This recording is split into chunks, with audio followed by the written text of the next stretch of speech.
Alrighty, everybody. Good morning. How are we all doing today? Ugh. I'm sleepy today.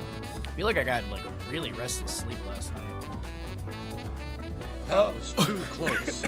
You were almost a Jibble sandwich. Rob Dog, congratulations on first. Forget what, congratulations on second or whatever. Nika, congratulations on last. Callie, congratulations on second or whatever. Yes. Congratulations on your watch streak, Rob Dog. You're here until your watch streak carries over, then you're off to YouTube viewing land. Well, I appreciate it. Thank you,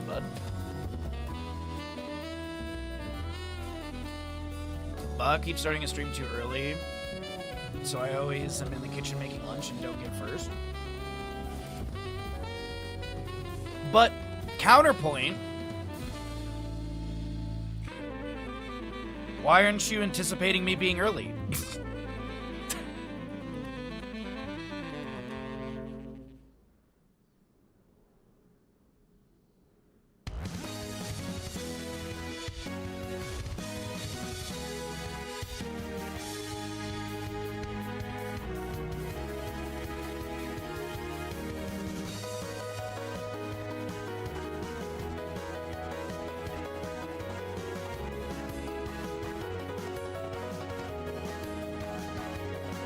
Imagine not skipping lunch to get for. I know, right?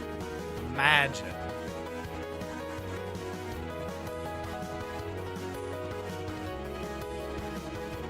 I'm struggling to wake up today. It's gonna be a sleepy day, and I have so much I still have to do for stream.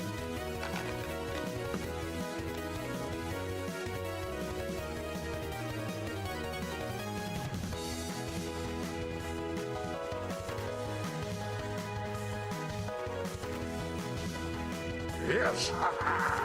Lard, congratulations on the 45 watch streak. New general catalog object NGC45 is a spiral galaxy in the constellation Cetus. Interesting. Thank you for the space fact. But what is a spiral galaxy? And how do we summon Spyro?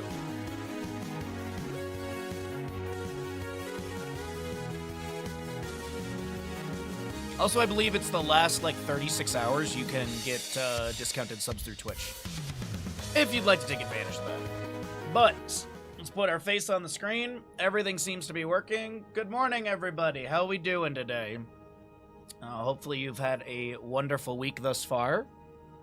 And, yeah, we have a day. We're just going to be doing some casting today. We'll do, 3 to 4 best of 3s. I have a bunch of house chores I got to get done today, so it might be a little bit on the, might be a little bit of a shorter stream. Might be ending an hour or so early, but still, we're going to have a good time together. We're going to cast a bunch of Heroes of the Storm. And then I'm super excited for tomorrow, because tomorrow we've got a menagerie of variety. Tomorrow we're going to be doing, so we'll start with a best of 3 of Heroes of the Storm, probably. And then when Day is ready, probably an hour or so into my stream, her and I are going to be playing Kiwi. It is a cooperative bird puzzle game. Day actually bought the game for me ahead of time, which I really appreciate. I was gonna get it, but she was like, hey, it's on sale, I'm gonna buy it for you. It's like, okay, thank you. I love you. So yes, it is. I'm just gonna read the little tidbit. Yeah, I hope you're able to check it out. I feel like this is something you and Amber might be into. Here's the Steam page for it if you're curious. So Kiwi is a cute cooperative postal puzzler starring Jeff and Deborah, 2 small Kiwi birds working in a whimsical post office. They must jump, flap, peck, and butt slam their way across interactive landscape of levers, bells, and buttons to get those messages delivered in time.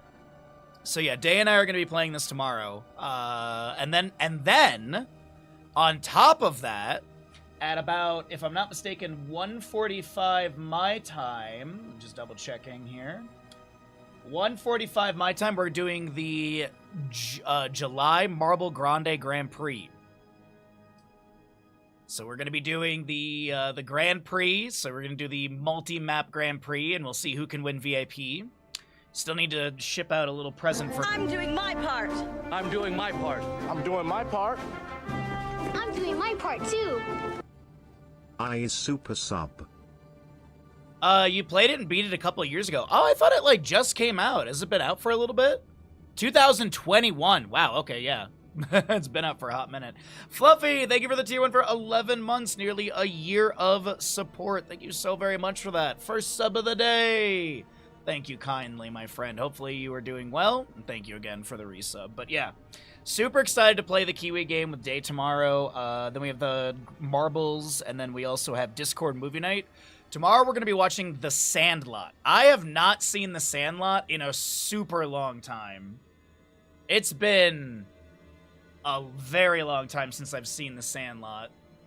So that'll be for our movie night tomorrow. So pretty busy Friday though. That's a pretty stacked Friday with things to do. I'm just taking a look here and seeing if I might need to have a check on that. Yeah, it looks like that's not going through. Okay. Either way, we'll fix that.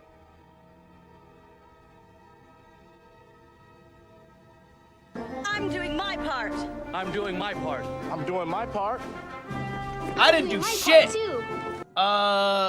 Zergy, thank you for the tier 1 for 87 months. My God, that's a lot of months. That's many moons. Thank you so very much for that. We are apparently on the edge of a golden Kappa train. So anyone who is not Fluffy or Zergy can gift 100 bits or a sub or resub or trigger their sub or use their Prime Gaming, and that will trigger the hype train, and you can get a golden Kappa for 24 hours. Yeehaw.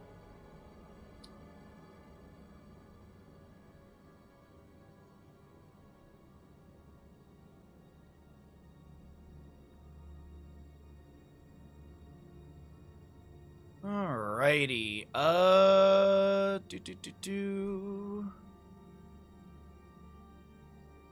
Okay. Otherwise, let me park myself in the right Discord channel.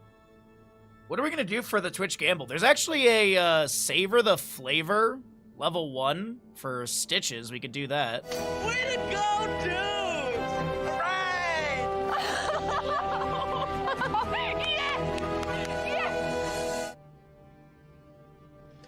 Once upon a time, deep in the jungle, there was a little Injun that could.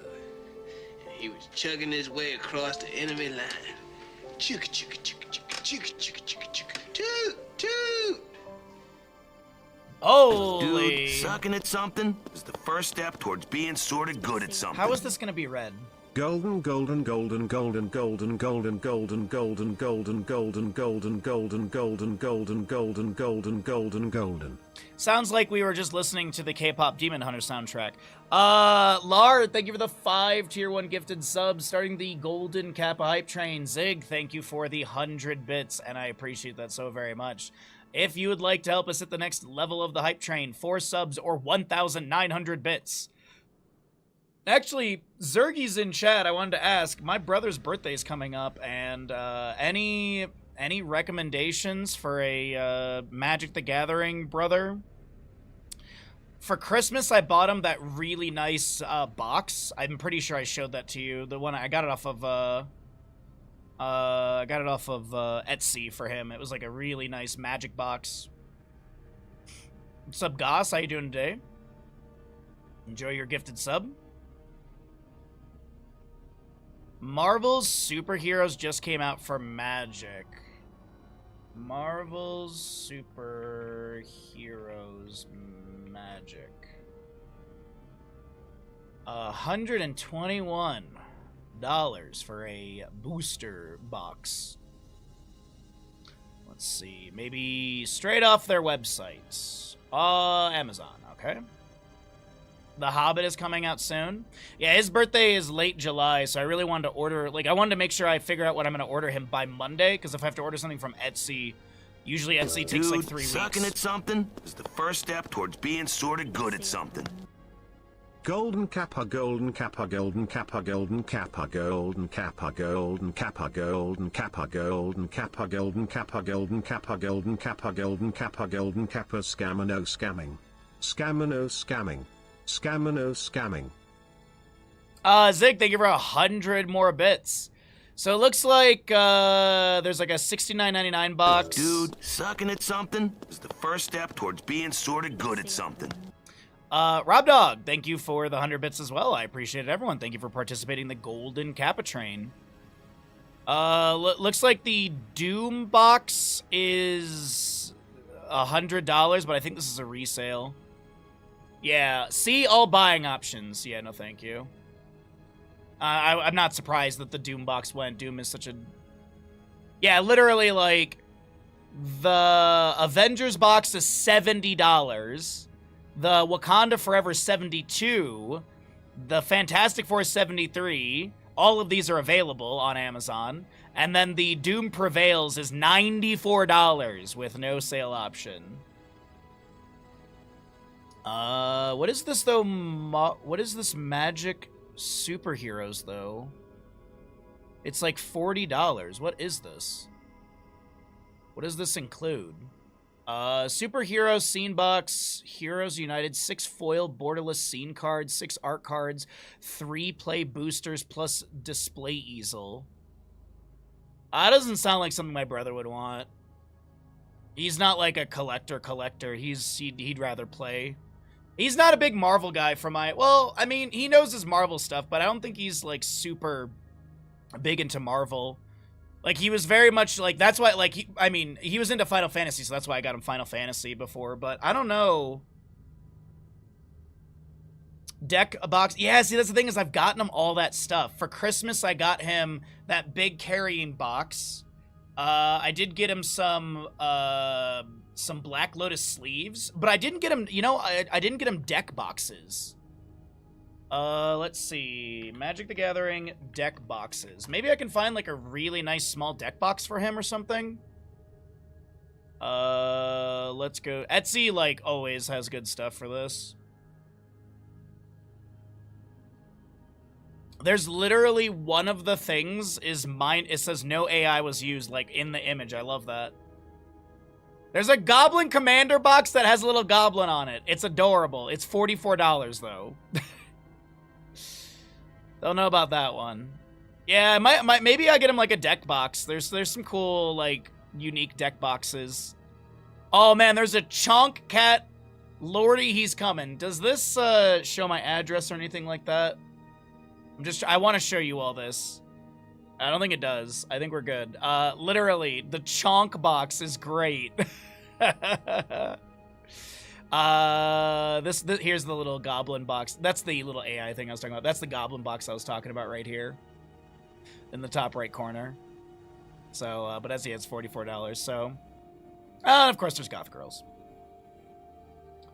That Chonk box is cute though, because he is a cat liker. Or lover. Choo Choo Golden Kappa. Thank you all so very much for the Golden Kappa train.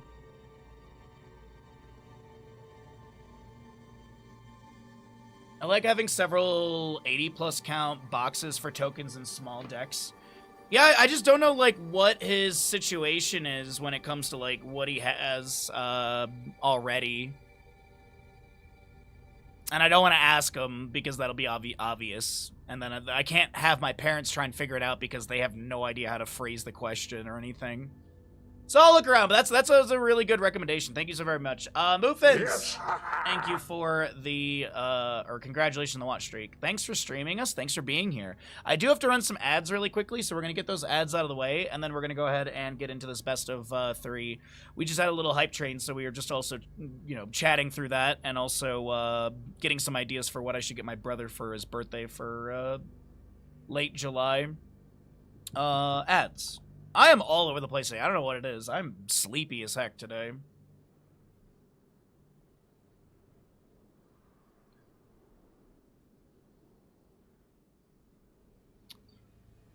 Remember we were talking about this on your stream? There's that one dragon card where you were surprised by the pronunciation of it. That's like the one card he's ever brought up to me when it comes to like the art that he likes. Otherwise, not really, but that's the one card that he really has talked about in the past that I remember. Get your brother a Black Lotus. Let's see. Black Lotus. TCGplayer.com, $14,849.99. I'm just a little shy of that money. Just a little shy. Custom Slabbed, 1993 on Etsy. I don't know what a custom slabbed card is. Custom Slab 1993 Magic the Gathering Black Lotus Alpha Smile card.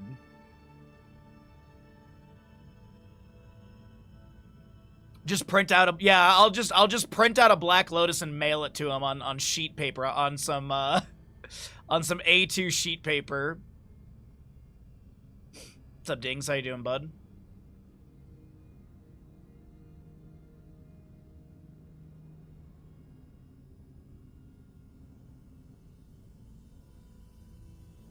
Mox Pearl is a little cheaper, only $849.99. That's a little cheaper.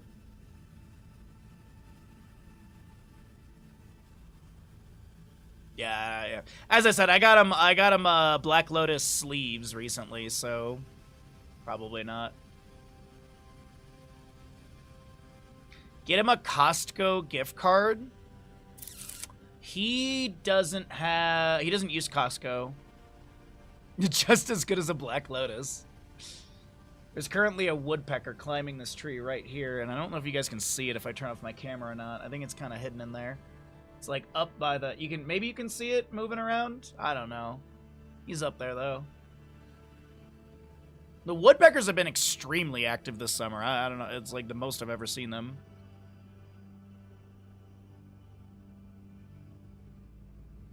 Doesn't sacrifice for 3 mana, though.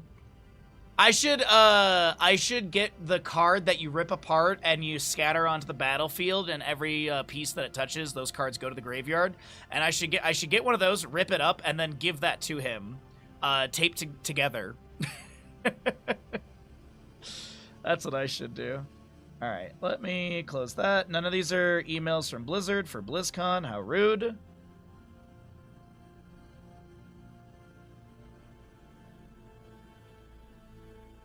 Seen a lot of people put art stickers on their credit cards as Magic cards. Chaos Orb, is that the name of it?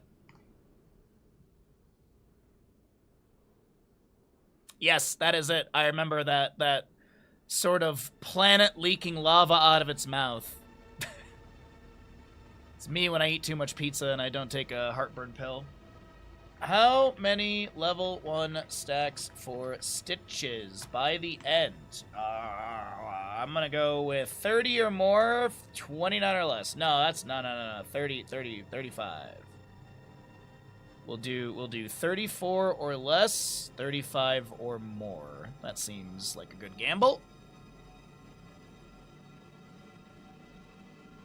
The green and a 5/5.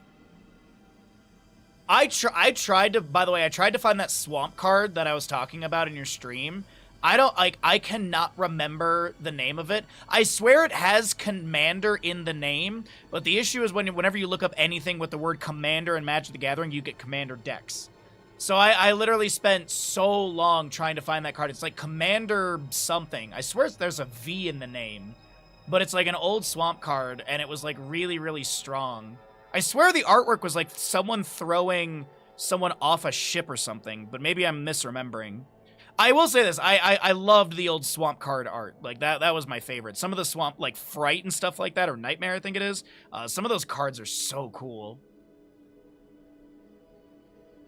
Yeah, this would be crazy.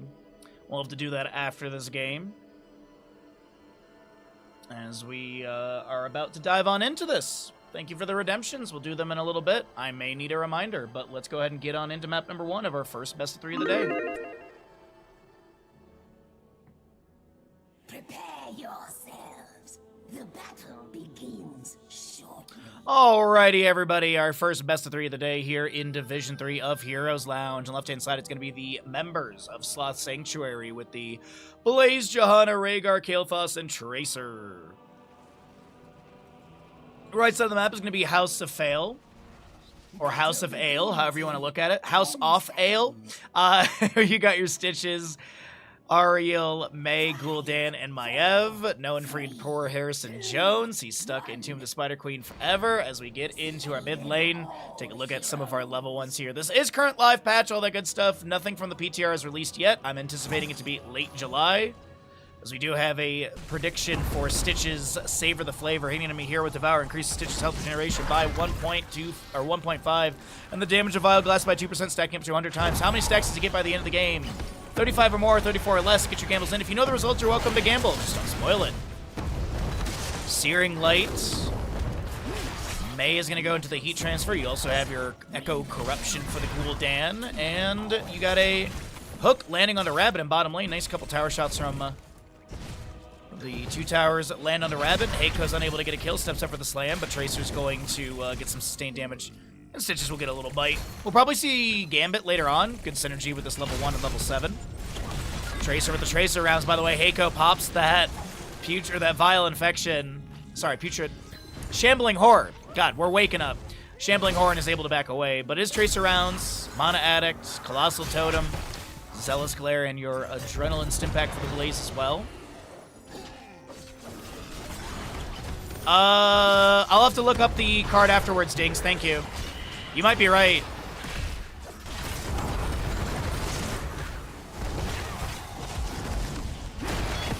Because Greven sounds correct to me. But either way, let's focus in here. So Stitches, by the way, for those wondering, the cooldown for Devour is 20 seconds. If that affects your Twitch gamble in any way, shape, or form, as Blaze and Tracer continue to put the pressure on to Heiko, but Cascon and Rabbit cannot get the kill. So Hook lands again. 2 tower shots. 1 tower shot lands onto Rabbit, but the Ignited Oil Slick will heal up a little bit. As we take stock of our map, no major siege in mid and bottom. Just look at a little bit of damage under the gates here. A lot more siege in bottom lane gate has been achieved as Rabbit and Cascon have constantly pressed into Heiko. And Stitches up to 35, or sorry, up to 5 stacks of the Twitch prediction we have.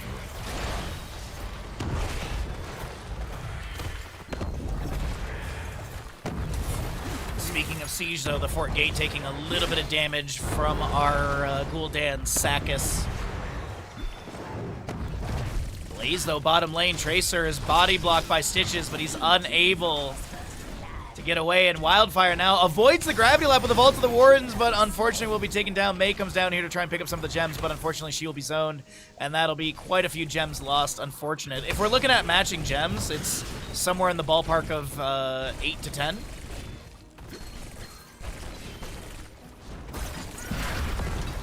Oh, actually, even more. Sorry, because 15 got turned in. Hold on. Yeah, that was probably upwards of like 15 to 20 gems, actually, that were just lost there. Holy jeez. That is a really good start for Sloth Sanctuary. Yo, Stark, good morning, bud. Good to see you. Hopefully you're having a good day. And welcome on in. We're doing a bunch of casting. Gravity Lapse from Sal's goes out. Unfortunately, they will be taken down by Ariel. The Pulse Bomb does not get the trade kill into Gul'dan as Cascon will be blinded, hit with the icing. The hook misses because of the small distance blink. And Smolina, Grislina's cousin, is going to be trying to get the tournament interrupted. Not enough for a turn in on the right-hand side of House of Fail.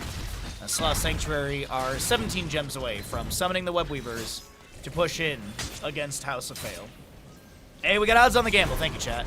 Tracer recall. Red by Wildfire. Nice wall hug by Cascon so the Umbral Bind doesn't pull into the enemy team, but still being locked up against that wall. The damage was there, and a second kill for the members of House of Fail. 2 to 2 in kills. 7.25 on both sides. And we do not get the Gambit for Stitches at level 7. He's going to go into Putrefaction with the Vile Cleaver at level 4 as well.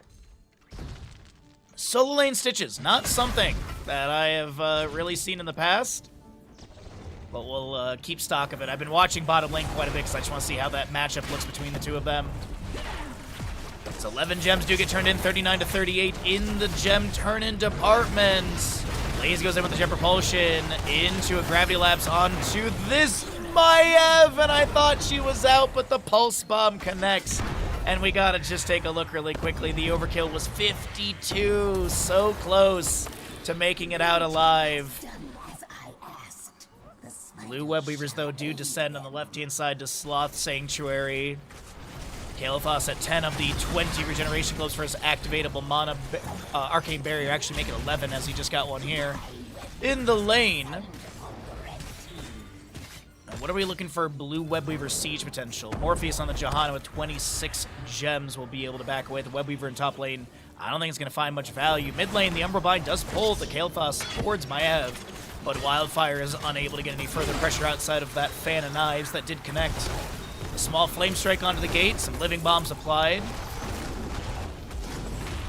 What's our bottom lane siege looking like? Looks like Heiko's a little bit low here on the Stitches. And experience is rapidly rising on the left-hand side for Sloth Sanctuary. 3/4 of a level difference, I'd say. Spirit of Vengeance in by Maiev in bottom. No Umbrobind to pull anyone, and this is going to be your bottom lane web weaver cleared away. Gems are available for turn-in on the right-hand side. We have 49 of 55 on the left, and actually a few more are going to be picked up in this time. We're getting closer to another turn-in for the members of Sloth Sanctuary. We got Blessed Shield, Ancestral Healing, Phoenix for your Kael'thas as these 15 of 20 regeneration globes, Sticky Bomb for your Tracer, and that is Bunker on the Blaze. 12 stacks on the Stitches, by the way. 23 for the Gul'dan on his Echoed Corruption as we enter into 10 talent here on the right side.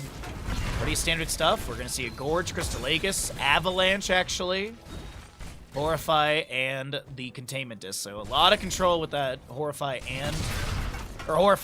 Containment Disc, as well as the Avalanches. This Mei is trying to get a position for an Avalanche, but Rabbit and Cascon are denying that sort of avalanche angle, and that'll be Bunker coming down. Unfortunately, Tracer's unable to jump inside, and she'll be picked off. A third kill to the right-hand side for House of Fails. It's 3-3. Both teams with an available web weaver turn-in. Saw the Spirit of Vengeance going to the side. Wasn't sure if we're going to be seeing the teleport. Umbrobind pulls back Blaze as they try and get the Jet Propulsion out. Rabbit slammed, slowed, and taken down. That is 10 gems lost. No one's going to be able to rotate down for that double bundle. Meanwhile, though, in the top lane, this will be Sloth Sanctuary trying to find some counter pressure, or at least some sort of pressure onto the enemy. And they'll get a little bit of siege of the fort gate. So we have your Blaze up in 10 seconds, and the red web weavers do descend into lanes.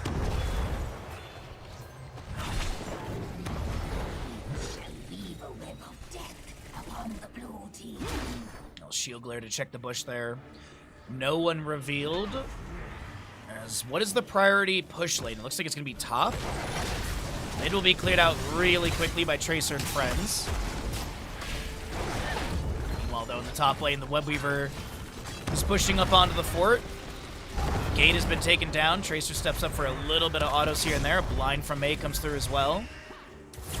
Gravity laps onto the Stitches as he did have a Gorge under Rhaegar. There's a Sticky Bomb and a Wildfire. Avoids that damage and slow with the Vault of the Wardens, the Hortify from Gul'dan, pushing the enemies to the side. And the Web Weaver of top lane continues to push. Maybe taking down the fort here. If we can get an auto attack onto the structure, we could get the Inspired Minion Wave. Spirit of Vengeance forward from Wildfire. Cascon is going to be able to blink to the side. Still have Web Weaver bottom lane smashing through the gate. And this is a lot of rapid damage right now, too. I did hear a hook, and that was going to be connecting onto Blaze in this rotation. So Blaze should have the clear on this. The fort's going to be at like 25%, maybe less, actually. The minion wave is pretty decent. And still save the fort. It's going to be sitting on, let's call it, 10%. But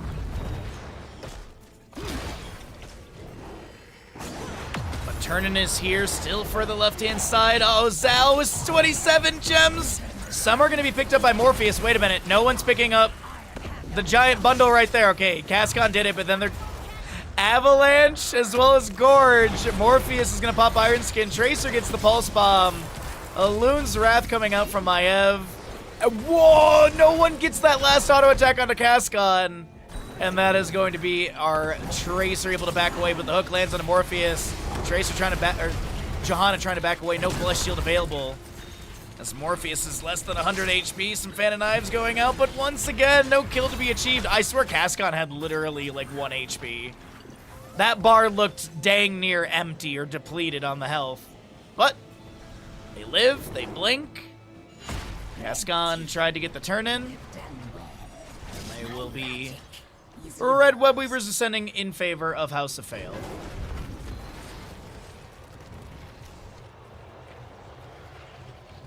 31 regeneration globes for the Kael'thas, 17 bite stacks on the Stitches here.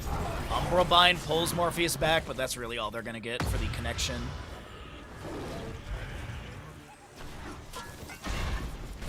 Stitches continues to pressure through bottom lane. Mid lane fort, I don't think it's going to take much siege here, because this is great clear coming out from Sloth Sanctuary. A Living Bomb gets applied. Spirit of Vengeance goes out. The hook at max range finds Narsha. Umbral Bind, Horrify, Fan of Knives are raining out. Johanna sub done. Tracer steps up in the backline for some of those gems. The Sticky Bomb lands on a Gul'dan, but he had so much spell armor. You do have that Fel Armor level 13 that did help him out right there, denying so much Pulse Bomb damage. Honestly, his health bar barely moved. Top lane. Webweaver is pushing onto the Keep Gate. The bottom lane fort does go down, but it seems like the mid lane fort is still being called for. Gul'dan does have 40 stacks on his leveled 1 Echo Corruption, so he's got the strikes in the reverse direction. We didn't talk about it, but also went into Bound by Shadow at level 7. Fell Flames giving a 1.75 second cooldown when hitting an enemy hero, or I guess per enemy hero hit. So really, really good values with that. We've been seeing Bound by Shadow pop up a lot more lately. I'm a bit of a fan of it. But as we take stock of gem count, that's going to be a hook onto this camp in case anyone was there. We have 31 of 55 turned in, 81 is held. I think literally Tracer has the entire turn in for the team. Cascon going to go for the turn in, okay. The Snowblind from Mei misses. But they didn't want to step up and possibly get ganked. I mean, the allies were a little split. Stitch is still in bottom lane, and the rest of the team's still kind of finishing out this camp and tapping well, maybe, or at least repositioning. Icing in for the Mei. A hook Gorge onto Kael'thas. Blessed Shield does go out. Tamen Strike. There's a nice jump propulsion as well, but Horrify from Gul'dan does connect onto a couple enemies. The Avalanche is not available for 86 seconds. We do have Kael'thas being taken down. Phoenix activated by the Pyromancer. More Umbral Binds coming out from Wildfire. The Sticky Bomb onto the Gul'dan. He doesn't take a lot of damage, but that splash of the slow does connect onto a few of the allies. The Crystal Aegis. And Mei is going to be taken down. That might be Stitches taken out here as well. The Fel Flames firing out. Maiev jumps over the wall with the Spirit of Vengeance to get these gems. But this is going to be a ton of structural takedown in favor of Sloth Sanctuary. 21 stacks for the Stitches, as he does go into Digestive Juices at level 16, giving the additional damage over time when used on a hero. Its cooldown is reduced as well, and also causing that hero to deal reduced damage by 50% for 4 seconds. So a lot of factors on that one. We also do have your Ruinous Affliction. Going to be having your Shadow Armor with the Armored Assault. Good synergy with the 13-16, as Blink gives 20 armor. And then you have, while Maiev has any positive armor, her physical damage is increased by 25%. But this is going to be Blue Web Weavers again. Mei is going to check Boss with a Snowblind. Or a Blizzard, doesn't matter. Scouts out that no one's on Boss. The clutch is open. The gems immediately donated, and then it's going to be another Web Weaver pushing out. What is the priority push lane? Bottom lane looks a little far out.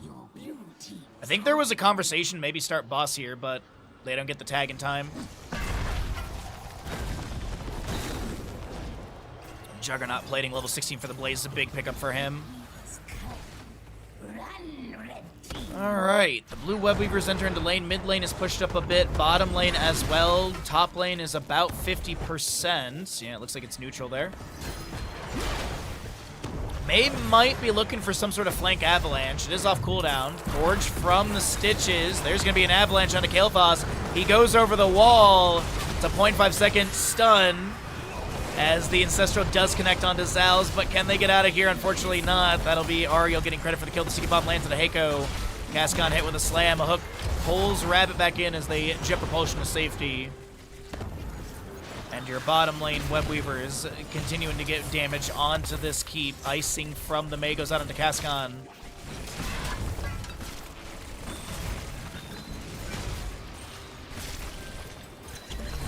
It's looking like this bottom lane keep will be saved. There's a good stun onto Blaze. A hook goes out, but it's going to be mitigated by Johanna's Iron Skin. And I think that's all we're seeing there as the top lane Webweaver gets cleared out by Maiev and the tower shot. Sorry, I'm giggling to myself because Maiev nearly has an entire turn in. She'll be 2 gems shy of a turn in here off this wave as 60 are needed and she is 58. Tracer blinking in, icing from Mei to back away. Containment disc fishing for that Cascon Tracer. Unfortunately, Cascon was backing away. Gorge is ready. Nice communication from the teammate as the hook misses Johanna. Slam does connect, and waiting on the 20 talents here for either side. 3 kill difference favoring the members of House of Fail. Maiev avoids the condemn with the Vault of the Wardens, but that's going to be a Gravity Lapse to follow up the Bless Shield. Crystal Aegis to help out. A big heal. The Earth Grasp Totem goes down. The Spirit of Vengeance, and Maiev is able to back away. The Blizzard from Mei zones Narsha back. A hook will pull Rabbit, as there was a Gorge already used. Shambling Horror was triggered as well, as we saw the tail end of that animation on Stitches. And bottom lane Siege Giants are working their way through this lane. Wildfire with the attempted turn-in, interrupted by Tracer auto attacks. Spirit of Vengeance goes out, but no activation of the teleport. Jet Propulsion misses from Rabbit. Containment Disc finds its way into Kael'thas.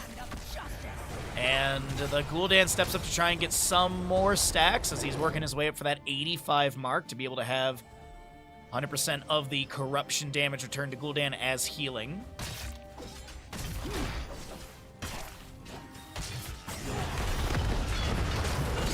So, well, the turn was delayed and denied for the time being. This will be a camp grab on either side. Mei is going to go tag or check boss. Looks like it's just a quick check. And Vigorous Vault are automatically picked up by the Maiev as she hits level 20. You have Hungry Stitches. You have the big one for Mei. Shadow Orb Huntress, or Vengeance. And also looking at the Haunt and Shield of Hope. On the opposing side, you do have the Heavy-Handed. Or actually, sorry, the Get Stuffed. No Heavy-Handed level 13 or level 16 for the armor debuff.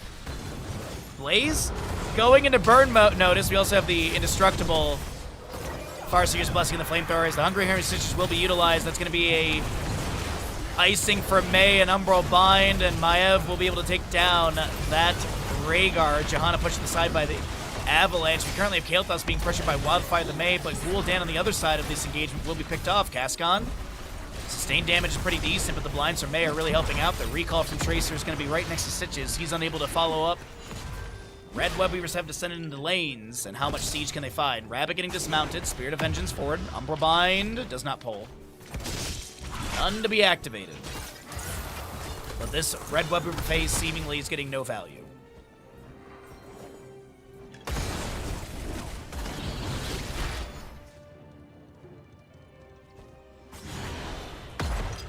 Gonna try and maybe dive onto Cascon or Zals here. Containment Disc misses. Hook will pull Kael'thas. That was a weird animation there. Condemn out from Johanna. Wildfire activates a Vault of the Wardens. Morpheus looking to step up. We do have Rabbit here with some Twin Flames. Kael'thas gets the Phoenix out. Beautiful. Cryo Freeze to avoid the Pulse Bomb damage. Cascon and Wildfire both very low. Zals is going to ignite Heiko, but this Stitches is so healthy with 28 stacks. We do have the Shield of Hope activated. We do have a Jet Propulsion. Ancestral goes out. Farseer trying to splash to the allies. It's Blaze taken down. A Crystal Aegis activated onto Maiev, but she still falls afterwards. Horrify from Gul'dan activated onto Tracer. She gets taken down by the Fell Flame right afterwards. Gems to be zoned. As Mei goes in for the icing. But Kael'thas. Sneaky Kael'thas. Heiko, no! Bro. Oh my god. If Heiko had stepped, like, I think they stopped here. If they had stepped up, like, there, I think they do see Kael'thas Hearthing. That is hilarious. Woo, Zal's getting away by the flame of their heels, or whatever you'd say for Kael'thas. Gul'dan up to 71 stacks for his Echoed Corruption.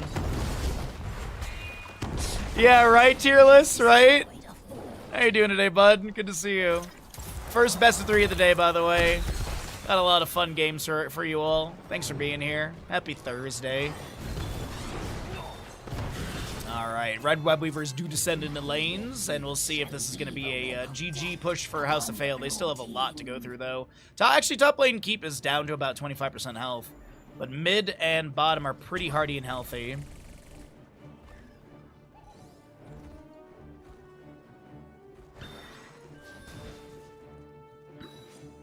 Alright, just taking a peek into bottom lane as that Web Weaver in top is still pushing. Siege Giants also have arrived through bottom with a catapult in tow.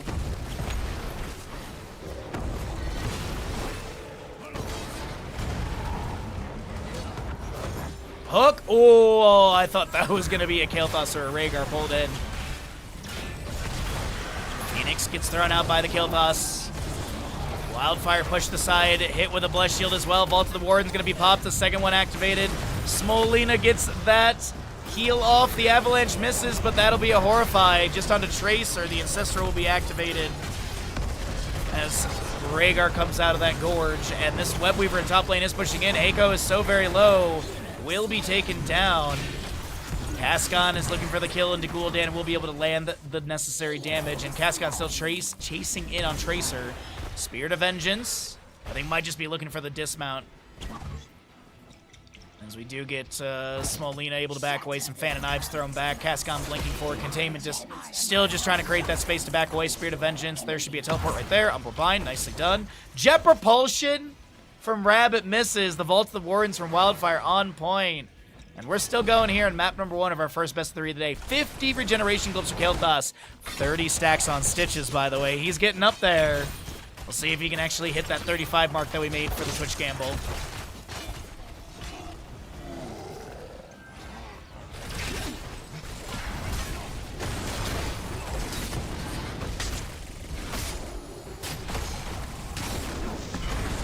Alright, so this is boss will not be invaded in time. Repeated defense for the Ariel has been completed, so she's just got that extra damage. Smolina trying to find a good place to get that healing out. Wildfire on the left side will go down. This boss in top lane should be able to take down Keep. Hook Gorge over the wall on to Kaskan as Tamer Strike misses, but the follow-up damage doesn't. Horrify from Gul'dan pushing Kael'thas up and away out of this engagement, but he'll be fine to be able to reposition back over with the allies. Another hook on to Morpheus this time. Icing from Mei going out. And I don't believe this boss ends. It's going to be getting some core shielding scratching. Maybe we'll see 5 to 10% off the core, but I don't think it's going to be super impactful. Though, as we talk about impact, we do have Web Weavers available. Narsha, I believe, they're going to clear out the waves. Bottom and top are pushed in, but I think they also want to wait for the Tracer to respawn. Also grab some extra camp value, or push value, so I think that's the reason we're not seeing an immediate rush to turn the last 10 gems from the Rhaegar. And still 10 seconds on that Tracer timer, so just trying to get the timer a little bit lower before they go for that turn. You can even see Narsha delaying for a moment.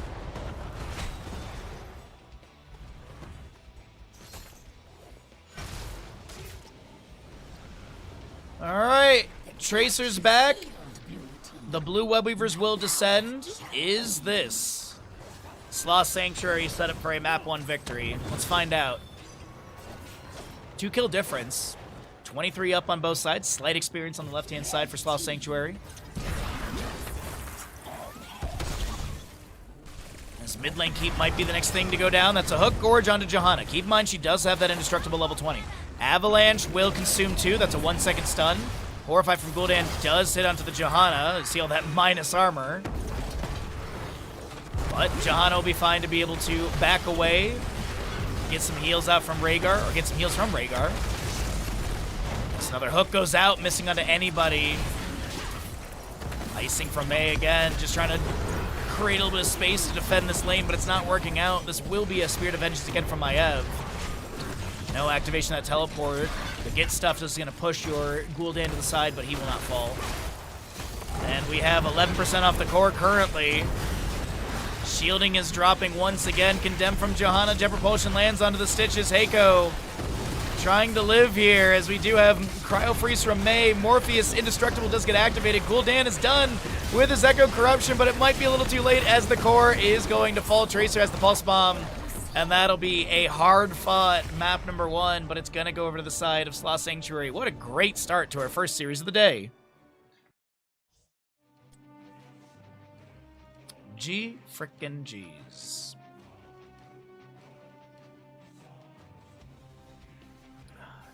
Alright, so let me grab this card name from Dings here.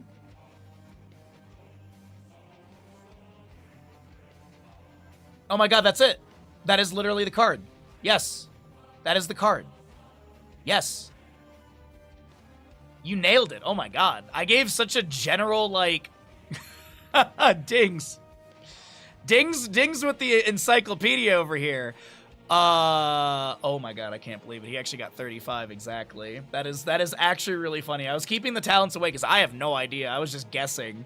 35 or more. Ads are coming your way.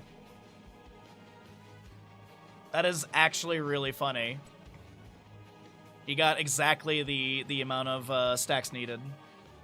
He's a captain of a ship and it's called Commander, so his lucky guess. I can't believe I haphazardly described that well. Yeah, that's literally the card. Is Lard or Zergi here?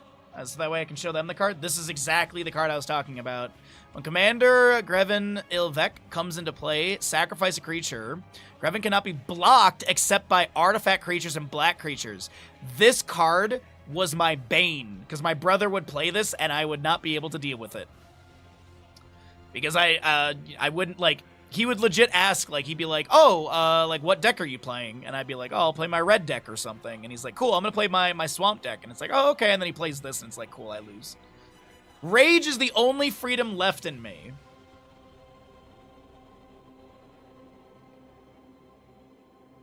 I don't know why, but this was just such a cool card when I was a kid.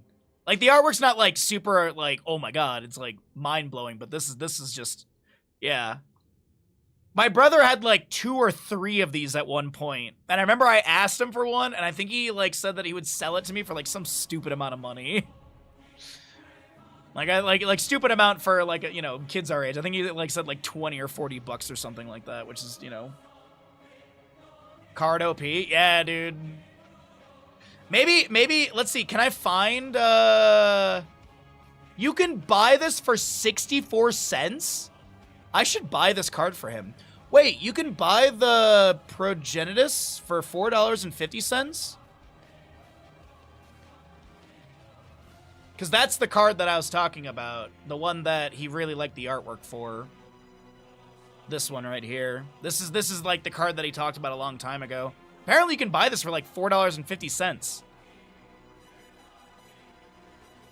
Apparently you can buy the Commander Grevedil for 50 cents right now. Imagine selling cards to your brother. When I stopped playing Magic, I legitimately just gave him my box of cards. Because I was like, I'm not gonna go to Time Travelers, which is our local game store. Those guys sucked. Those guys were assholes. They always were scamming you. Like, I remember we went in with my buddy's Pokemon cards, and the guy was like, yeah, I'd be giving you, like, less than $1 per card. And then so we were like, no, so we left, and we literally got home, and we were having a sleepover that night, and my best friend and I were like, I think we were playing, like, Metal Gear Solid 2 or something like that. Or maybe, like, NBA Street Jam.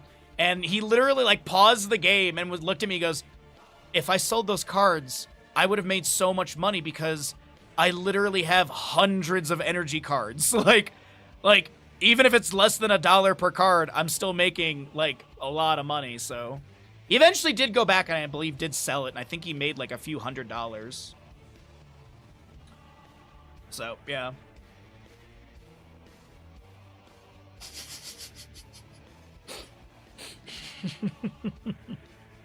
For that price, you could buy it, tear it into little pieces, and give it to him in revenge.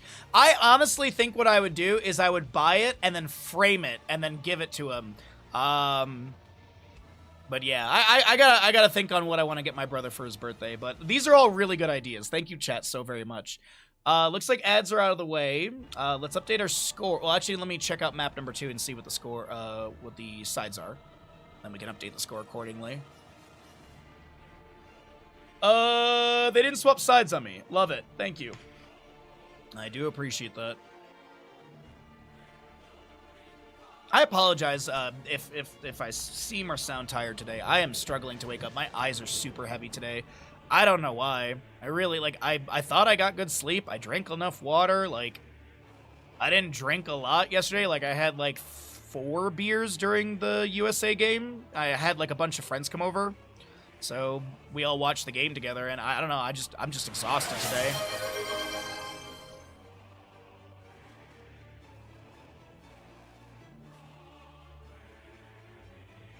Did it not work twice?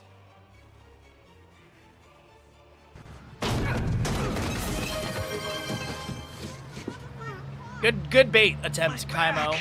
Good bait attempt. My back! Good bait attempt. But I didn't fall for it. Trying to scare you.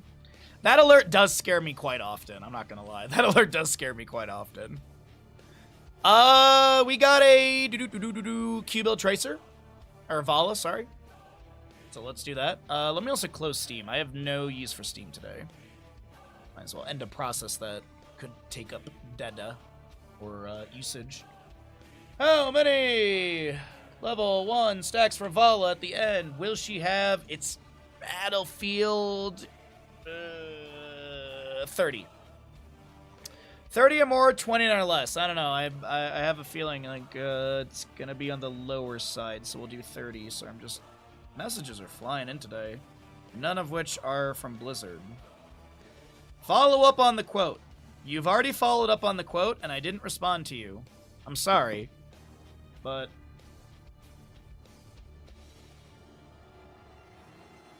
I told all these tree companies that I was getting multiple quotes. Like, I was blunt about it.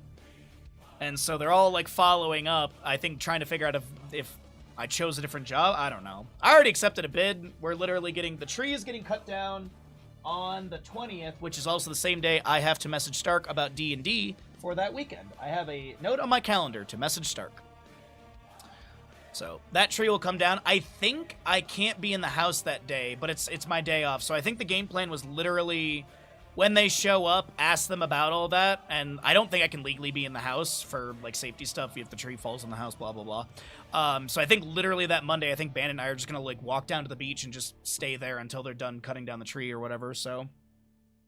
Alrighty, Vala stacks, we've got prediction, we've got map, we've got game. Prepare yourselves for battle, heroes. Alrighty, on the left-hand side, it's going to be Sloth Sanctuary up in this best-of-3 series, looking for a clean 2-0 in our Division 3 matchup. First, best-of-3 of the day. Blaze, Vala, Rhaegar, Cassia, ETC.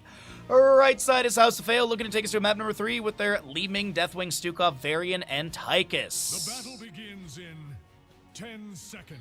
It is going to be your ETC Proc Rock, Charge Strikes, Cassia, Colossal Totem, Puncturing Arrow, and New Habits Blaze. Dash for the Tychus, as well as your Lion's Maw. Low Blow, Molten Blood, and Aetherwalker as well. And we have that Twitch prediction for the Puncturing Arrow. 30 or more, 29 or less. Get your gambles in. You got 4 minutes to get those in. And as always, thank you everyone for hanging out, whether you're watching here on Twitch or on YouTube. Thanks for lurking, chatting, all that good stuff.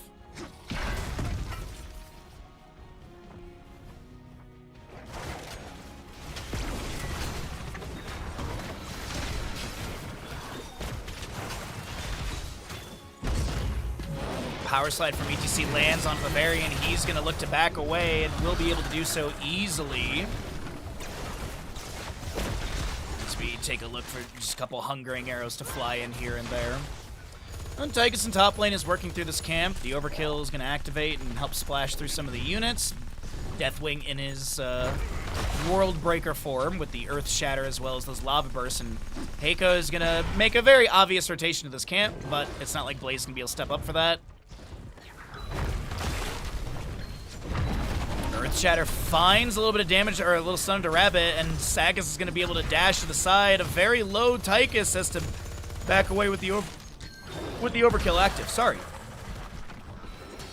Bottom lane camp was being contested a little bit. Khazra camp will go over to the hands of Sloth Sanctuary as we have 10 channel points. Ooh, big gamblers in chat today. Don't break the bank on this one. Cassia rotating to top lane as Lucy looks to help out Blaze push out this wave. And Impaler camp, Jet Propulsion misses, so Tychus is going to step up with a minigun, but misses the grenade, has to dash back, and the overkill finds little value. Yo, Shy, what's up, bud? Happy Thursday.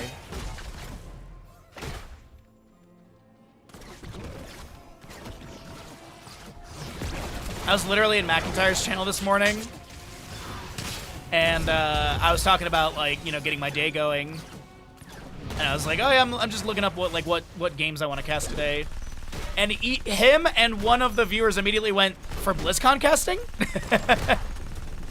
I love it. I love it. The energy is out there. We just need the email to arrive into our inbox. That's it. Nice to get a vouch from someone you've worked with in the past like that. ETC speed metal. Nothing really crazy to mention at level 4s. You got your standard. Actually, Deathwing is going to be going into the Infernus. So we're going to be seeing a World Breaker Deathwing. The reason this is interesting is because we really haven't seen Molten Flame direction with Conflagration and stuff in Wicked Inferno and Infernus in a very long time, ever since, well, basically Deathwing got a bunch of buffs to his Destroyer form, and we basically only see that, like, Heat Transfer, Dragon Soul. It's interesting to see this shift, so maybe it's a playstyle priority, maybe they want that sort of range value, maybe they want the stun, but right now it's working out pretty good for Heiko, who's able to shove through the fort gate of top lane and take that down.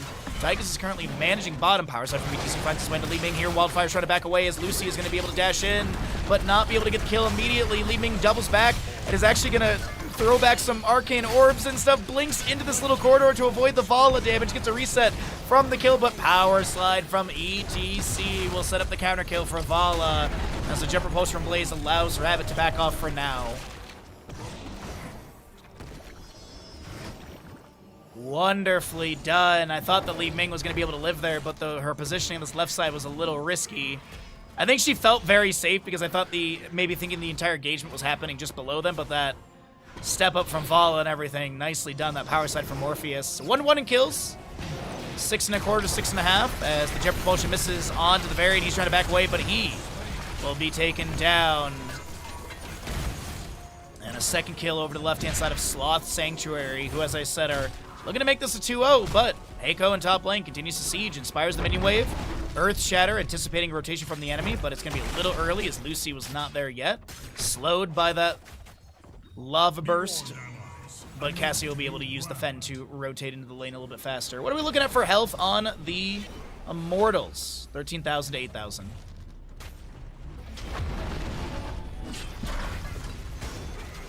All right, pure race between the two. Molten Flame from Deathwing is not a ton of damage or race. And this left side will be picked up by Sloth Sanctuary. Hey, we ended the gamble with some pretty good odds. Thanks, everybody. Power slide from ETC to the left-hand side as he looks to back away, trying to pick up their level 7. It is going to be that Echo Petal. Healing Pathogen from Stukov activated. Did go into that one good spread level 4. Charge Taunt from Varian. ETC is trying to get away from some of this incoming damage and will be able to back off of that speed metal value. He's going to march for Hell's Gates as Alarian will lose their shielding, move into melee mode. Magic missiles firing out from the safety of the gate. Arcane Orbs trying to poke at the enemy, getting Triumvirate cooldown value. Big thing to mention, no Calamity level 7 for Wildfire, going to be going to the Seeker. common for this map, but I have seen a lot of Li Ming players pass up the Seeker for that Calamity value, but definitely for the race, it's really, really nice to have Seeker and then Mirror Ball later on at 16. Vala on 9 stacks, Blaze on 9 stacks, 21 of the 25 for Varian, 1 Master Assassin for Tychus, 56 baseline of 2,000 for Deathwing, and 10 of the 20 for ETC on his Proc. Deathwing using some of his Skyfall level 7 to heal up faster and also poke at the enemies. Seeker's also really good with taunt too. Indeed. Indeed. Also, Seeker has like top 5 in Here's the Storm sounds. Power side from ETC, no mosh pit as we're not level 10 yet, and we're going to go ahead and cycle through the other numbers, get an idea of what the damage healing experience looks like so far on map number 2 of our first best 3 of the day. Arcane Orbs continue to poke onto Lucy, so do Magic Missiles. Our next Immortal phase will be east-west positions on the race sides. As you see the axis for the blue team on the left. Overkill out from Tychus. Decent damage onto Cassia. Morpheus is going to be hearthing out. Whose fire's hotter, Blaze or Deathwing? I'd say Deathwing for sure. Yeah, top 10 for sure, Large. Thanks for hanging out in the YouTube chat. Appreciate it, bud.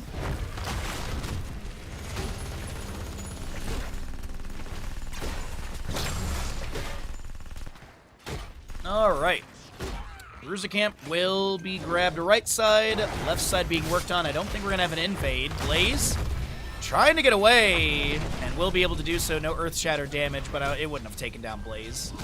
Had the well tap, had the oil slick ignited and such, so. Bellowing Roar, Wave of Force, Flailing Swipes. We do have the Odin, and we'll see what Varian is going to be charging every 4 seconds, or if he shield walls. He's going to be, that's Warbringer. That was a very short cooldown for that charge. Normally it's 12 seconds. Warbringer giving you the 8-second cooldown. Also the mana cost and then the ability to dash to allies. Deathwing melts worlds. Blaze plays with his lighter.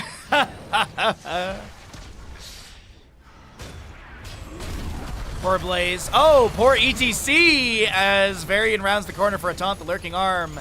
And the Tychus damage is good. Varian with another Kiss to Cassia. But no taunt available for 4 more seconds. Way to Pushel does go out. That's really going to be it. Li Ming on the right side still racing. As we will get your, I was going to try and get you guys the Seeker noise there, but the Immortal decided that it was going to be over. Moshpit, Valkyrie, Ancestral, Rain of Vengeance, and Bunker for the Blaze, by the way. Immortals go to the defensive sides. There's your Seeker noise.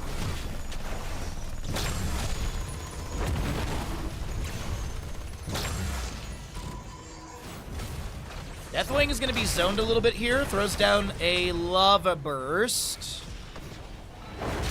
Varian, taunt on to... Whoa! Goodbye, Vala. Big Earth Shatter from Deathwing as they Cataclysm in, and Li Ming is going to go to Reset City Population Sloth Sanctuary. As we are going to have the triple kill. I thought more would be achieved, but the priority under the race is going to be called, or a Mortal Burn. This is going to be a pretty hardy Bel'Veth in bottom lane. Deathwing is working on a camp to aid in this siege. Camps do despawn when the Immortals are finished out. So Deathwing tagging this a little early. Might need some help from the allies as the camp clear of Deathwing is not the fastest. At least in his Worldbreaker form, as you can see. But the Immortal is still building up its health bar. Li Ming is going to get a couple autos in here. All right, so the Valkyrie pulls Stukov towards the enemies, but the gate is going to kind of block. We also do have a Lava Burst and Earth Shatter from Deathwing. Flailing Swipes and the Stukov lives. Moshpit from ETC attempted interrupted. Bellowing Roar was used as well. Varian trying to chase onto the Tracer at the high side of our lane, and that is going to be 31 HP for Tracer, where she gets a flash heal. Chain heal from the Rhaegar. Cataclysm in 13 seconds for Deathwing. As the Immortal is going to guarantee this fort. That'll drop the retreat tower as well. And Odin will be summoned for the siege. Cataclysm up in 1 second. Do we get a Cataclysm across the gate?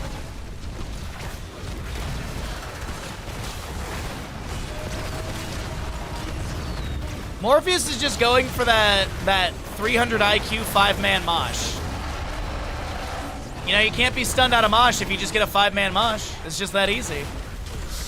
Overkill from Tychus with the Spray and Pray level 13 is going to be able to assist in this kill to get that range onto Cassia. And it's 8-2 in kills. The bottom lane keep will go down, and this is a really good momentum for House of Fail.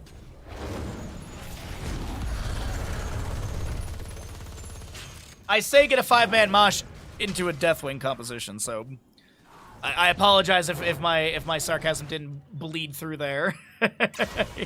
yeah. Deathwing, as long as Deathwing is just off doing, you know, flying up in the sky, then yeah, you get it.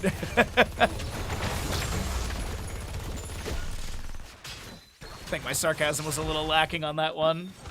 Anyways, we do have a almost 2-level lead, 13 to just about 15, 8-2 in kills, and those higher numbers are favoring the members of House of Fail. They want that map number 3, and right now there's a singular keep to defend the top lane, as you do still have forts available in the bottom and top for the side of House of Fail, so that is going to be constant catapult pressure through bottom, periodic and top with no matching.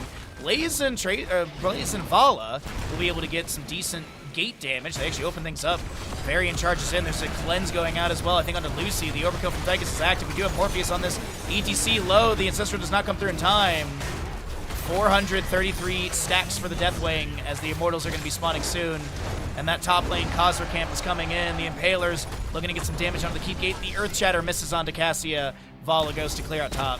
19 stacks, by the way, for the Vala. 11 to go for our Twitch prediction.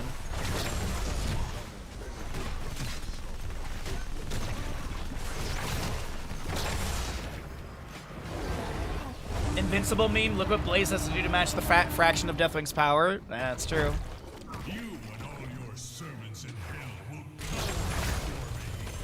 hell will I watched the first show that season, and then I never watched anything else from it. Oil Slick ignited by Blaze. We do have the Earth Shatter from Deathwing coming out. This will be a taunt from Varian onto, I think, the ETC. Bellowing Roar from Deathwing pushes back the Rhaegar Cassia Vala. A Stukov lurking arm going out. ETC pushed to the side. The Valkyrie misses. And then you have Healing Pathogen jumping to a few allies. Varian trying to chase onto Tracer. She'll get a few Hungering Arrows out onto the enemies. The overkill from Tychus is active. But the Spray and Pray is not going to be enough. This is Armor Piercing round 16. Usually that's synergized with it, and indeed it is. Magic Missiles continue to fire in. Mirror Ball level 16. There's your Secret Noise. Just absolutely delicious. And this is going to be Big Bad Belith in the top lane. Keepgate took a small amount of damage from that Khazra camp earlier, but this could be a fatal push. Honestly, like, the way that House of Fail is playing this in map number 2, they are... Whoa, hold on. Fight over here is breaking out. ETC will be taken down by the Stukov lurking arm. Li Ming with that Wave of Force and getting these resets. There's going to be Vala trying to back away. She'll be displaced by a Wave of Force as well. Bunker summoned by the Blazes. Lucy's pushed around by that Wave of Force once again. And Lucy does step in. They take down the Li Ming, but Blaze and Cassia fall. And you all know that's everyone's favorite Northern European country. Achieved by House of Fail. They step in through bottom lane, and they look for a map number 3. As the only one to fall is Li Ming, but the Tychus damage on core is good. They also have Odin available. The Immortals still working on Keepgate of top lane. The GGs are already being called. Cataclysm comes in from Deathwing. Rhaegar's respawn. ETC is here as well. Taunt from Varian. As Vala looks to position on the high side of this. That's a Bellowing Roar from Deathwing. The mosh pit interrupted because of that. And Zal on the left-hand side, they're going to try and take down this Varian. The Valkyrie pulls Stukov forward. Varian with 59 HP is not going to be taken down. Stukov does fall. Rabbit with the conflagration damage of Deathwing. And the top lane keep has gone down. The core shielding is broken. That's Zal trying to get a Rain of Vengeance out. Can they get back into the Hall of Storm? No, Zal is going to get Finland. Back-to-back dominance as we have the core falling, and that is House of Fail taking us into a map number 3. You love to see it.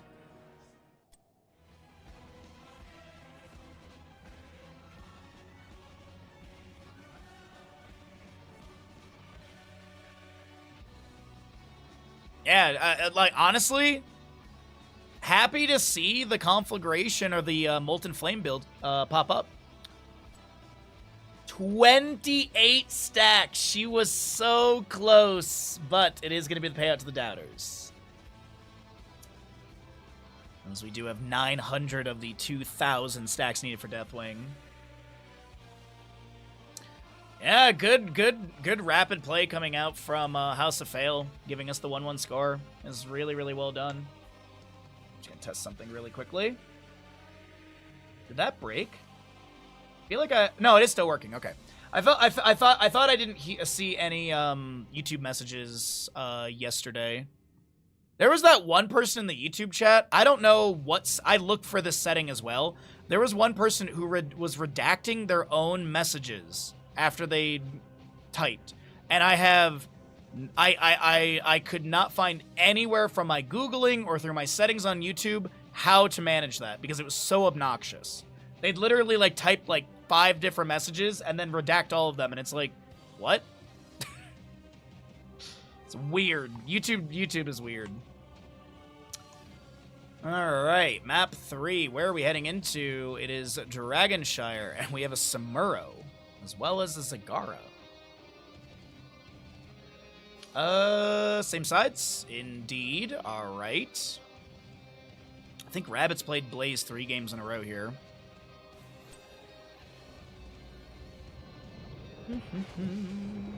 Alrighty, so...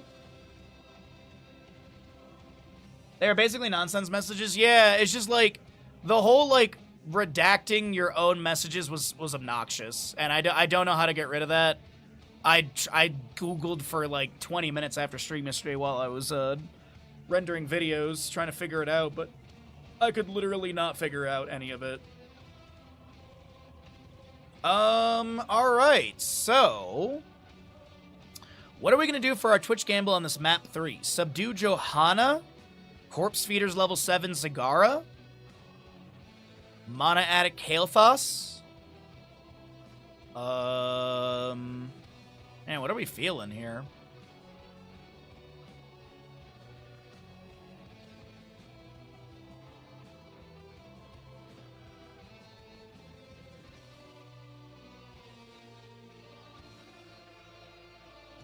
Should have just given them the new Banhammer. Hey, that's your discretion. Honestly, like, I'm really not managing YouTube super, like, I'm not paying attention to YouTube super closely. I literally have one little browser window in the corner of a monitor where I can see the YouTube chat really quickly. That's it. I honestly do need to set up a 4th monitor for, like, the YouTube chat and stuff, because it's, like, I need the monitor space. Because right now, like, the bottom of this monitor, the vertical is my OBS, or is my Twitch dashboard. And then, above that is my event list, and then 2/3 of the big monitor is OBS, and then there's Discord, YouTube, and then there's the center monitor. So, I used to have a 4-monitor setup where I had 2 27 inches stacked, but when I got this giant 32-inch from Corsair, I can't do the stacked monitors with this, so I have to figure something out. I don't know how I'm gonna do it. I keep getting and having it taken away. There's a Doomsday Last Survivors sponsor stream. And the price they're giving me keeps going down. Like, the first time I offered it was like $50, then it was like $40-ish bucks. Now it's $38. It's $30.08. It's just slowly going down. I have zero interest in this game. I don't want to play that. Even for $30-something, I just don't care. I wanna play stuff I can get a little hyped about, or at least for the sponsor streams.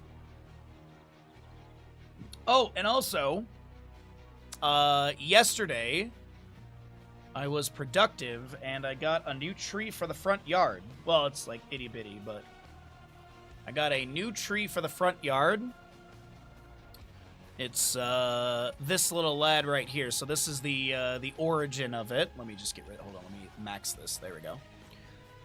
So this is the species name is the word I'm looking for. So that's the species name right there. The Prunus Virginia Red Select, and that's how the little lad looks. This actually is how it's supposed to look with all the the little dots on the leaves and stuff. And so that's planted. It's very small. Like it's maybe like 7 inches tall. Like if you're like top of my middle finger to the bottom of my thumb. So it's about like 7 inches tall. So, it was $13, and I thought it would be, you know, a pretty decent price because that type of tree, they're really gorgeous when they really start to grow tall. And from my understanding, that tree is super good in Tahoe in the sense of like it doesn't need a ton of direct sunlight because I do have some bigger like pine trees in the front yard, you know, because you know forest and stuff. But I just thought a little bit of variety in the yard would be nice, you know, instead of just having a bunch of pine trees. But either way, my plant fascination aside, let's go ahead and I guess get into another map, and let's do Falstad. Start prediction. Does Falstad finish level 1 stacks by the end? Yes, completed quest. No, incomplete quest. There you go. Let's get it. 5 minutes. Yeehaw. Heroes, prepare for combat.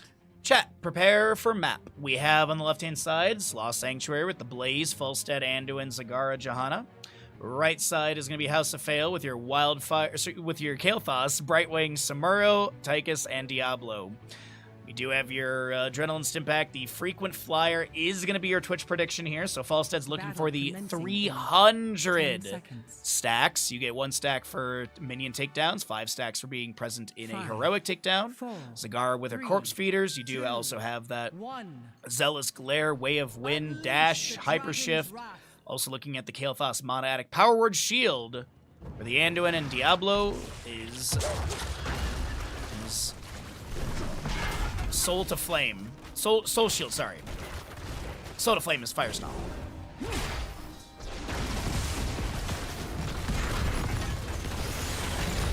Condemned from Johanna, but Tychus dashes back. Falstad does get the first wave as he heads into top lane, maybe help out the Blaze on the Samuro pressure.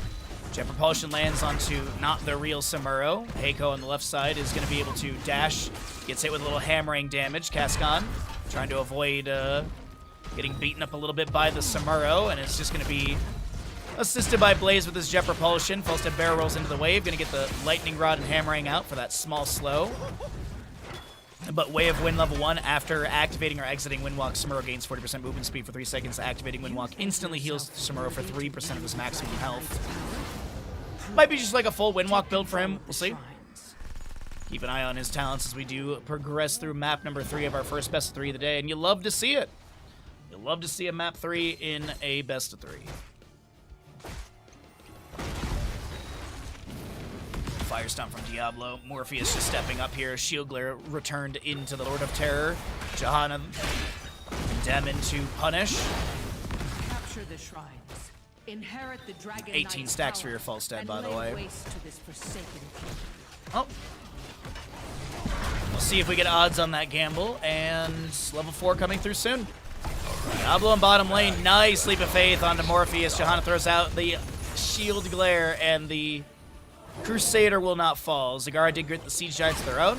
She'll get a few auto attacks out. Looks like Medusa Blades from those autos, getting the split. Dragon Knight in mid lane is available. Diablo Shadow Charge onto the Johanna with the Iron, with the Condemn active. Morpheus getting chunked, and will Morpheus be taken down? The Iron Skin timing, I think, is beautiful, and will not be picked off. 0-0 in kills, as a small experience advantage on the left-hand side has been picked up. But it's very minute, less than a quarter of a level.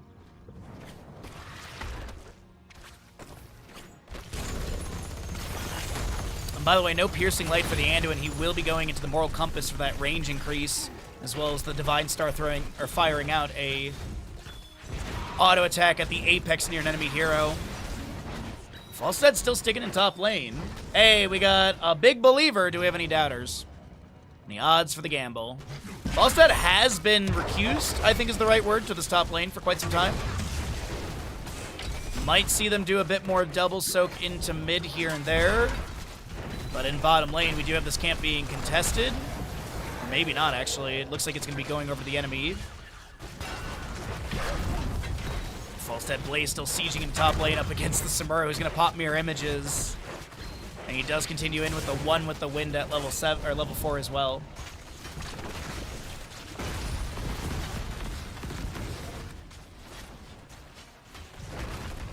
Man.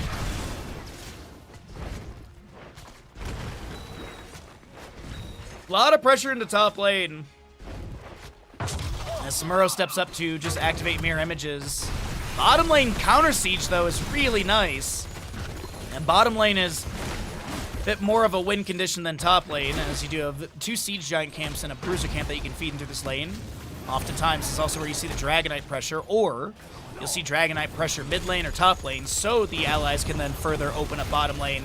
And then once the fort goes down, typically it's where you see the Dragonite rotated into for sustained siege. What's up, Ninja? Happy Thursday, my friend.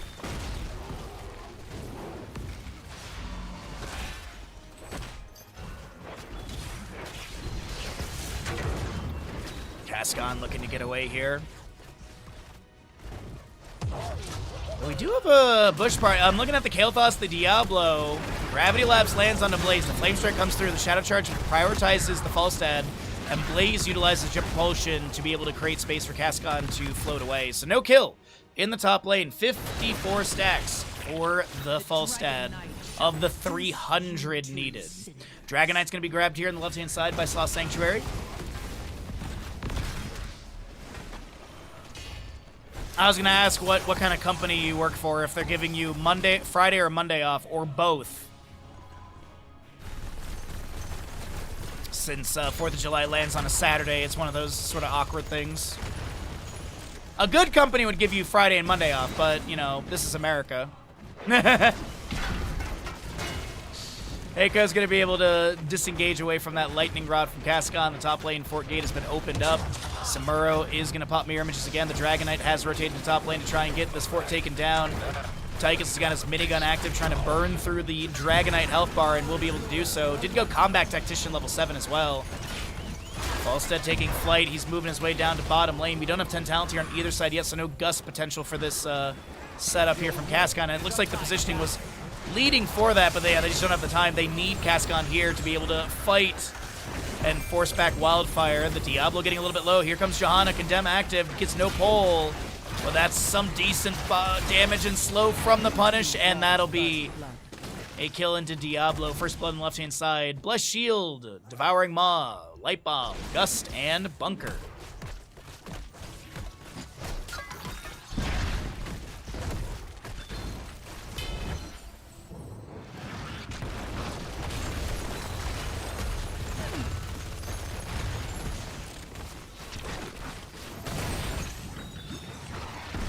After this game, I'll tell you my PTO nightmare stories from the old engineering company. Flame Strike goes out on this camp on the right side. We do have Siege Giants for bottom lane to be grabbed. 11 to 10 3/4, so it's still very close game. Quarter level difference about. Tychus clearing out some creep tumors, working on the wave. Ninja with the 210 watch streak, massive.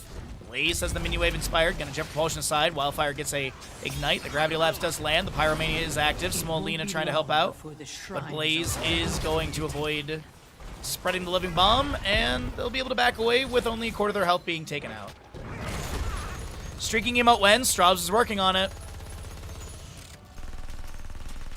That's why I asked you that randomly that one time for you to pop that into Discord or whatever.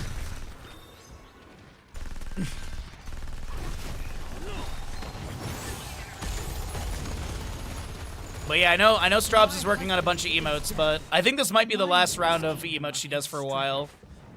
She was saying that she's kind of wants to take a break.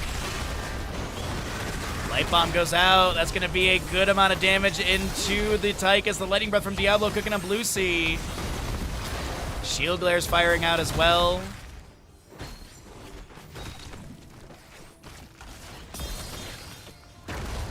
Fire Stomp from Diablo.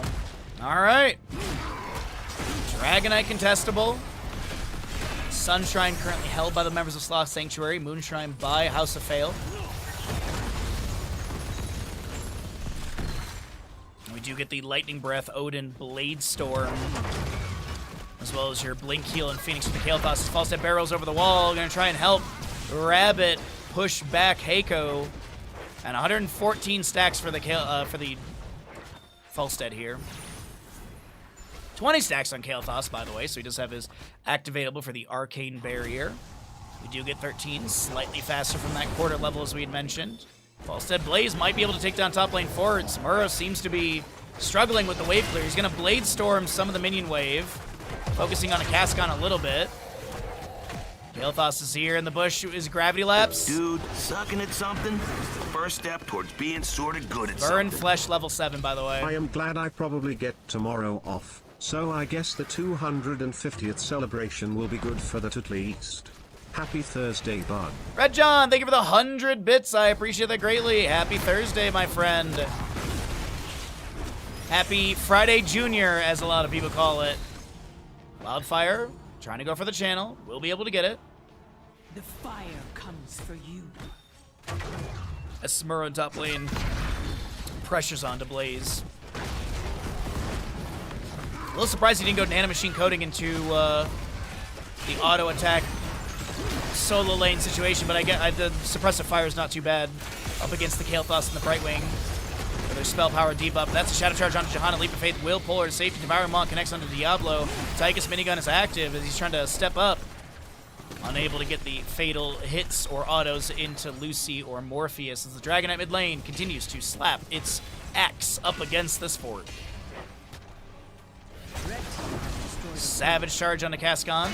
Looks like it timed out there. Cascon gets a few autos, trying to take down the Dragonite. Sits at 1% health.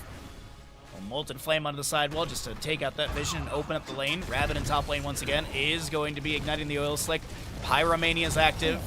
Samura's just going to wind walk to the side. Does have Sakuchi level 13 for the itty bitty teleport.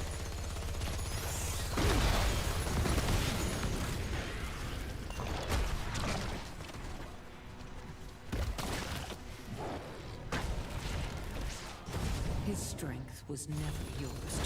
Diablo Shadow Charge. As this is going to be a few roaches here. 7 of the 12 stacks for the Sagara. No subdone for the Johanna, by the way. 0 stacks on Tychus. Fell Flames. Ignite as well. Let's see what we have here. The Phoenix comes out from Kael'thas. Excuse me, the Flame strikes. And such will be enough to take down Siege Giants. They get the channel. No interrupt. We'll get 16s up on both sides in just a moment. Blaze in the top lane. Hit with a grenade. You have that armor, or the spray and pray, and Samuro, the Gus from Falstad, does mash the real Samuro up against the wall, but he's going to be able to just swap to a clone in top lane. Now Diablo is low, but he's going to be able to back off. Tychus dash to the side. We do have the real Samuro jumping into this engagement, pops from your images and runs away. Rabbit has to use Bunker. Diablo's so very low. Blade Storm from Heiko, and that's a lot of damage on to the Blaze. Tychus overkill helps out. And that'll push into level 16. Devouring Maw comes out from Sagara. The Soothing Mist right afterwards from Brightwing. Did go Critical Mist and Magic Spit at 4 and 7. Chastise finds its way into Kael'thas here. The Lightning Breath from Diablo activated. Cascon getting chunked, but will not be taken down. Lucy is the one to be picked off here by Samuro. As a Flame Strike continues to weaken this fort gate of top lane. Next Dragonite phasing should be announced momentarily as the Blade Storm from Samuro onto Narsha, and they will be taken down. Johanna does get subdone. But will she be able to disengage away from Diablo, Brightwing, and Tychus? Looks like yes, she will.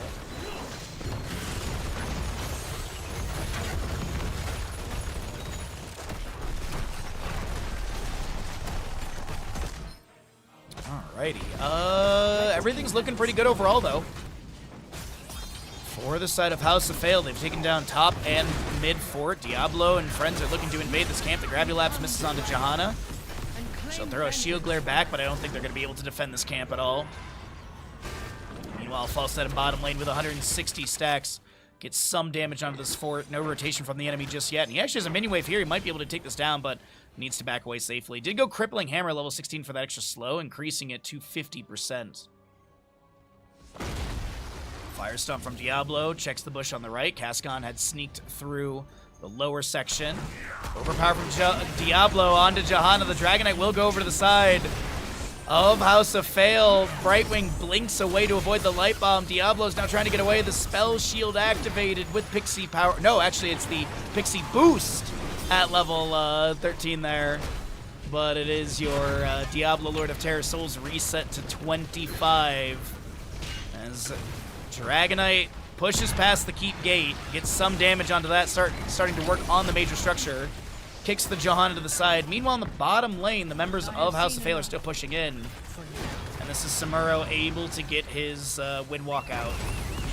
Falstad taking flight. Gust is available. He's going to look for the Gust up against the wall. Will be able to land on the Kael'thas and Tychus. Brightwing blinks in, condemned from Johanna. She is sub-done. Zagara's going to drop some roaches, and they will be able to take down the Kael'thas here as Blaze Pyromania is active. The overkill from Tychus is activated as well. Minigun and dashing to the side. Combat Tactician, keep that in mind at level 7.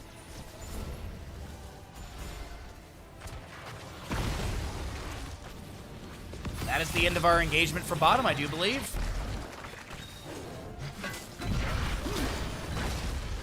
Shield Glare going out from the Johanna. Condemned trying to catch the heel of Diablo, but no hoof found. I guess Diablo doesn't have hoofs, right? Yeah. It's more like Mal'Ganis.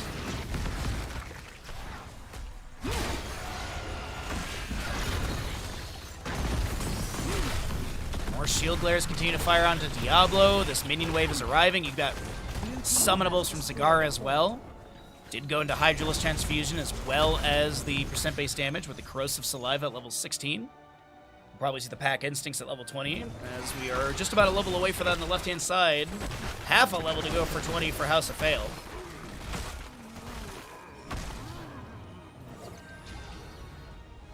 Prepare yourselves. Falstad just catching these waves that are coming in. Samuro just pushing things up a little bit.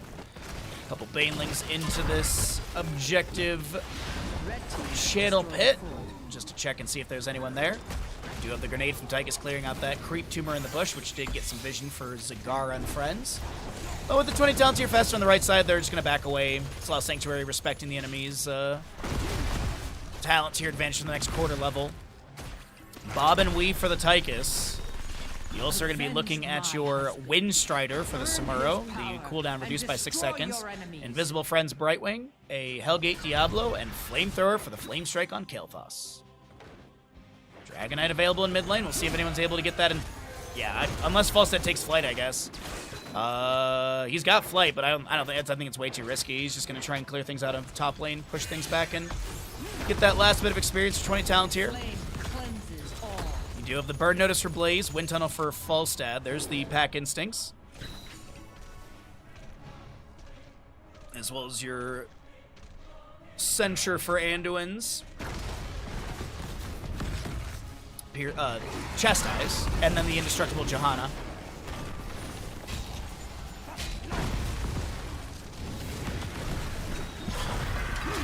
Phoenix from Kael'thas summoned for a little assist in Siege. Flame Breaths from Dragonite going out, clearing out the roaches and get some damage onto the Keep Gate as well. Odin will be summoned. No big red button, as I mentioned. The Bob and Weave level 20. The Bob and Weave. Can do this all day is the one that I flipped in my head there for a second. That's the overkill talent. Dragonite's going to get some damage onto this keep. Odin is still kind of dancing around. But it does not look like the major structure will fall. Good hold coming out from Slough Sanctuary. Dragonite dancing in lane. Nicely done. Love to see a little Dragonite dance. Molten Flame, Heiko's going to be able to Windwalk away. 254 stacks, by the way, for the Falstad. He's getting up there for the Twitch prediction. It's looking pretty doable with 45 to go. Unless if they get heroic kills. But it has been a relatively low kill game at 3 to 4, 7 in total at 17.5 minutes in game time.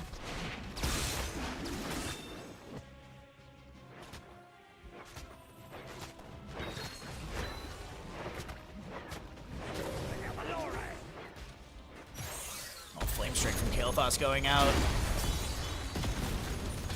Trying to zone maybe, or at least step up into House of Fail. Get them out of your side of the map. Meanwhile, though, Samuro in bottom lane is doing Samuro things, and he's currently slapping this keep with a pole. Falstad, though, flies in. Wind Tunnel up against the wall. He's got no mirror image to swap to. He pops mirror images here. They clear out the other images. Samuro will have Sakuchi. Dashes to the side. Danger ping's coming out. Kael'thas is here. And Gravity Lapse misses, as we do have the little lightning breath from Diablo goes out. There's a blessed shield into the enemies. Diablo didn't have souls for him to be able to buy back in. As the camp was stolen away, it'll be cleared out by Blaze. He gets some damage onto this keep gate. Falstad in mid lane, also soaking up. Ooh, that's a nice overkill from Tychus. Forces Cascon to barrel roll to safety.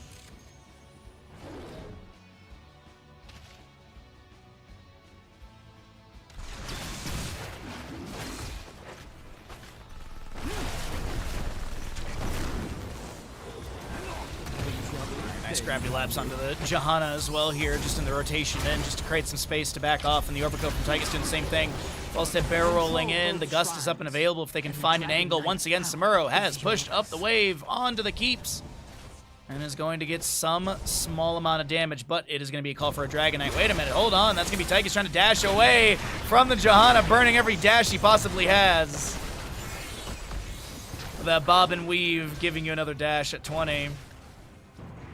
The map is looking really pushed into against the members of Sloth Sanctuary. Mid and bottom keeps down to about 25% health. Samuro has another wave moving in through top lane. The gate is still available. It doesn't look like he's going to prioritize that. Might actually go for Falstad here.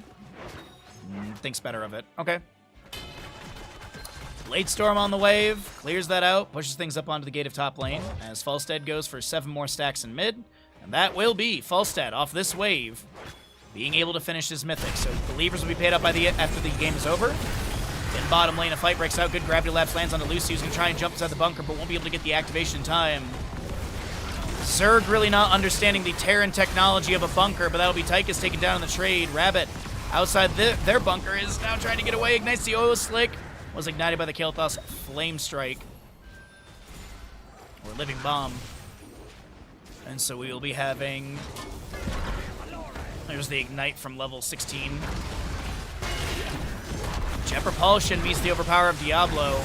Iron Skin from Johanna is active as well. Brightwing blinks in with the Invisible Friends. Diablo takes some splash damage, instantly revealed. Revealed again by the Condemn, and Diablo will be picked off. Souls expended for the respawn. Meanwhile, again in top lane, Samuro has put the pressure onto a major structure, and I don't think they're really aware of this.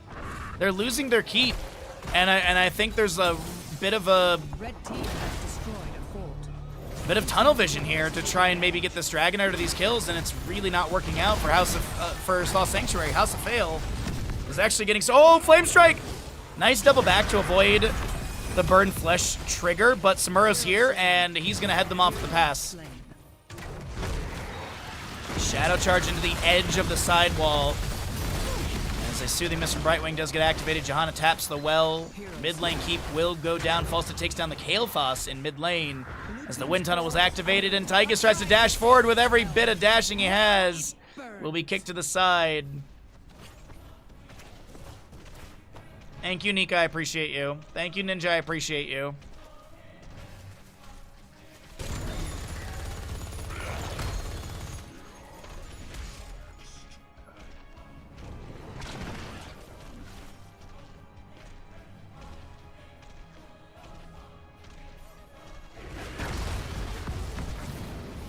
Double tank comp? Falstad's not a tank.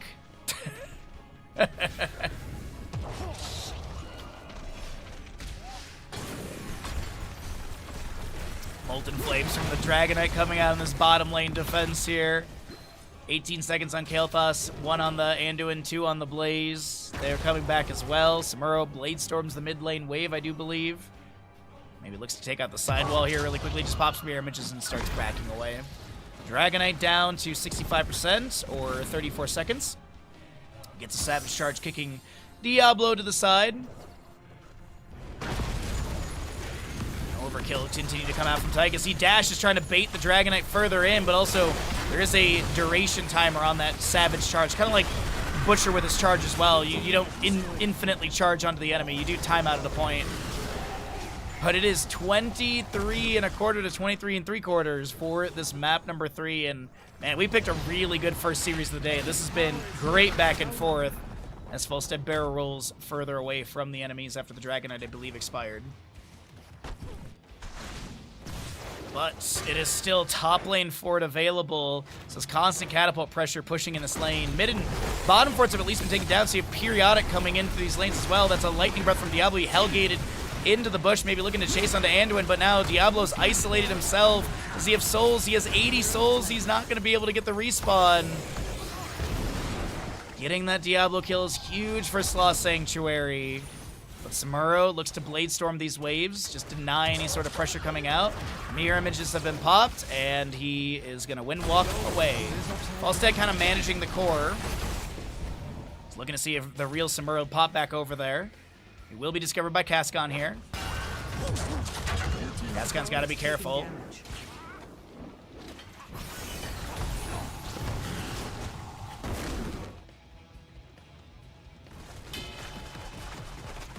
Blade Storm on the wave. I would not be surprised if there's mirror images available. That's a big hammering with the secret weapon level 7. Samuro's gonna scout out this camp being grabbed. Danger ping from the allies. They are currently dealing with bottom lane. And still no Diablo for the next 15 seconds. Yo, what's up, Ebag? Good to see you today, bud. Happy Thursday to you, my friend. I am struggling to wake up today. I don't know why. But it has been a sleepy day for me.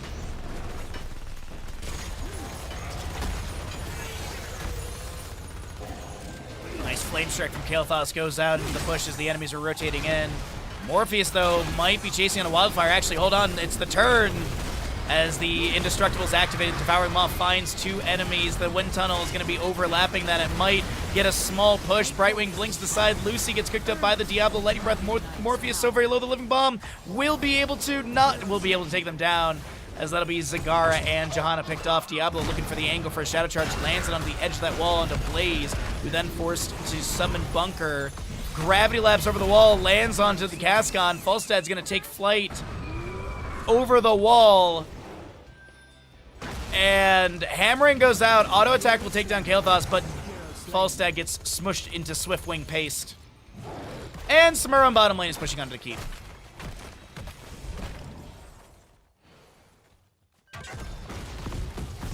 Dragon Knight's available. Tygus is currently heading for it. I don't think they need it. I think they literally run at the core with Odin stuff, and there's going to be the turn, and Tygus is like, wait a minute, yeah, we just end. We just got bottom lane keep. We got 3 katas on core through mid. We got a top lane camp and 3 more catapults coming through. We've got bottom lane wave and a singular catapult. The Odin is here, and the members of House of Fail get the run back. They get the reverse sweep here in the best 3 series. GG, well played. A great back and forth in our first series of the day.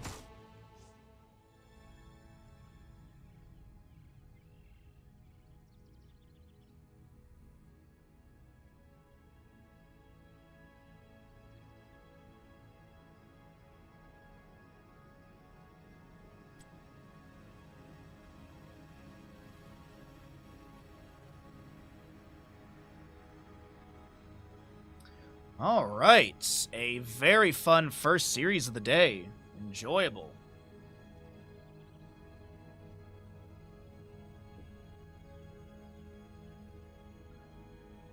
All righty. So how's everyone's day? So the old the company that I worked at previously, the engineering place, if you this isn't the adventures of Sup, my dude? Yeah, because that'll be next week, Wednesday. Thanks for streaming us. Was nice to see it. My pleasure, Wildfire. Thanks for hanging out, bud. We'll be doing more, we're doing more games and stuff like that. I'm just gonna, have a little chilled chat time here, and then we'll figure out another series to cast. I actually have the game already grabbed. We're going to Division 2 of Always Late versus Handsome Human Commoners. So yeah, we'll be doing that one next, but until then... The old company, the way that, if I remember right, the way that the old company did it is that if you had a holiday on Friday and you wanted to take Thursday off, you had to bookends the holiday with PTO. So I literally had to take PTO on Thursday and Monday because they were trying to discourage you from taking longer weekends. So you'd have to burn more PTO to be able to... So, like, if I wanted Monday off, So, like, you know, because we have 4th of July on Saturday, so companies either give Friday or Monday off. And as I said, if they're a good company, they give you Monday and Friday off, because that's what people are going to do anyways. So if I wanted to do that, if our company gave us Friday off and I wanted Monday, I would have to take Thursday as well. I would have to use PTO for that. I feel like that's criminal, but knowing how worker law in the United States does not actually protect the workers in any way, shape, or form, I'm not surprised.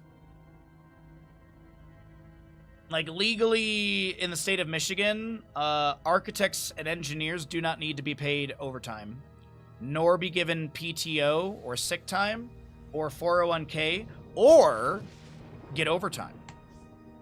Legally, you don't have to be paid overtime as an architect or an engineer in the state of Michigan. It is up to the company's discretion. So you gotta go get a degree, all that kind of stuff, and you don't get most of the benefits. Now, if I was a nurse in the state of Michigan, I get all those things. It is a you are considered a professional. As an architect or engineer, you are categorized as a working professional. It's frustrating. I knew some people. I knew one guy that was a lawyer, and then he had a friend that, for fun, liked to research worker stuff. And so I talked to him about it all, and he was like, unfortunately, like, yeah, you're screwed in the state of Michigan.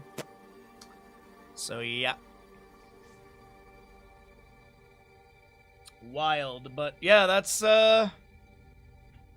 hopefully people's companies are giving them Friday and Monday off, because honestly, that's kind of the best way to go about it. All right. Imagine being a worker in America and having a resource of protection as employee. Yeah. Imagine being convinced that unions are bad. That actually, like, the whole, like, anti-union thing baffles my brain, because if you have any ounce of comprehension and reading or logic, it makes sense to be in a union, but yeah. I also researched the misery of the working class for fun. So anti-union, it's insane. I know, right? And there's still a place I can do. Yep, yeah. I can only talk about architecture and engineering because that was my career field. But yeah, it's wild to me.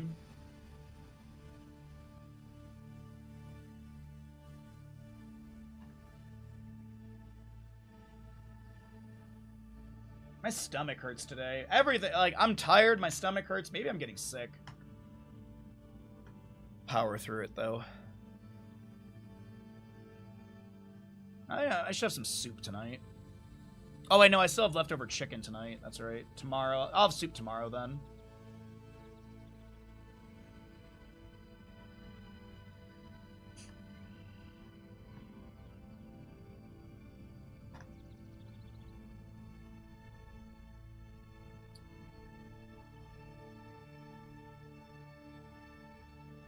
Yeah, exactly.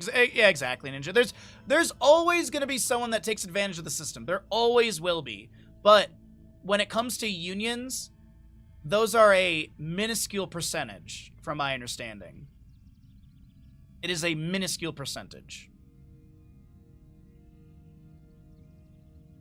Unions, just as any group of people, can be taken advantage by malevolent, I'm assuming? I don't know this word. Machiavellian?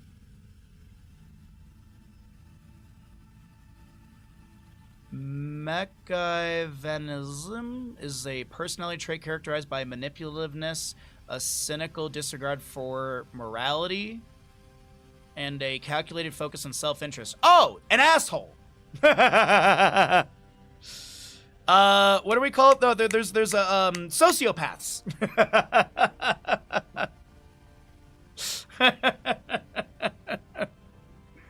Yeah. There's always gonna be people that game the system, no matter what. There's always going to be that, no matter how, like, unless we live in a utopia, you know. But I'd say those are not as common, but still.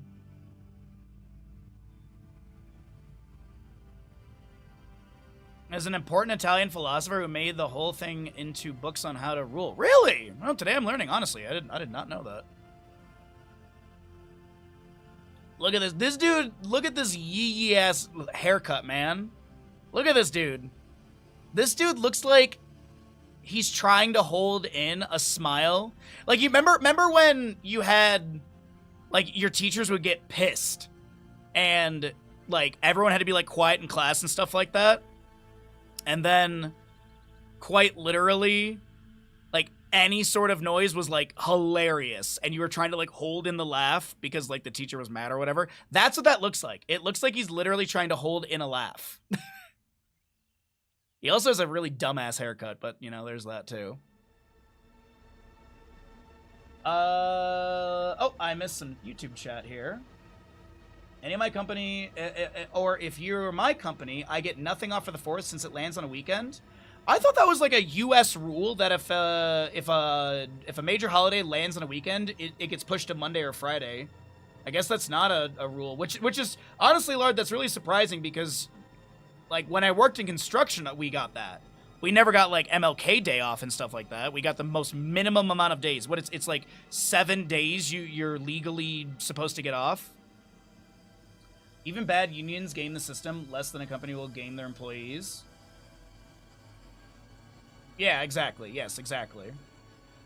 Because you have New Year's Day, then you have Memorial Day, then we have 4th of July, then we have Labor Day. God, the like the heads down from 4th of July to Labor Day, because you're going from 4th of July to September. The first Monday of September is Labor Day. So that was always like the biggest gap where like no one took vacation. So you have Labor Day, and then you have Thanksgiving, and then you have Christmas Day, and that was it. Because you did, we never got you didn't have to legally get New Year's Eve off, nor Christmas Eve off. So yeah, 6 days. Easter, no. Not in construction. Not in, like, Easter, that's religious. And it's also Easter Sunday. Why, yeah. We still get all the federal holidays off, more than most. Yeah, like, but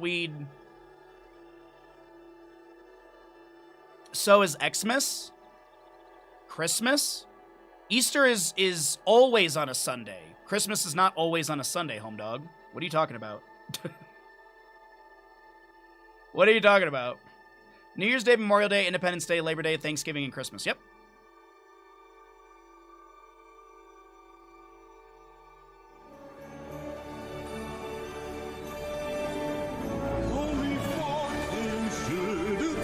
Tier 3 sub. Jesus Christ, what the fuck? Huge. Oh my fucking God, Tier 3 sub. holy shit, what the fuck? Let's go!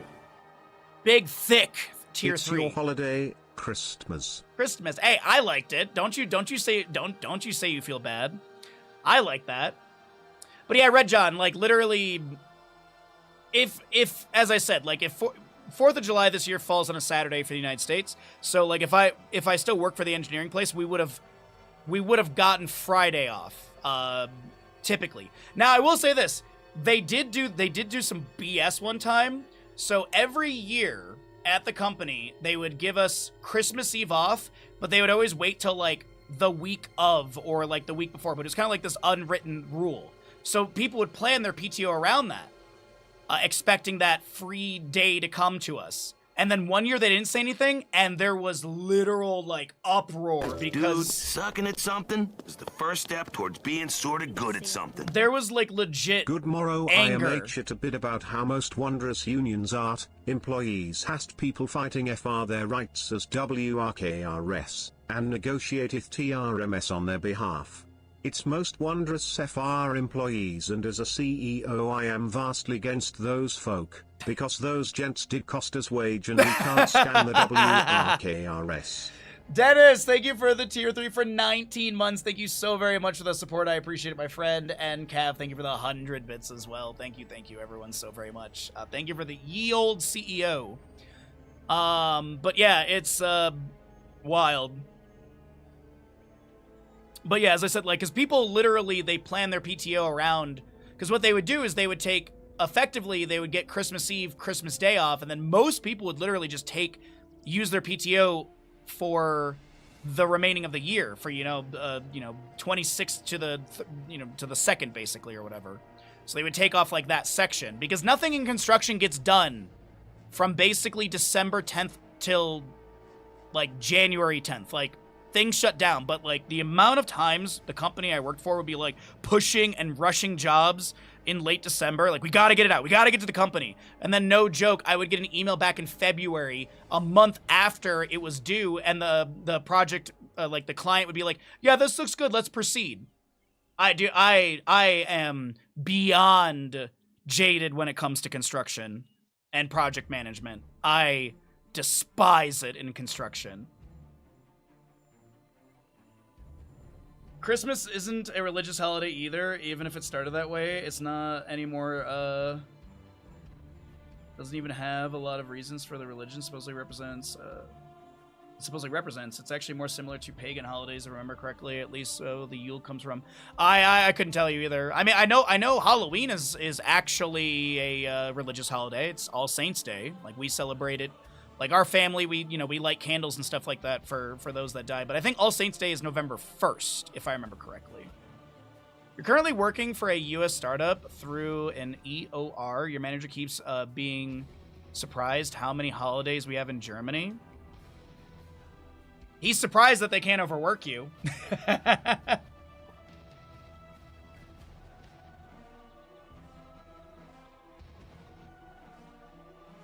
You know, Dings? You know one of my favorite Simpsons bits? Wait, was it Simpsons or Family Guy? Where it was the flu shot was actually the government's secret way of sending people into a spending spree. Because, like, the flu shot was always encouraged in, like, September, October. So then, like, that was, there's, I can't remember, like, what show was that? Flu shot making people want to buy Christmas gifts. I guess maybe TV show, because it's currently giving me anti-vax stuff now. I'm not anti-vax at all. I want to say it was like the Simpsons or something. Maybe let's look at Family Guy flu shot meme.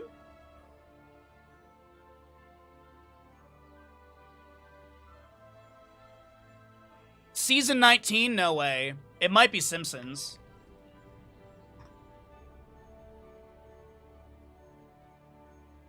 Season 12, episode 6.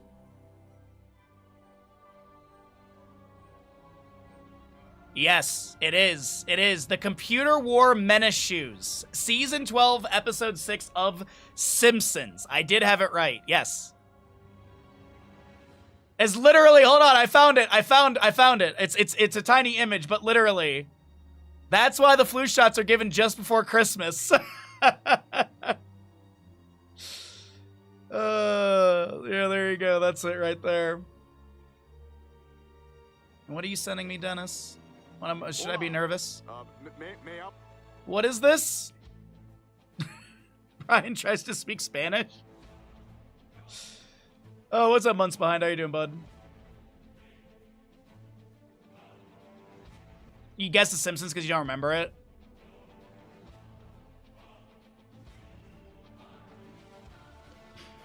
I'll take no COVID shuttle. Make me buy NFTs.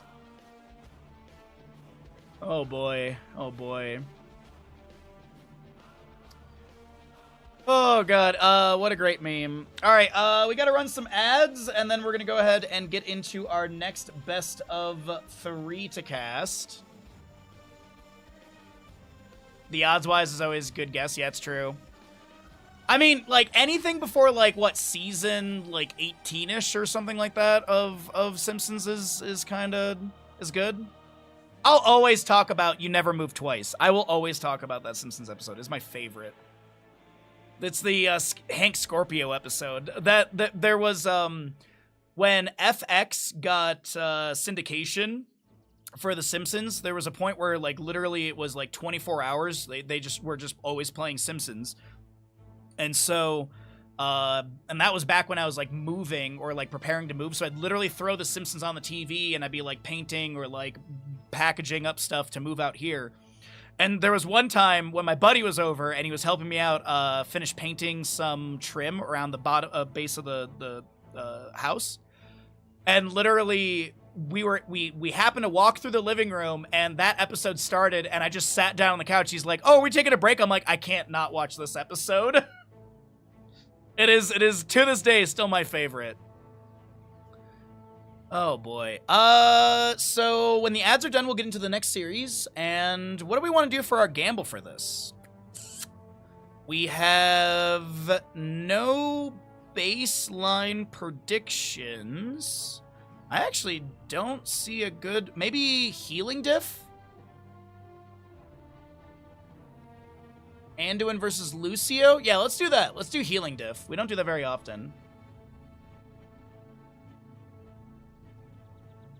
Ever seen a man throw his shoes before? Well, once. Are you talking about when George Bush got hit? No, it's the I honestly I don't remember quotes. I need to rewatch that episode. I immediately thought of the old there was an old interview with George Bush Jr. where there's a man who takes off his flip-flops and throws them at George Bush and he like dodges both of them. That's what I thought you were referencing. I thought you were referencing that, the George Bush thing. Oh boy, alrighty. Healing diff. God, man. As I said, I don't know. I can't wake up today. I'm doing my best. Thank you for hanging out with me in the silliness today. Which healer has more healing by the end of the map? Will it be the Lucio or the Anduin? Did I spell Anduin correctly? I did not.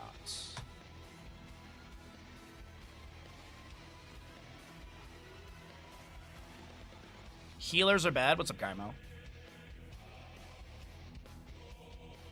Also, whenever someone just types shoes, I think of the IT crowd. The whole, the shoe episode with, yeah, with Jen and the shoes. That's not a BlizzCon email. That's not a BlizzCon LinkedIn. I really need to turn off LinkedIn alerts because I get 4 LinkedIn emails a day and it's all worthless. Someone's looked at your profile. Great, cool, don't care. So-and-so is in your network. Yeah, I know. Yeah, I've been friends with McIntyre on LinkedIn for a while. Yeah, like...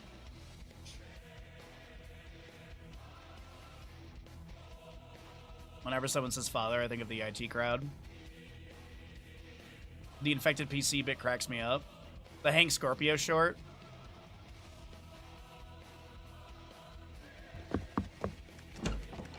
I am here to welcome you on behalf of the president of the Globex Corporation. Me! Try the papayas. They're juicy and full of papain. Makes you strong like Popeye. Popeye, papain, Popeye, papain. See? Same thing. Same... forget it. How are you? I'm Hank Scorpio. Wow, my boss. Don't call me that word. I don't like things that elevate me above the other people. I'm just like you. Oh, sure, I come later in the day, I get paid a lot more, and I take longer vacations, but I don't like the word boss. Hey, look at my feet. Okay. You like those moccasins? Look in your closet. There's a pair for you. Don't like them? Then neither do I. Get the hell out of here. Ha! Ever see a guy say goodbye to a shoe? Yes, once. Yes, once. LinkedIn and Medium both discerned into LLM Slub as a service. Both quit both. Oh, okay. I really don't like LinkedIn and stuff like that. It's so dumb. It's Facebook for the workplace. Let's be honest. Let's call it what it is. It's Facebook for the workplace. Because it's like, so-and-so has 6 years at this company. Will you want to congratulate him? No, I don't. I'm sorry. I don't care. I really don't care. Anyways, here we go, everyone. Let's have some fun. Let's cast some games. The battle begins shortly, heroes. Alrighty, everybody. Let's get into it. On the left-hand side, we are going to be seeing Always Late with the Greymane, Johanna, Lucio, Tychus, and Deathwing. Right side is going to be the handsome... Wait, no, it's the handsome human commoners, right? Handsome human commoners, yes. Commoner? No, it's plural. Commoners. Anduin, Diablo, Sonya, Chromie, and Genji. Care Baha Care? For what? Not saying I like LinkedIn? 3, 2, 1. 6 years at a company, I'm sorry for your loss. Oh, Viciousness Greymane, you do have your Zealous Glare. This is also the Accelerando for Lucio, quarterback, and your Dragon Soul Deathwing. Power Word Shield Anduin. Gonna be Soul Shield Diablo, Furious Blow Sonya. Once again, the first time for Chromie. And your Cyber Agility for the Genji. The Agile Dismount. This is current live patch. The PTR has not dropped yet, so keep that in mind. The PTR is going to drop sometime this month. We'll have a lot of significant changes in Heroes of the Storm. Like Chromie's level 1 here, the Ragnaros changes. Gonna be interesting when things go live. You gotta enjoy the workers' world. It's what the CEOs want. Those pizza parties are not cheap. You like the emergency response number for the IT crowd? The 01800-989. I have a mug for it. At Horrible Anomaly for the Chromie level 4 as we do get into your bottom lane siege. Fort Gate being opened up a little bit here by Lucio Johanna. And it looks like we got a little bit of belief on the Anduin out here, the Lucio. See if we get any Lucio believers here in chat as the Overpower from Diablo comes through the Chastise from Anduin. Landing onto Nero, the Johanna, the Greymane lunges in to try and get some Razor Swipe damage, but is unable to do so.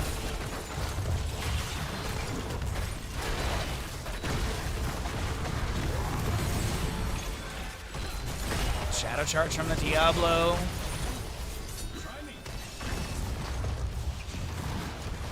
I don't think that the Slap-a-Third shutting down structures is going to make it into live. I think that's a bug on PTR. That's my legit, honest opinion. If it does go live the way it is, I think Juice Pirates is going to become extremely prevalent with Abathur. Or like shenanigans in that sense. I don't think it's going to go through that way. And if it does go through, I think it's going to be short-lived, to be honest. I don't think the mechanic is... I'm not a fan of it, personally. I think it ruins the entire playstyle of Abathur. I understand the meme and everything, and it's funny. Ha ha ha, Slap-a-Thur. I just think you're completely disregarding the design idea behind Abathur.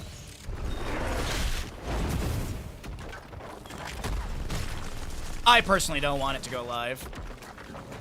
As funny as it is on PTR.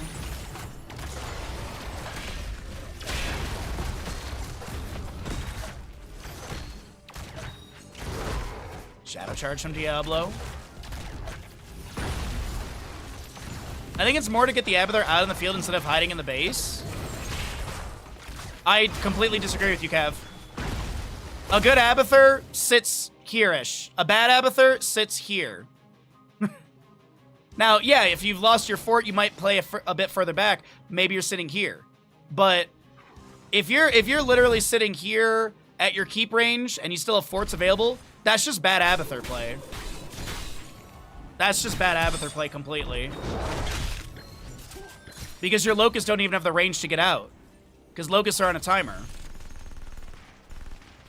So, like... But I don't think an Abathur should be anywhere in this area. Like, maybe here. But an Abathur should never be in this section of the map. Unless maybe, like, you've got an objective bottom lane and you want to, you know, hat soak here and, like, bait the enemies to step up or something. I can see that, but nah.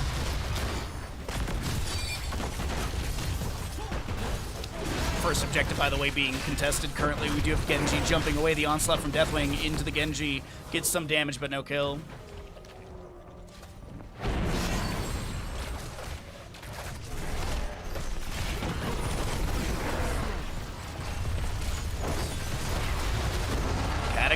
Deathwing. That's going to be an auto to bite the hiney of Sonya. She'll be taken down. That's going to be Lucio with reverse amp active. And the autos from Lucio will be enough to take down Genji. 4-1 in kills in our map number 1, second best of 3 of the day. And Lucio got no believers. All right. Well, that's a bummer. I think it'll encourage people to play Abathur worse than they already do. Yeah. As I said, that's why I don't like the Slapather at all. I like it's a funny meme. I don't like it. Shield glare? Wow, Johanna gets taken down. Greymane next to fall by Sonya's sword. And we'll have Deathwing pushing up the top lane wave onto the fort gate. A seed is sprouting. The anticipation is building. Alrighty, so level 7s are coming through. You do have your Time Walk's Pursuit for the Chromie already at her level 10. Some stacks for her already at 12 stacks of the 40 needed. 151 for the Deathwing on his Hour of Twilight of the possible 2,000.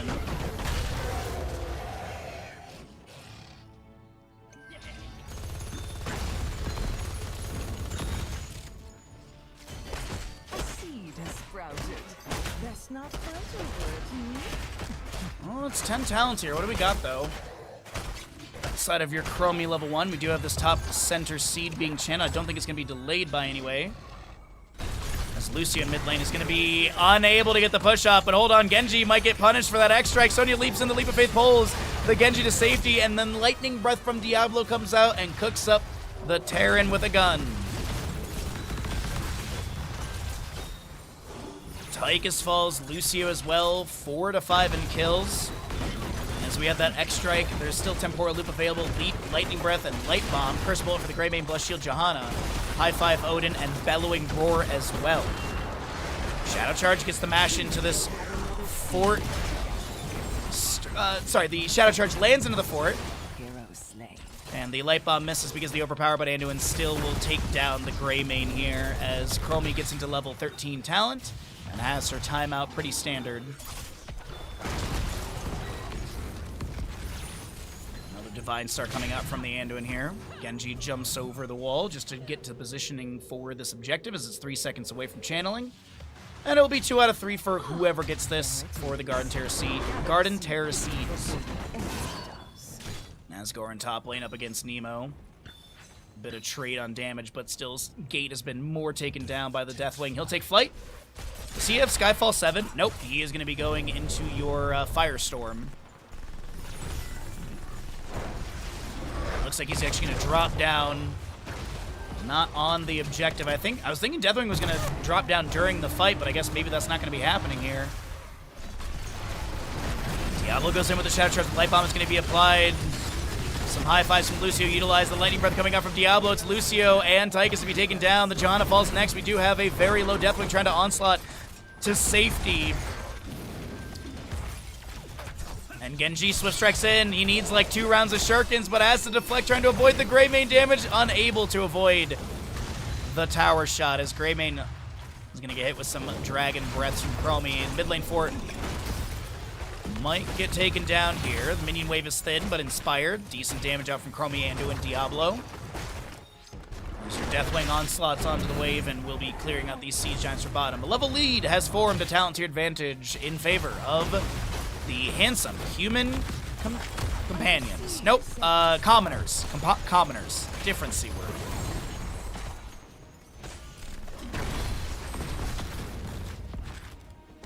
Sonya's a little wave push up onto the fort of top lane.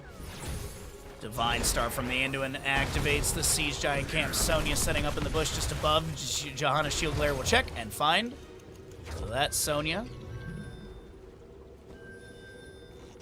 13 just about here on the left-hand side, so at least they can fight on even talent here. 5 stacks needed for Genji as the Shadow Charge from Diablo comes through. The high five from Lucio mitigates any further overpower. Leap from Sonya, though, into the back line. High five from Lucio again. Swift Strike from Genji with the X-Strike into a Light Bomb as well. Bellowing Roar from Deathwing creates some space for the allies to back off and tap well, at least on the Greymane side.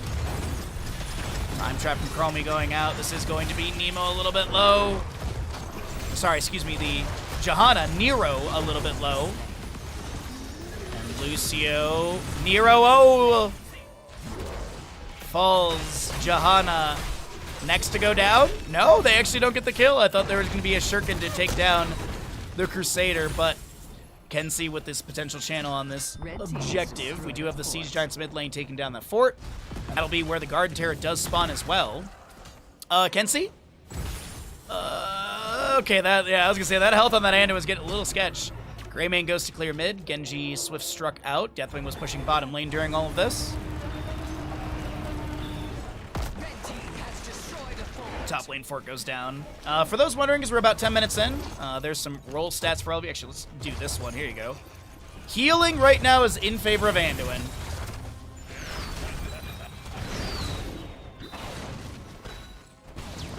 But it don't matter because we got no odds on Lucio.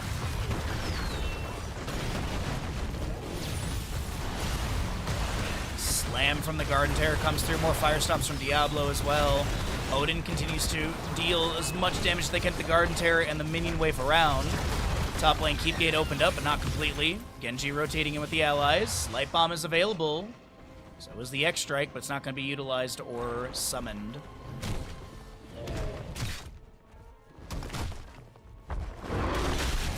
Though still, it's a level and a half lead, talent tier advantage, 4 kill advantage, all of this in favor of the handsome human commoners.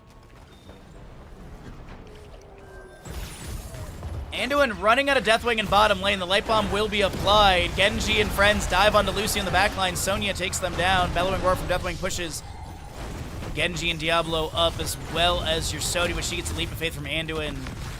And that is a nice dive onto Lucio. Can they take down the bottom lane fort and get all 3 of these structures taken down for the periodic catapult pressure in all 3 lanes? And Deathwing took flight. Yep, his health bar is moving up quite rapidly. So we have Camp Grab. I think they're going to try and rotate this in straight to the structure. Diablo using Shadow Charge for a bit of siege damage. Minion Wave arriving for that inspired trigger as well.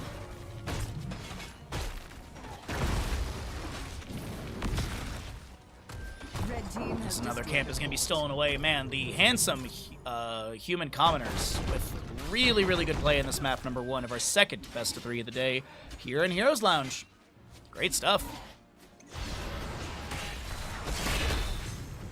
Little grenade out from Tychus once again.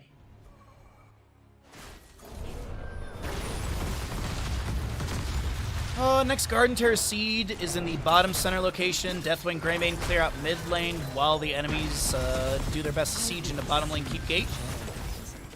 Are you ready? Johanna stepping up with the Condemn.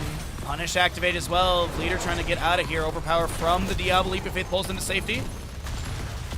Another Fire Stomp coming out from them as well. Diablo is full on souls. Onslaught from Deathwing. Trying to body block onto Diablo. And the Glyph of Faith will be utilized for that secondary charge of the leap. And Cataclysm from Deathwing still chasing in. Overpower from Diablo. Time Trap from Komi. As the Odin does get some, but here comes Light Bomb from Genji. Huge leaping from Sonya. A lot of blue health bars low here. Temporal Loop onto the Odin. They will be taken down as it is a Tychus, Deathwing, Greymane pickoff. Genji, Swift Strike, trying to get closer and sustain damage on to this Lucio. He wall rides and leaves his Johanna to be taken down by the enemy. A quadra kill picked up by the handsome human companions. Or commoners, sorry.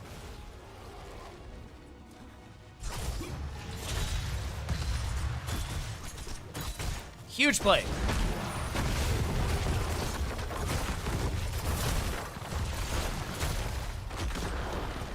Minion Wave arriving. God, the Minion Wave movement speed buff from Lava Surge at level 20. I'm so excited to see that. Minion Wave was zooming when we were testing it on the PTR on Tuesday. Divine Star coming out from the Anduin, a little bit of heal here and there. Diablo Fire Stomp at the end of this, and next Garden Terror Seed, bottom center location. But a 3-level lead is here, and about to be a 20 talent tier advantage. And it does not seem like there's any sort of call from Always Late to step out and try and defend, poke, or anything. They're gonna wait for the waves to crash in. Clear them safely to try and get a little bit more experience and close that gap, but for the next, like 2 minutes, easily, this is just going to be the handsome human commoners to grab any camp they want, push the lane how they want and grab Garden Terror Seeds. They should be able to get a second for sure. Maybe the third can be contested by Always Late. Censure Anduin, Diablo Hellgate, Ignore Pain Sonya, as well as the Stuck in a Loop and Genji Living Weapon. Stuck in a Loop also increases the ability cooldown from 500 to 800%, 700%. Significant. Bush setup. I would not like to see Always Late go for this. I think you give and you just wait for these waves to crash in. Yeah, they're backing off of it.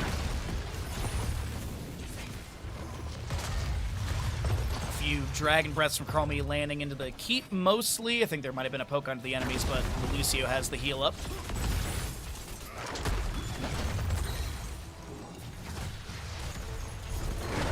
Slot in from Deathwing with a little Incinerate Wing Flap. Genji almost breaks one of the armor plates during that. Globe gathered by the Johanna. Deathwing just trying to sustain that 40 armor for now. Garden Terror Seed available in the top left of the map. Is there any split from someone to go grab that on their own and continue pressuring mid lane as the camps are crashing in? Does seem like actually another camp for top lane is going to be grabbed to bolster that siege value. Grenade from Tychus does hit the wave, and the keep is not taking any damage. One stack need for Chromie once again the first time. And 3 Piercing Light for the Anduin for the 3% spell power currently. Top and bottom being worked on by, looks like top lane is Lucio and Tychus and Deathwing and bottom to clear, but that creates a gap, a vacuum, a window for this mid lane keep to be taken down. Overkill from Tychus is still active. As a globe is going to be picked up by Diablo. Actually, looks like he didn't step up for that one. There's still tower shot zoning him back. I didn't realize they had no minion wave stepped up there. Chromie's done with her once again the first time, so it has that extra echo. And Sonya is currently working on the objective. Now, the objective does have global vision, so they do see this. This is Greymane's vision currently, so Asgore is grabbing that. Genji swift strikes away from the enemies. And the next Garden Terror Seed, we'll see where that's going to be, but can they get that level in the next minute and a half or so?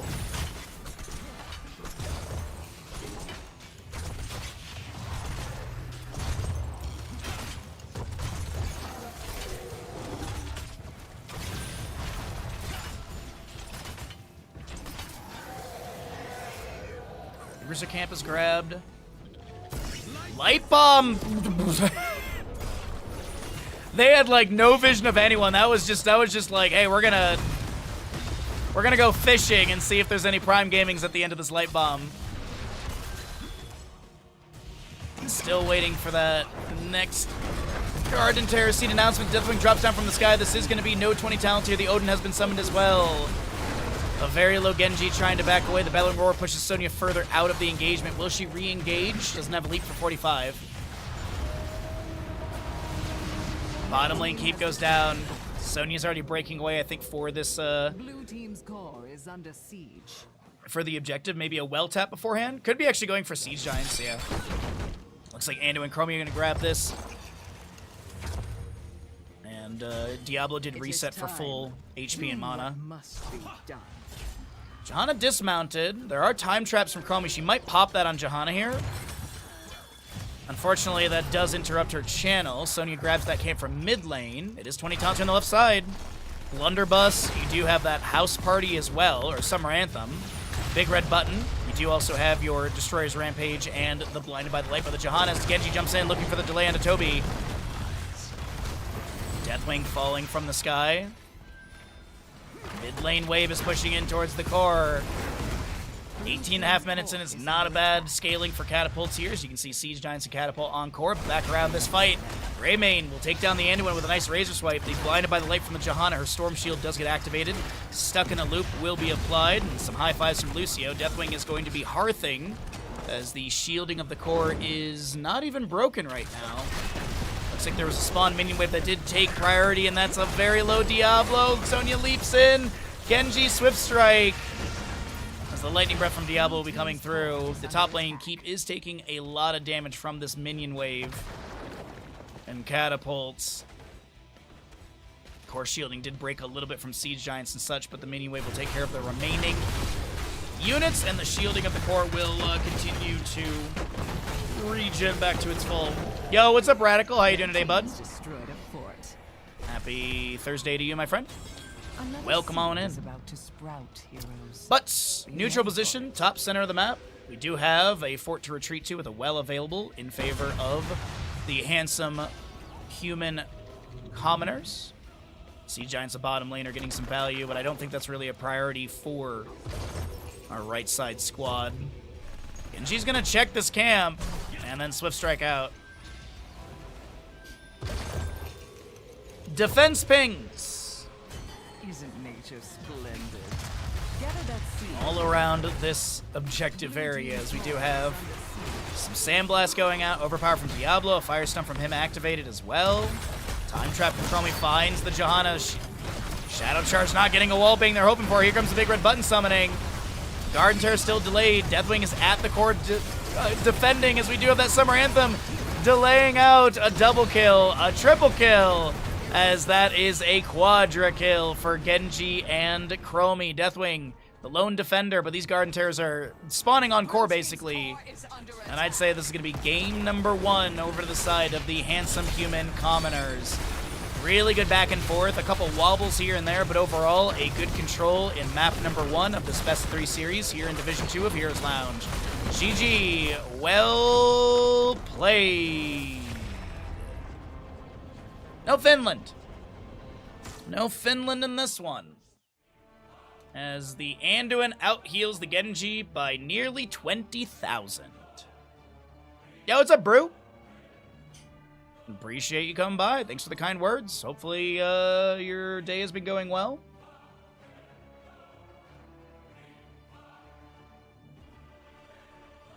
I have sadly been at my company for 6 years as of last month. It's a sad existence. I remember when I worked at the sushi place, I literally turned to someone at the first week and I said, if I'm here after a year, I've failed. And I no joke. Slick, it's ready to go. I no joke quit on 1 year and 1 day. My last day was 1 year and 1 day.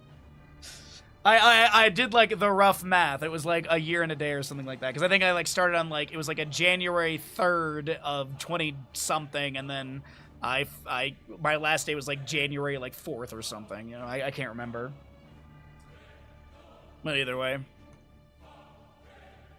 Kel, thank you for the tier 1 gifted sub to Brew. Brew, enjoy your ad-free viewing and your amazing emotes. You can join us in the ad time as we talk about random stuff, because ads are coming the way for the viewers that don't have subs.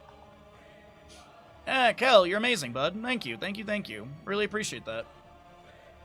What's up, Turbo? Man, everyone's here today. Thank you all for joining me. Happy Thursday. The day before our U.S. holiday weekend.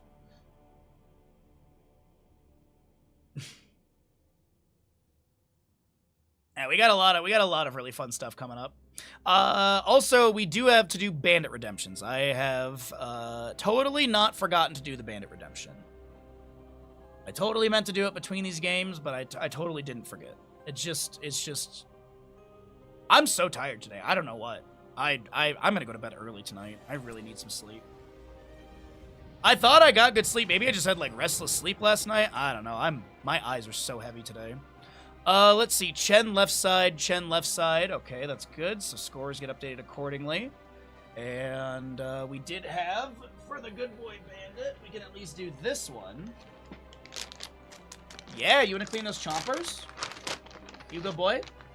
It's the last one of the bag. Good thing I've already bought 2 more bags. Looks like there's some little bits here we can throw to him as well. He's like, I swear I saw something land. Thank you again. That was from Be Crazy earlier. Clearly you got hit by Deckard 20 last night, dude. I wish I got hit by Deckard's 20 last night.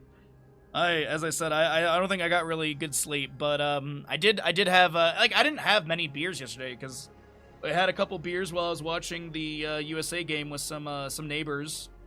And then I ate food afterwards, and then I drank water too. Like it's I don't know.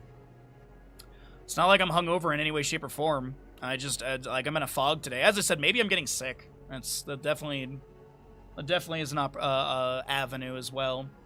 Okay, so when ads finish out, we'll get going into the next game, but really quickly I'm gonna go grab a cup of tea for myself and keep myself hydrated. You should do the same, chat, and then we'll figure out what our gamble's gonna be and what we're gonna do for map number 2, where we're gonna head and all that good stuff. Good boy, Bandit. You gotta clean those chompers.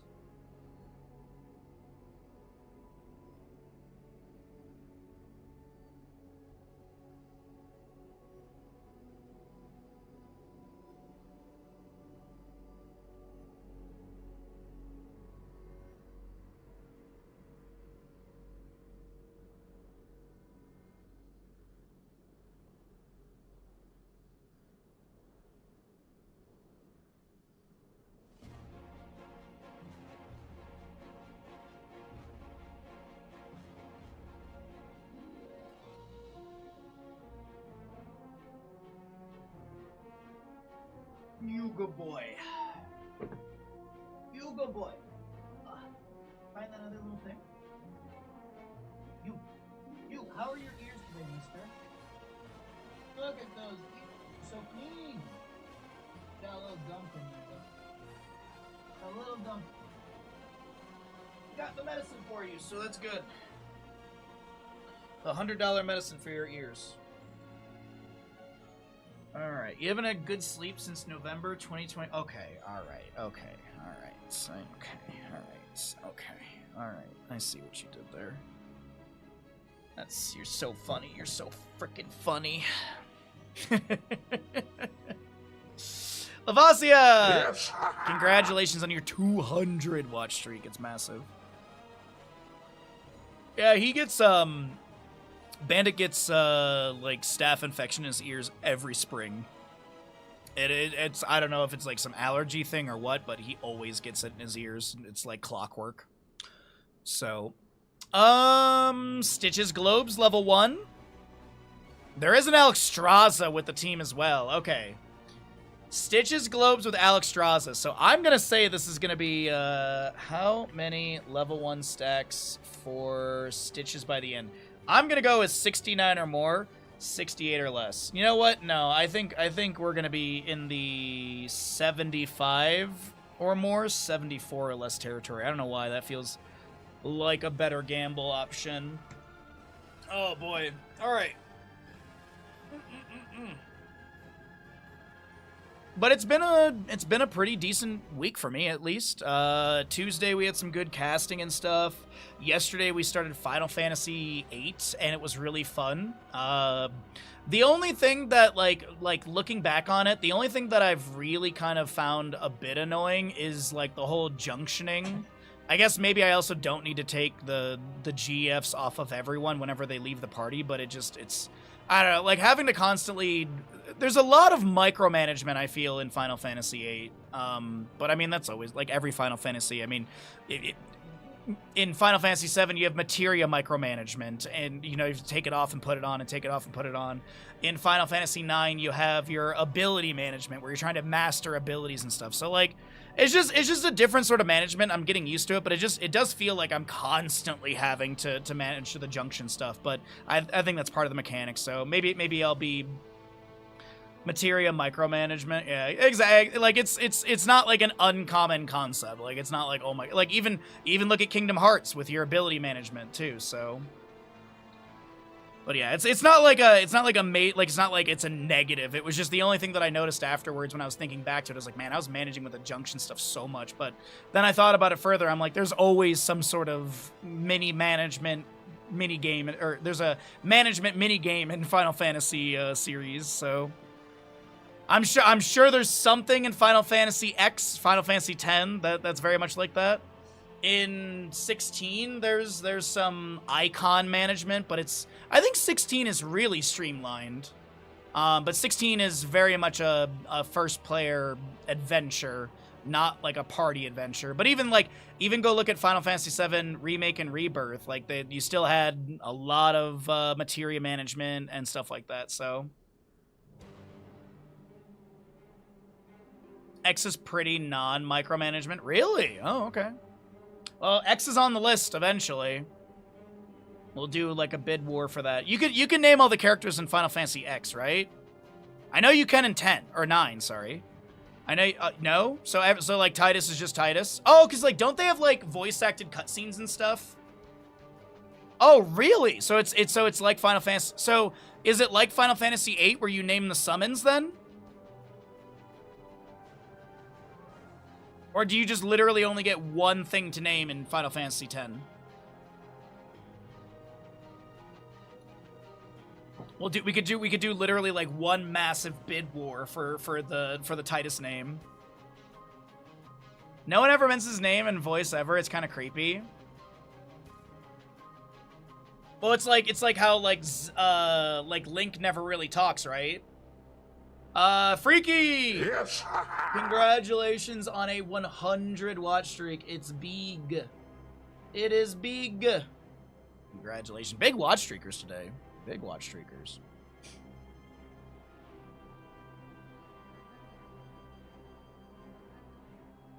You never mentioned Titus either, but what about his amazing laugh?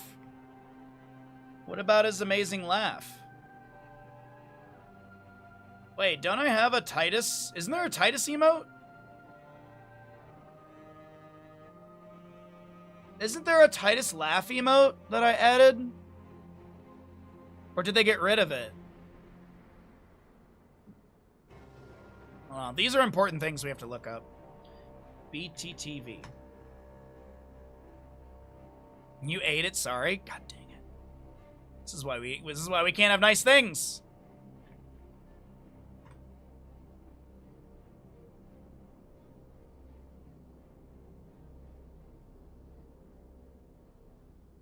Which of these do I want? Do we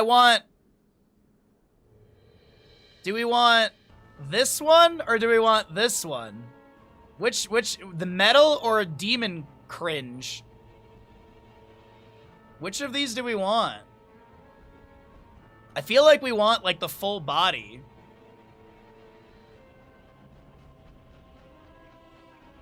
The LMAO, I hate this so much. There you go. I hate that so much. The teeth upset me. Waka face? Oh, what is this? BTTV. Is Waka face a thing?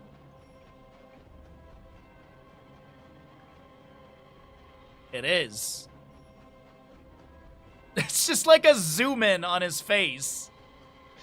Sure, whatever. You guys can have that one as well. Sure, whatever. There you go. There you go. You guys can have that one. I'll add in Waka as well. If you're not seeing F5 your chats, ads are done. Wait. There it is. I'm gonna F5 my own stream.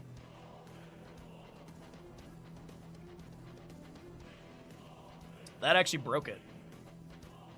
Oh god. I made some new sub badges. And I forgot that I made, you know the mountain that I did in for Demon Souls?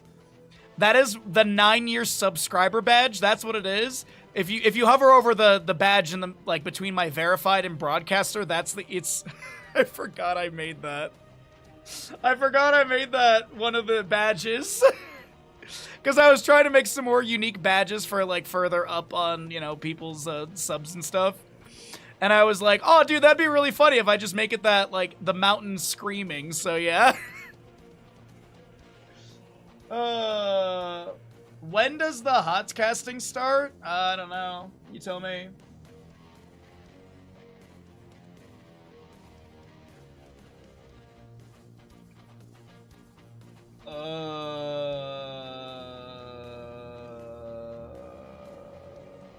Oh, okay, sorry. I got a message from someone. I was like, I don't know who the hell you are, but it's the, I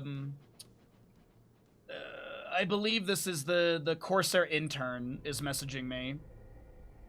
Because they always do, the Corsair always does like a big intern thing in the summer. And I was like, who is this person messaging me about Corsair products? Because, like, they're literally talking about, like, the secret new upcoming products. I'm like, what the heck?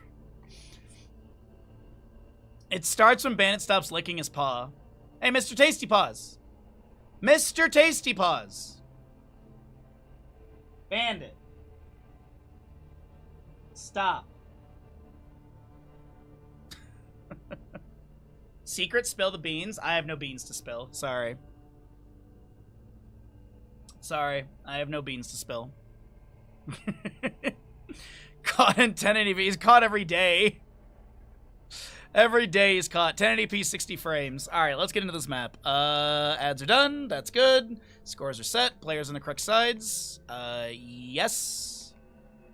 Alright. Gamble go. Let's get some odds on this one.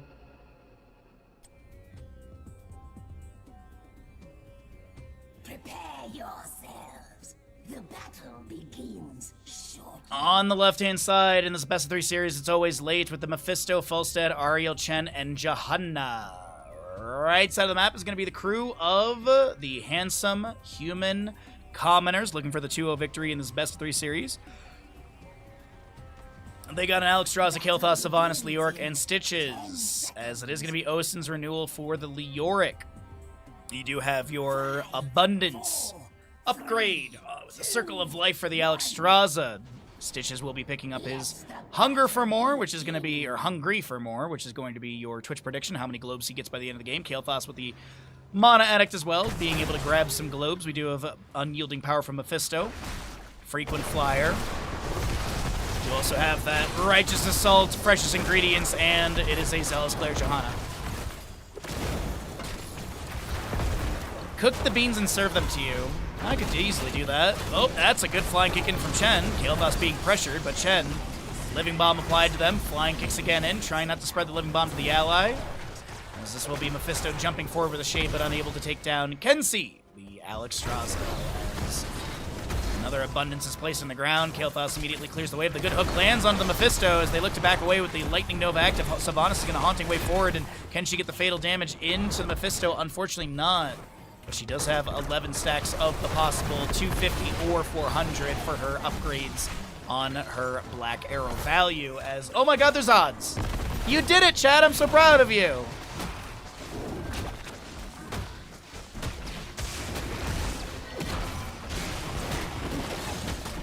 Oh, really, BRB? Thank you, bud. I appreciate it. Excited for the tournament this weekend. I've been talking about it like every day on stream, however I can to, you know, remind people to sign up and stuff. So, on that note, exclamation bracket chat. Check out the upcoming Eternal Conflict tournament. It'll be the Sunday, the 5th, 12th, 19th, and then we'll have a Saturday, Sunday, double bracket. Double elimination bracket. There we go. On the last two. The last 2 days, or the last 2 weekend days of the month. So be sure to sign up for the Eternal Conflict Season 2, if you would like to do that, or maybe propose it to your team captain. I would love some brisket too, yes.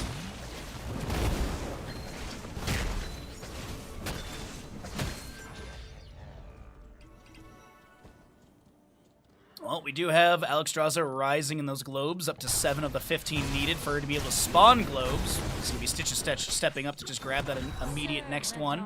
5 for him, 11 for the Kael'thas. I honestly thought they were going to be a bit more matched in these globe gatherings, but not going to be the case currently, as we also do get the Withering Flame for the Chen at level 4. Been seeing that picked up a lot more lately.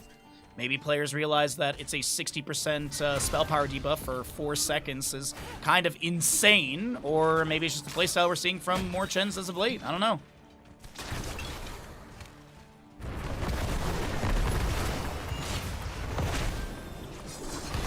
Also going to be seeing your Ghastly Region level 4 for the Leoric here. Kael'thas continuing just to try and clear out the wave safely. Stitches backing away with the Kael'thas. We do also have Toby stepping out. Condemn onto 2. The punish is there with the subdue trigger for the slow. Kael'thas will be taken down. His gems are dropped, and it looks like that's 11 gems that will not be picked up by Kenzie in time. As the hook lands onto the Johanna. But the Iron's going to be activated afterwards, and she backs away just fine. The Orc in bottom lane is going to be able to Wraith walk out. On autos here and there onto the minion wave. Oh, absolutely you do, Muffins. Even if you don't get anything, it's a fun adventure. I really recommend it. They have so many good snacks. I've had a few of them sent to me by a lovely viewer. More of these skull missiles rain out. We're almost at our first milestone for those. Actually just got picked up there. The extra 100 damage. Going to be able to get an additional charge when you hit the 40 mark, which is only 17 stacks away. 42 stacks for the Falstad on his frequent flyer level 1. 11 regeneration globes for the Chen of the 15. Gonna get his 12th right there off the wave. Did go into the elusive brawler at level 7 as well for that movement speed, as well as the avoiding auto attacks. We do have a gravity lapse landing into Johanna.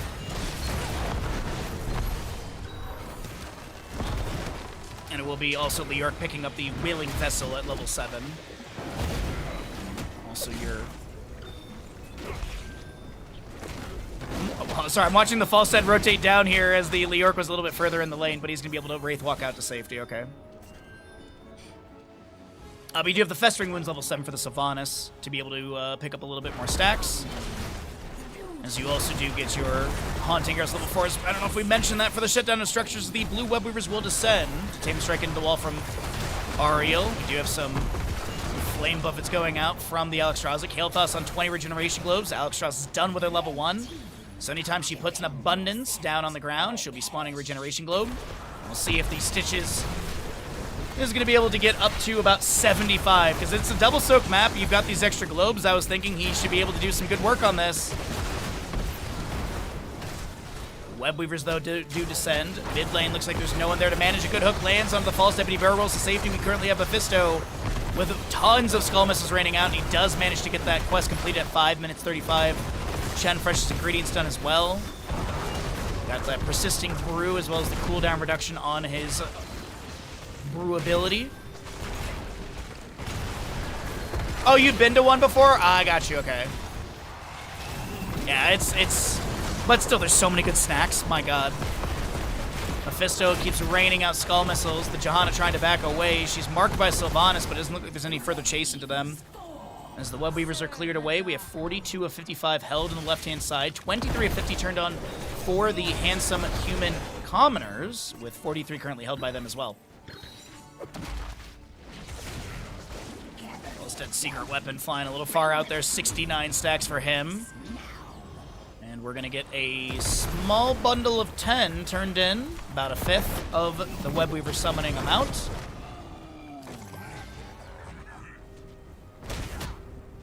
What do we got here? It's Blessed Shield, Wandering Keg, Crystal Aegis, Gust, and I don't know what Mephisto. He's actually going to go into Durance of Hate, or Consume Soul. A rare Consume Soul with a 2-minute cooldown. He does have the Spite. We might see Hysteria for that other value. Gravity Lapse, Lightbinder, as well as the Phoenix and Arcane Barrier from Kael'thas activated. We do have Falstad gusting some enemies into the wall to maybe create space for their own team to back out of this. A Gravity Lapse from Kael'thas does land. Johanna stepping up. A Slam from Stitches does land onto them as well, and this is going to be the heal coming through. Entomb is good onto a couple, but it's only going to be... Actually, it was Mephisto and the Ariel and Falstad, but Mephisto shaded, Falstad barreled, and left Ariel kind of by herself. She won't die, and the Consume Soul will be utilized here for minimal to no value. Lifebinder, Mind Control, Phoenix, Gorge, and Kael'thas, and Entomb, sorry, are going to be active for the heroics on the right side. Gorge down for the next 13 seconds. We do have a possible Web Weaver turn in here. 41 of 50. We need 9 more. And I believe that's the remainder on... Actually, Alexstrasza could have the turn in here, but she currently is hearthing back for full everything. More globes to be gathered, as Stitches is at 25 stacks. At the 40 stack, he'll be having a 15% movement speed increase. You get 5 passively from taking the talent. Every 20 regeneration globes, you increase that by 5%. So he's already got 10% movement speed increase, so another 15 to go, as I mentioned. 35 for the Kael'thas, really working his way up on those stats. Toby going for the turn, and that will be enough just at the top of your screen. Mephisto Skull Missile goes out, and the hook misses from Bleeder.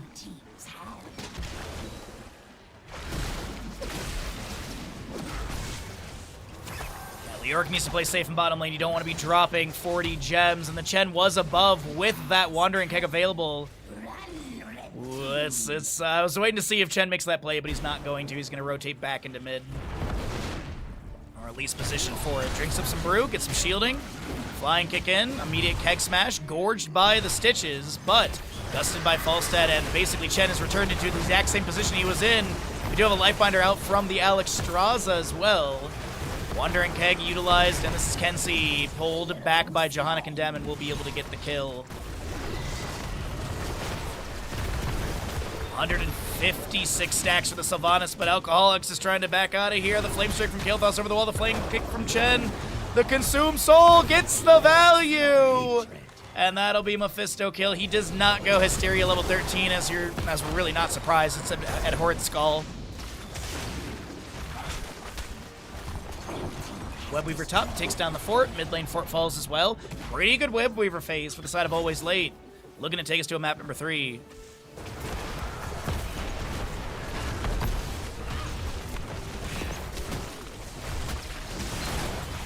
Another hook. Johanna's going to be able to back out of here after the Iron Skin expires. 110 for the Falstad, 43 on the Kael'thas, 31 for Stitches, and 156 on the Sylvanas. Baseline stacks. As things continue to be defended in bottom. We are in oh my god, I can't believe Toby did not get hooked there. We are in double turn-in territory for the side of Handsome Human Commoners, as they only need another 2 for the summoning, and they're holding 60, well, I guess 63 at that point, right? Shield Glares from Johanna to defend. A lot of pings on the minimap, as you can see. York with the Wraith walk out. Asgore will get a quick heal from Alexstrasza. A hook tries to find a pull, but there's no one in that angle. Chen was just to the right side of it. As the level gap is about there, maybe like closer to like a half a level to 3/4 of a level gap. But Asgore literally has the next turn-in with 55. It's just they need to be able to get to a turn-in spot, as this is going to be a nice invade onto this camp. I heard a mind control from Sylvanas going out, but I don't think it connected. The Wandering Keg into Stitches, who gorges this Johanna. The Wandering Keg gets one more push, and before it expires, the Lifebinder comes through and saves the Stitches health bars. The Dragon Queen will be activated. Gus from Falstad. Toby is trying to back away. The Blessed Shield might have been the disengaged stun they needed, and Toby is out of here. Nicely done. The Orc looking for the turn-in. He will not be able to get it. It's delayed by the Chen. Is there a helping hand onto Leoric? He Wraith walks. And Stitches actually ends up getting the Globe minion, the Mage minion, so he'll be able to grab that really quickly for the allies. 4 globes to go for 15% movement speed. Alexstrasza being dove on. She'll activate her Abundance immediately. Johanna's, oh, that's a Sylvanas going in, and I don't know if she wanted to activate that teleport. And Sylvanas falls. The Lifebinder does trigger onto Kael'thas, but the helping hand does kind of create a gap. Wandering Keg actually comes through, and Alexstrasza is the one to be taken down. Hook Gorge into Mephisto. Gravity Lapse misses, but the tower shots have reduced armor, and Mephisto does go down. Flying kick from Chen. A hook tries to find the pull, but none to be achieved. Woo-wee! What a game! Another condemn from Johanna. This Living Bomb does get applied. A couple shield glares here and there. Chen gets hooked in. Gravity Lapse to follow up. A lot of stagger damage as the second Gravity Lapse will come through. The Phoenix from Kael'thas to be summoned as well, but Chen is not going to be taken down just yet, at least. The Flame Strike will connect, eating through some of that shielding. Hook goes out. What talent lets Sylvanas spread 3 stacks of dagger? Oh, it's not dagger, it's the Festering Wounds level 7. That's the one we mentioned. She also went Windrunner at level 16 or level 13 for a synergy for a secondary charge. So you can mark up the enemies pretty significant or pretty quickly there. Yeah, but the Festering Wounds increase the Haunting Wave damage by 15%. Haunting Wave applies 3 stacks of it used to be called Banshee Curse, Black Arrows. I'm trying to adjust my verbiage. Because honestly, Banshee Curse sounds cooler than Black Arrows, but whatever. Yeah, no worries, Edward. Always happy to help. I mean, how dare you not know every talent off the top of your... I mean, oh my god. Gorge Stitches onto the Ariel here. Gravity Lapse misses. As Leoric maybe looks for an Entomb angle, but he don't think he has it. He has 75 gems, man. They can't even get a first Web Weaver turned in as Toby. Might get 24 turned in here. Flame Strike will delay. It's only been 10. Yeah. I tease. You're good, bud.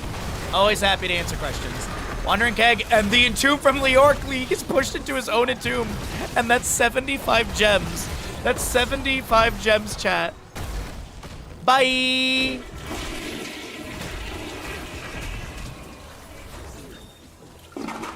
My heart hurts for Leoric. I guess my bones hurt for Leoric. That's a better way to put it. Mephisto heads to top lane for this boss, and we have Web Weavers plus boss available. Blue Web Weavers will be summoned. Falstead rotates in and will help burn through the boss. Yo, what's up, D? Look, finds the Chen. He's like, I don't really care.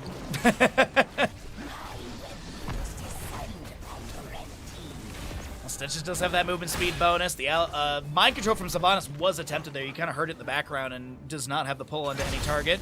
Slam from Stitches with the Pulverize. You see that massive slow from level 16, but it is a 2-level lead. No talent to your advantage, but scaling is there in favor of Always Late, who've got Web Weaver pushing top, mid, and bottom, but of course top lane is the main priority, so we've got a boss pushing in with this. Gravity Lapse lands onto Chen.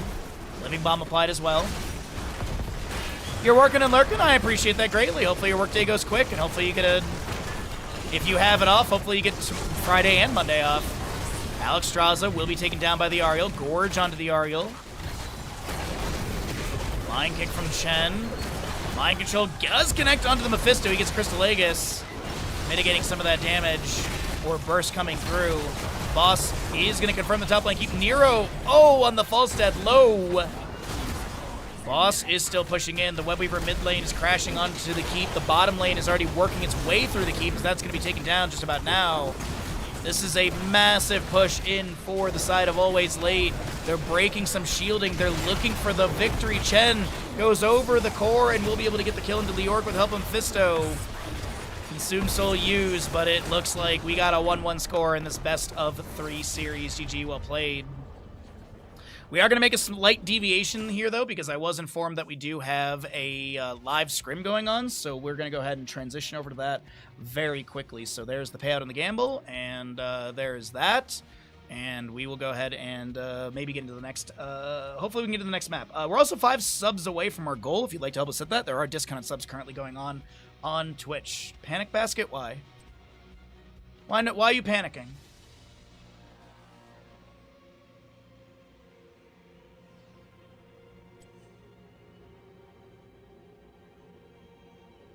Looks like...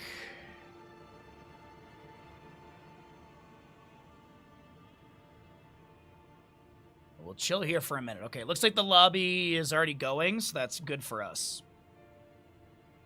All right. So we got a 1-1 score in this series that we will put a small pause in. I'm not a big fan of doing this, but I think it's the best thing to do if we want to get a live, if we want to check out some scrim stuff.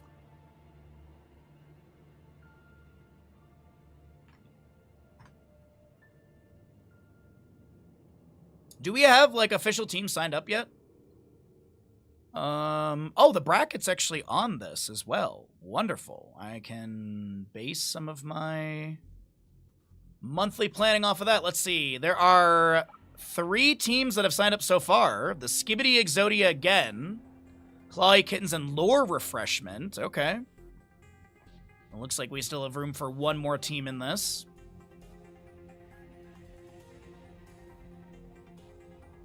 So many channel points. Use them wisely. Use them wisely. All right, so there's that. Let's take a look here and see. Let's see. Hazu's in this, and Disciple's in this. Alright, we'll ping Hazu once their game is done. Yeah, that looks like the right one. Alright, Whisper. So we'll message Hazu once their game is over, and then we'll see. I think there's like maybe one more game we can jump into this, but why not, you know? Why not jump into one of these games really quickly? But as I said, yeah, we have 4th of July weekend this weekend in the United States, so if hopefully your company gives you Friday and Monday off, we've been saying, but you know, it's not a very common thing. I will be working, of course, because I rarely take time off based on holidays. The only holidays I really take off is Christmas Day and my birthday.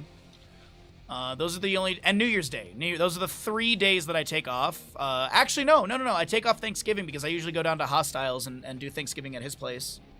So, unless there's like a massive snowstorm, but yeah, a lot of good stuff. But you don't take my birthday off? How dare you? Well, I mean, I have to be here to entertain you, Freaky. Of course. Like, why would I take your birthday off? You need a clown, don't you?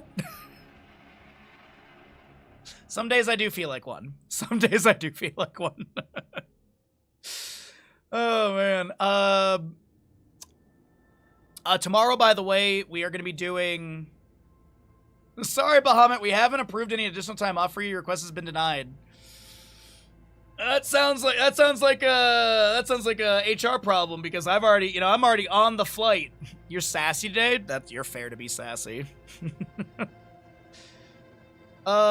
Tomorrow, though, we've got so much going on. So right now we're going to be getting into a little scrim. So let me grab this, and we're going to say Eternal Conflict Scrimcast. There we go. We'll throw that other title over there. We'll come back to this scrim block. We'll come back to this best of 3. I know we're jumping out of a best of 3, and I'm not the biggest fan of doing that, but I would like to be able to check out some of these games and see what's going on. So, gonna need you to turn that plane around and clock in, or it's gonna be a write-up. Oh no, not a write-up. Oh no, not my first write-up. But yes, sorry, I keep wanting to talk about tomorrow. I apologize. I'm so tired today. I don't know why. My brain is just trying to function. Tomorrow, we're going to do one best of 3 at the start of the stream. And then Day is going to be joining me. I don't think she's going to be streaming. If she wants to, she's welcome to. But we're going to be doing a bird puzzling game. It seems really cute. It seems really fun, so we'll be doing that. And then at 1:45 my time, we're going to be doing our Marble Grande Grand Prix.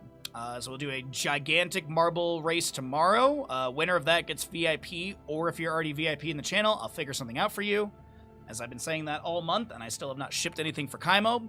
Granted, Kaimo does get a lot of bird videos from me, so maybe that's it. But either way. And then after that, we've got movie night. We're watching The Sandlot. Because, according to Google, The Sandlot is a 4th of July movie, so we're watching that. And Saturday, we're just doing some Heroes casting. Saturday's probably going to be a shorter stream day, because I do have some general plans with some neighbors, like block party stuff, effectively. So I'd like to be able to hang out with them. These are some of the actual fun neighbors. If you've heard some of the drama stories from the past. And then Sunday, we have the Eternal Conflict starting out. And it looks like we have 3 teams signed up for the first round of the Eternal Conflict. Skibidi Exodia, Clawy Kittens, and Lore Refreshment. And it looks like Clawy Kittens is mostly the same team from the Murky Cup, but no Disciple, it looks like. Looks like Disciple was swapped out for Sven. That looks correct to me.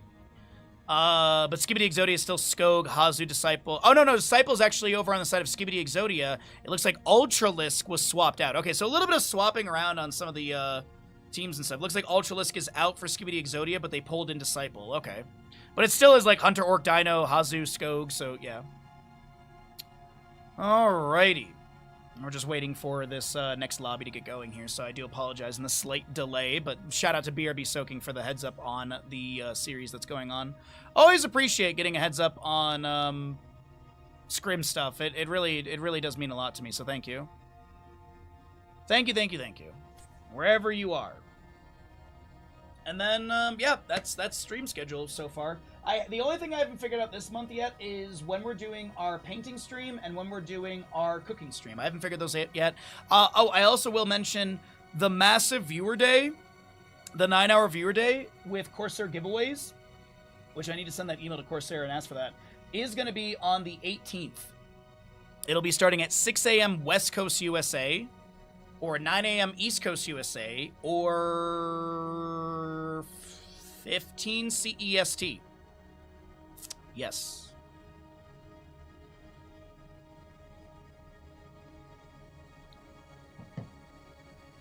So that is exciting stuff. I'm very much looking forward to it. Eternal Conflict is always a good time. And it's also standard draft rules as well. Standard draft rules, so we're not going to be having any Meta Madness on this, which I don't hate Meta Madness, but I'm a bit Meta Madness out. We've had a lot of, like, we literally had, there was the tournament at the end of last year that was Meta Madness, then we had Nations Cup, which was Meta Madness, then we had Murky Cup just now, which was Meta Madness plus Bounty, so it's nice to have a little bit of a break from the madness. You know, getting Blaze first pick every game is, you know, it's like poo-poo, whatever, but, yeah. What about Cruisin' USA? What about Cruisin' USA? What about it?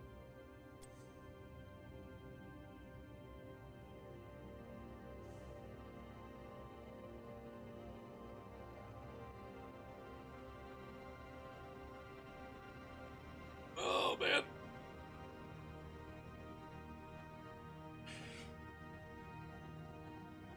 Oh.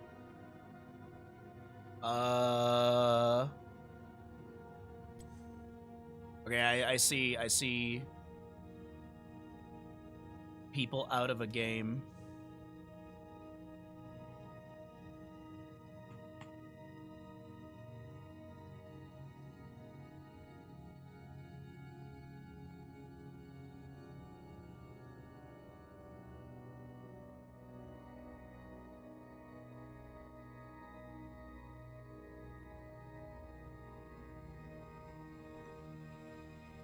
All right. I am going to just join the lobby and Hazu just said lobby's up, so I'm in. All right.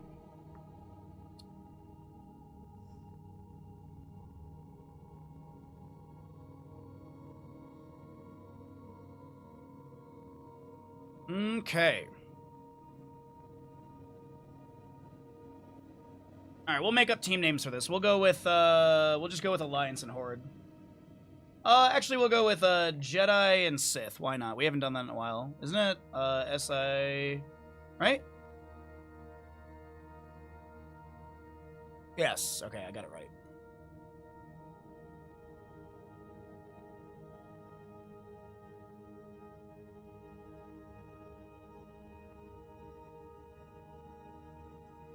Coke and Pepsi or hot dogs and hamburgers?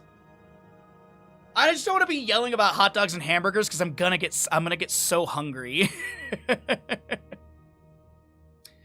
I'm gonna get so hungry. Pineapple pizza and boring. What about pizza? Dude, I'm so hungry right now. I'm like, I had 2 eggs, 2 sausage, tomatoes, and toast for breakfast today, and I'm already hungry. Smoked brisket and sausage. Oh, don't chat. Don't do this to me. Here's my breakfast this morning. This is the breakfast. Don't mind my green screened eggs. But yeah, that was the breakfast photo I took this morning. Some nice a nice ciabatta bread for the bread, if you're wondering. You just finished a big lasagna? Ooh. Green eggs versus ham. Let me snooze some ads here. Start prediction. Which team wins Garden of Terror? Is it going to be the Jedi or the Sith? I'll throw 10 minutes on the gamble. You had toast, eggs, and beans. my microwave is like dead, so I don't have a microwave, and I barely use the microwave for anything. But one of the things I do use it for is to do like the Bush's canned beans, because they're phenomenal for breakfast. Like the that are like in like the bacon fat or whatever. Those are so good. And so I was literally like, oh no, I can't make my beans. And then I remembered I have a stove, and I was like, oh, okay, just in the pot. Like, done, easy. It's a bit more inconvenient, but it's whatever. MS-DOS versus Alien OS. I don't know what Alien OS is. I know what MS-DOS is. I have no idea what Alien OS is.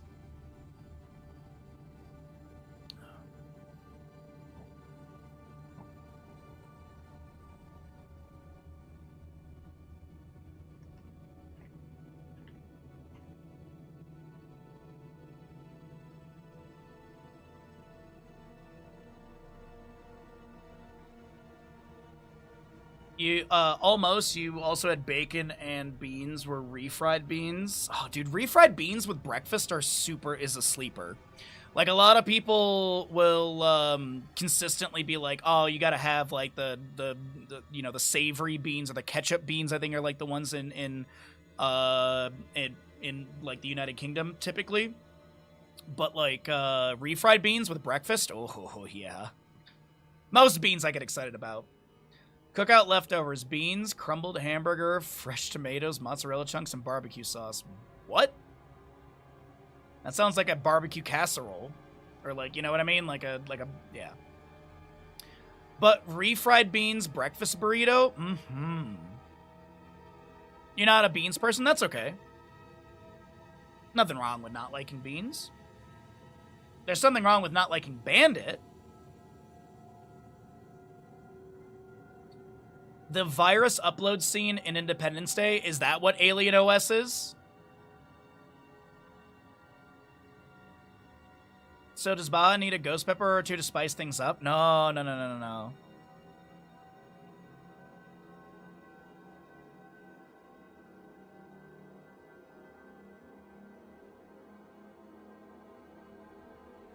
don't know what they're talking about in this draft.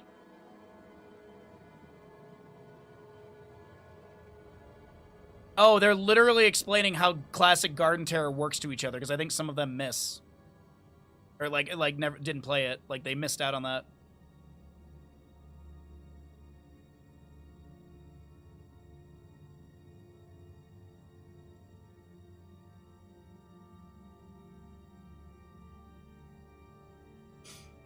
I don't care for ghost peppers though.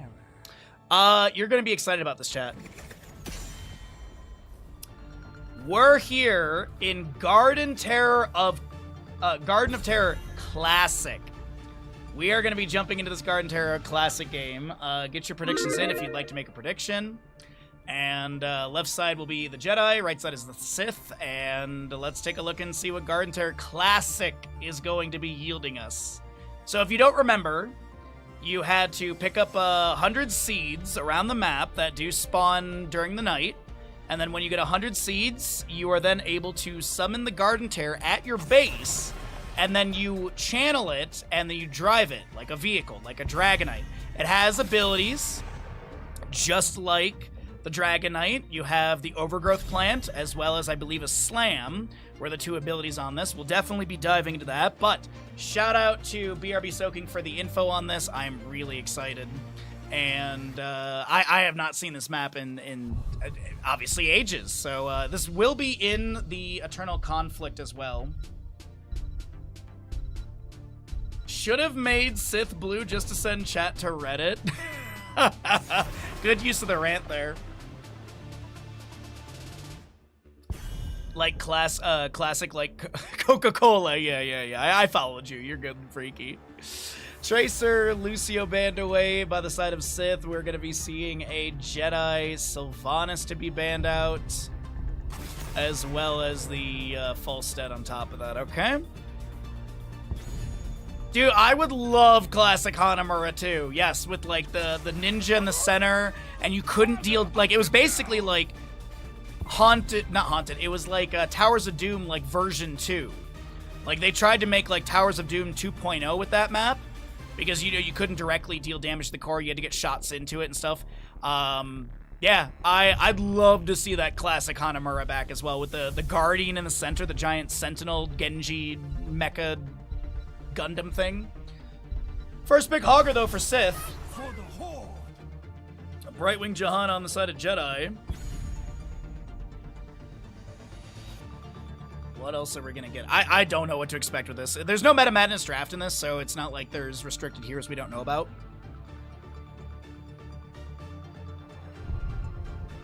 The big problem with that map was that you took down both Keep. Kata could harm the core as well, but it had to get there. That was the hard part, though. Reckoning is at hand. That was the hard part with those catapults, because they were so easy to clear out. They were really, really easy to clear out, but yeah. The idea, the concept, cool. The execution and the play on it, not so much. I remember not really liking it. I think Hanamura still kind of stands as like one of the least liked maps, like or prioritized. Like, I think a lot of people would rather go to like Braxis or Warhead Junction. Chromie to be banned away, Fulstead, Sylvanas as well by the side of Jedi. We will have a Hogger, Rhaegar, Tyrael on the right side, Brightwing Jahan on the left. Thanks for the lurk, forget what I appreciate it. Have a great day, safe driving. Enjoy whatever snacks y'all get into. With the Jahan of Brightwing, it doesn't really show much of their draft. They could just go for like a Dino ban or something, like a Cassie or a Tracer. I could definitely see that. Or not Tracer, sorry, a Cassie or a Jaina. Dino does like to play that quite a bit. Gonna get rid of the Hanzo as he is still up and available. Okay. Oh, did my stream channel not update? There we go. Sorry, I just looked over and it still says Casting Heroes Lounge. There we go. We got that Scrimcast title upgrade, I believe. Yep, there it is. Vikings to be grabbed for Garden of Terror, which is a lobby. OBS CS should be reconnecting in literal seconds, as it is attempting to reconnect. My game is visually massively bugged. Looks like it was a Zul Jin pick, as we do get everyone back in here. F5 your stream. We are back. F5 your stream, as we are very much back into this. As my game... my game bugged out a little bit, but I think we're good. We're back into it. Reconnection is there. Looks like it was a last pick Maiev. We got Hogger, Rhaegar, Tyrael, Dahaka, Gul'dan on the right side. A very weird visual bug, but I think we're all good here, as it looks like our stream did not fully drop. Okay.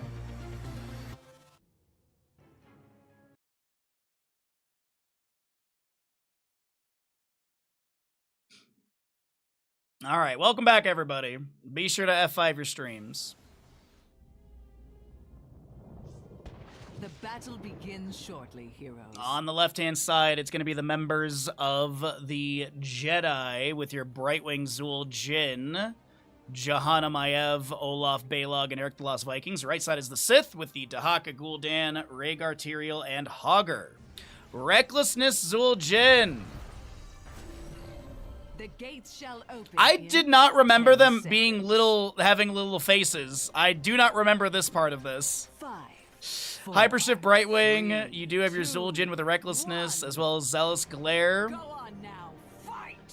And the Olaf the Stout. It is going to be your Tissue Regeneration, Pursuit of Flame for Gul'dan, as well as the Colossal Totem, Judgment for All, as well as the Hogger on the Prowl.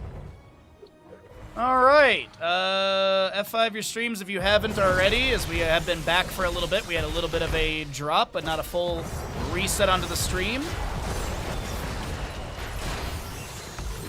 Hopefully the audio and everything is working.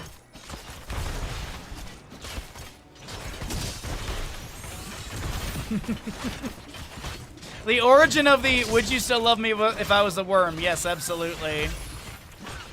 Alright, so this is going to be a Druid's Might thrown onto this camp, but not going to be stolen away or anything. Oh my god, the camp shapes and everything are so much different as well. I forgot. There was this little block right here that Hogger just got a nice bounce for. Dahaka brush talking in for this invade onto the camp. We do have Hunter Orc getting dragged after the Soothing Mist activates, and that'll be Hogger taking down Brightwing. Rhaegar picks up Jahanna. And a double kill early on for the members of Sith, as I apologize. I think I have a little bit of lag here from the DC. I'm at 203 ping, so bear with me on this one. All working? Thanks, bro. I appreciate the feedback. Sometimes in the past when this is an old OBS issue, if my stream dropped like this, literally OBS would not reconnect my audio. But it sounds like y'all are good. Audio's there, and we're good to go.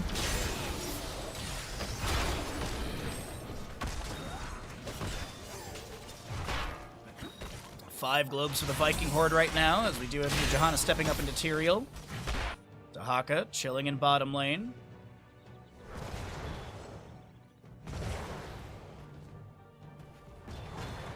I can't get over it. They're so itty-bitty and cute. A little well tap out from Rhaegar as the chain heals come out as well. We do have the Spirit of Vengeance. Shield glare. Uh-oh, that's gonna be a very low Maiev, and she will not be able to back away. Tried to go for the pin done, trying to get that triple or the quadra hit, but only had 3 enemies around. As Zul'jin might get dropped here, and he's gonna lose 3 or 15 stacks. The drag from Dahaka lands on Skog as Johanna aims to back away. And the night will be beginning in 20 seconds, so 3 minutes in-game time for the night to spawn, as Tyrael will be taken down by the Nexus forces. Elsewhere on the map, looks like mid lane almost gets the pick onto Skog in their Archangel's Wrath.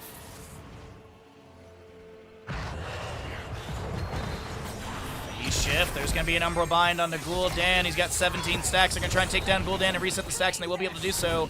And this is what our nighttime in Garden Terror looks like. We've got some tiny camps on the left and the right, and a big old golem. What do they actually call it here? Garden Terror. That's literally a Garden Terror. Jungle Plant Horror. So we have the Garden Terrors as well as the Shamblers.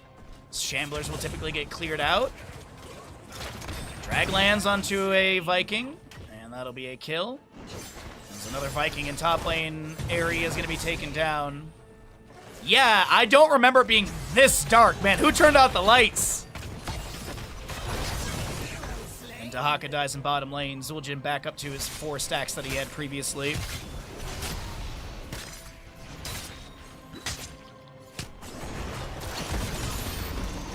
Bind onto Hogger. Can't get the Hog Wild out, and that'll be a kill into them. 4-4 in kills as the Garden Terrors are being worked on. And actually, Garden Terror in bottom is being worked on.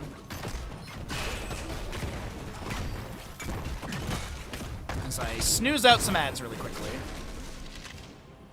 Alright, it looks like that is not possible for Sith to get the Garden Terror summoning, but as you can see, 85 still in the highlighted sort of silver white. You do have it available for Jedi as a Condemn from Johanna finishes out the subdue. Shield Glare's going out. This will be Umbral Bind pulling people around, and that'll be Zul'jin taken down by Gul'dan elsewhere on the map.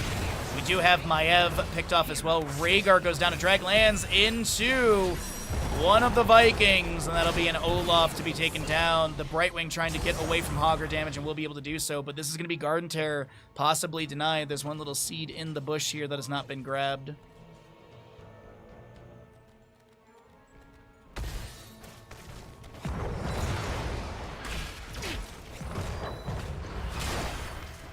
Shield glares continue to fire out. Some damage onto Fort Gate. Do have the Viking in this lane currently clearing out the minion wave as Dahaka is not able to push that up further. Good Umbral Bind on 2-2, but Dahaka breaks that with the burrow, throws back the isolation. It is also going to be your Shockwave, Sanctification, Ancestral, and Horrify with the Tastingo, Bless Shield, Containment Disc, play again, and Blink Heal for Brightwing as she goes down. Ancestral will not land onto the Tyrael in time, but that is Tastingo triggered just before the Archangel's Wrath will go out. Disciple trying to make some plays here in the 2v1. The Garden Terror slam, but here comes Johanna. And a couple of Fell Flames continue to fire out for the 21st stack. 7 of these seeds are needed. Johanna's going to try and grab them. As Brightwing phase shifts in. Do we have a Viking in position? Because this is a timer. if you don't grab the Garden Tear before the timer goes out, you will not get it. You have, like, what is it? It was like a minute and a half or something? Hazu's gonna lose a Viking here in mid. It's over for now, but don't get too comfortable. The infested will return again. Okay, there's the last seed right there. And there's the spawn. Is it not on a time? Maybe they got rid of that. Maybe it's not. Well done. Oh, so there's a timer. Oh god, I'm on Hazu Vision. He's just jumping around. So Garden Tear has the Queen's Curse. After 1 second, turn an enemy hero in an area into... Oh, right, there was the Polymorph. That's right. So Queen's Curse, then you have the Overgrowth, which is the spawn that plant, and then you also have the Sprint, which I did not remember.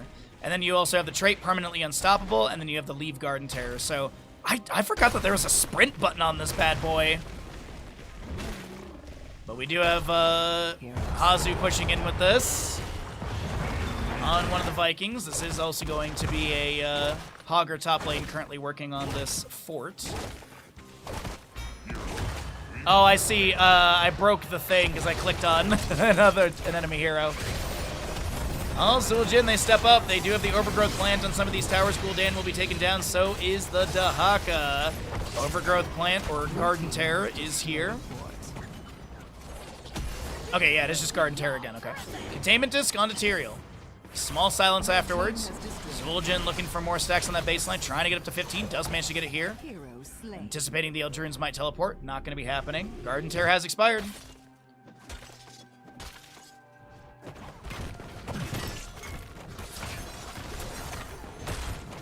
Look at this, like, this entire sort of wall that they had here where you'd have to rotate through, but you have a bush to exit out of. It's so wild to go back and see some of the slight differences on these maps, like this sort of alcove you have here. Really, really, oh man. It's so cool to go back and see some of the old stuff here. So glad that Raven Court is going to be adding this into the tournament. That's why teams are scrimming on it. 28, 29 regeneration gloves for Hazu. Looks like our Viking tracker still properly working. Yeah, the camps are way more protected from invades for sure. 9 to 9 in kills. A little over 14 to almost 14 as the Umberbind will pull Hogger back. He lands a Shockwave. The Ancestral and the Horfire are going to be utilized here. Containment dismisses. So does the Isolation. The Drag does not find a target as it does hit the Iron Skin and Johanna. Bell Flames continue to fire in as that level 1 Pursuit of Vengeance, or Pursuit of Flame is done. And the Nightfall will be activated in the next 26 seconds. Meanwhile, Hazu has got some of the wave pushed up. Got whole pocket to go deal with this. We have Eric in top lane working on that catapult as Siege Giants are helping out. Sanctification mid lane will be utilized. As Zul'jin continues to try and get a few more stacks on that baseline, up to 19. As he does have that Eye of Zul'jin at level 13. Pixie power for the Brightwing as well. Slaughter them all! As we enter into night, seeds are rapidly being picked up by both sides. We do have a Garden Tear nearing readiness for the Sith, as they will be able to get that off this top lane. Garden Tear. Now, is there going to be enough down here? I don't think so, right? I don't know what the math is on this, but it's definitely not enough. Actually, is it? There's a Viking right here, and there's, yeah, there's, okay, wow. We'll have to go and do some math and figure out how many seeds there are available per section and stuff.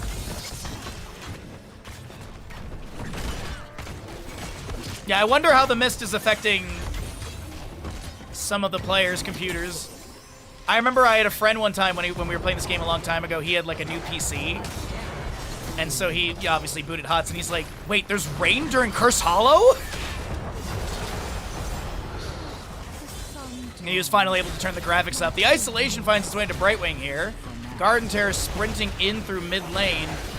And they actually didn't get enough over here for the Garden Tear summoning. I thought they had it, but that's going to be Maiev going to be taken down by the Rhaegar. Ancestor will be utilized as well, getting some chain heals out. Shockwave misses, but Zul'jin tries to back away with, oh my god. With Tostingo, a sliver of HP, but that's going to be Dino taken down. Did manage to get some stacks, but dropped down to 24. As we have Hazu pushing the top lane wave into the fort gate. Garden Tear mid lane. Slapping, trying to take down the structure. Hazu spins to win. I don't know if they're going to be able to get on out of here alive. Unless it's all a great bait, and that'll be a polymorph flesh shield, shield glare. But no kill into Rhaegar, as now it's the Viking to be taken down. Condemned from Johanna, countered by the Soothing Mist of Soothing Mist also utilized by Brightwing to try and help out for some more pressure, but this is going to be Johanna just going to be eating tower shots and will be taken down.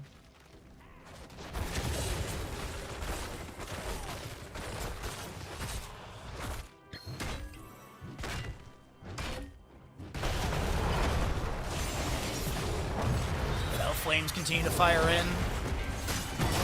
And that'll be Maiev picked off next. We do have the Containment Disc going to auto-trigger onto Tyrael in a second.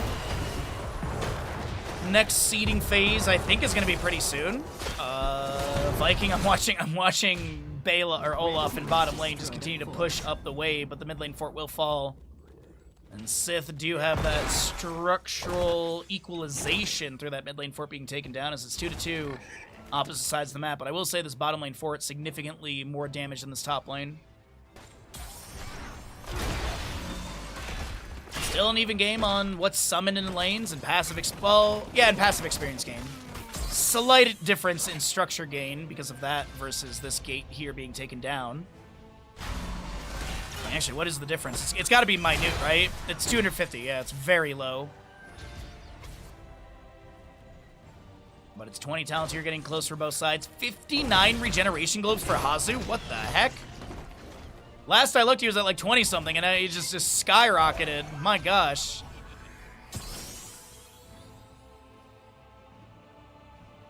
The night comes. That's going to be the Knight summoning. Bless Shield into Tyrael. Can they get the kill to Horrify from Gul'dan? Activated, and that will be Tyrael losing his Pursuit of Flame stacks. That's so unfortunate for him. So we will have the silence onto Rhaegar for a few seconds after, for like a second to 1.25 seconds? 1.5. After the containment just ends, but then the polymorph to follow it up, and Zul'jin up to 26 stacks again. It is time. All right, Garden Terror is ready.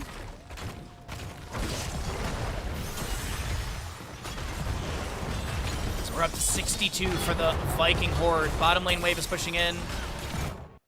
Currently have a Viking grabbing bottom lane seeds here. Actually, it looks like Balog doing the same thing on top. Oh, it is summoning of the Garden Terror on the left-hand side. Zul'jin is going to get a Facia from Brightwing. And his Tostingo's expired, but he is going to be over 30 stacks, so he won't be able to be dropped below that. Can't lose the milestones as the Garden Terror is slowly growing, and Gul'dan will be picked off by the Zul'jin as we are anticipating a disengage, but not going to be the case.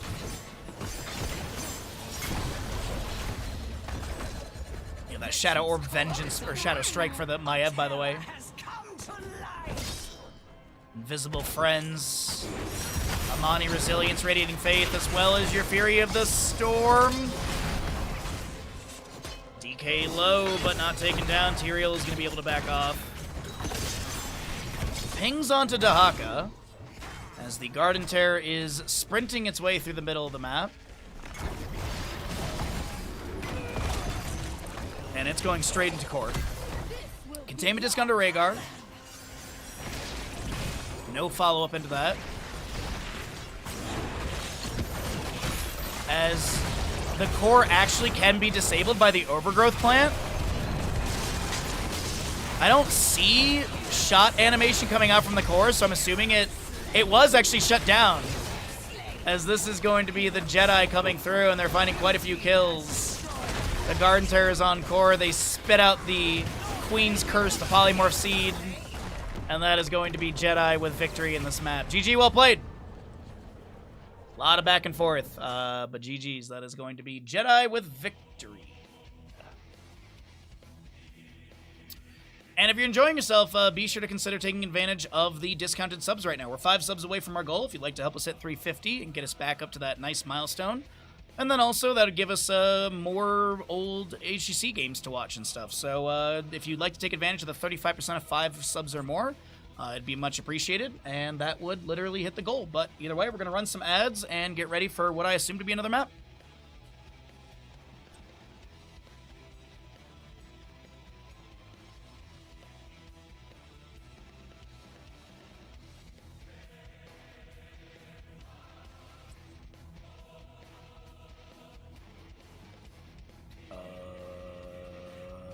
Did I hit the button right? My whispers went away because I was like, why don't I have a whisper to Hazu anymore? Right, because my game did a weird sort of bug out there. Jedi does get the payout, so there you go. And we'll see what we have here. I would assume it's one more map. Usually scrim blocks would go a little bit longer, but we'll wait here for a moment and see what we get going. Otherwise, we jump back to Heroes Lounge, and we just cast Heroes Lounge, which is honestly not bad either.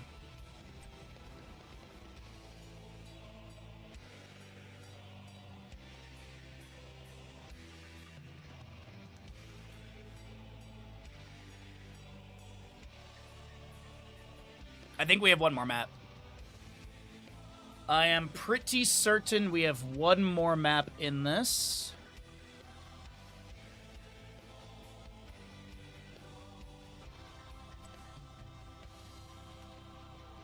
And while the lobby gets going, I will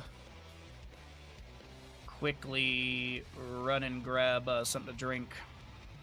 I'm gonna get some soda water here.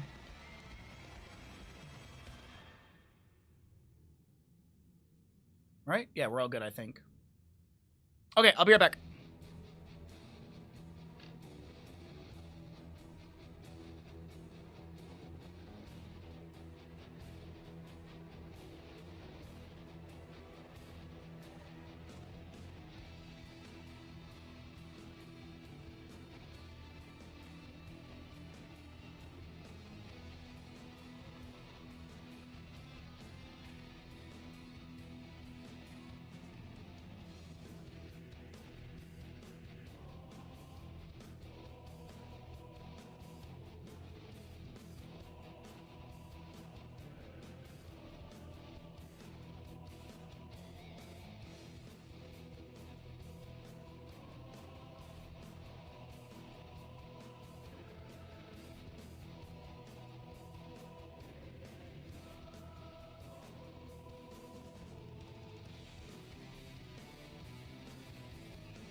Okay.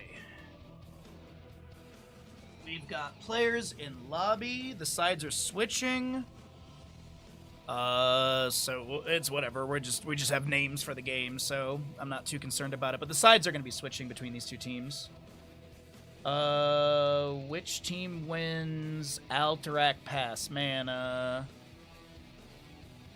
Forget What is going to be upset that he missed it. He missed this Alterac game. But as I said, let's get into it. We got Alterac. Alrighty, the teams have swapped sides. We kept the names as is, just because it's easy. We just needed names for it to be able to call these something, because I don't know what the teams are going to be called yet in the tournament. I guess we could. I guess it is Skibidi Exodia on the right side again, right?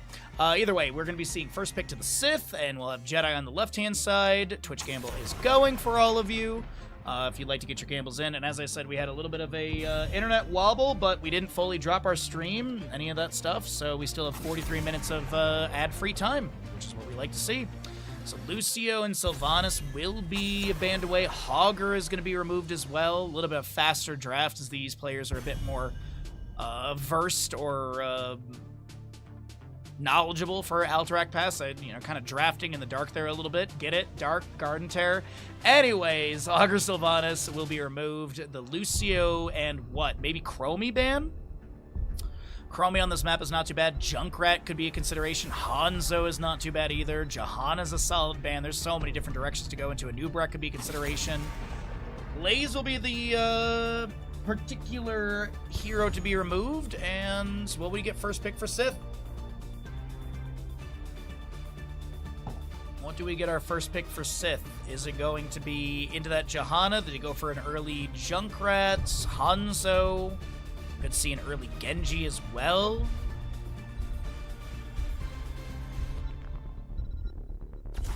Maybe we'll go for the Johanna. That's not too surprising.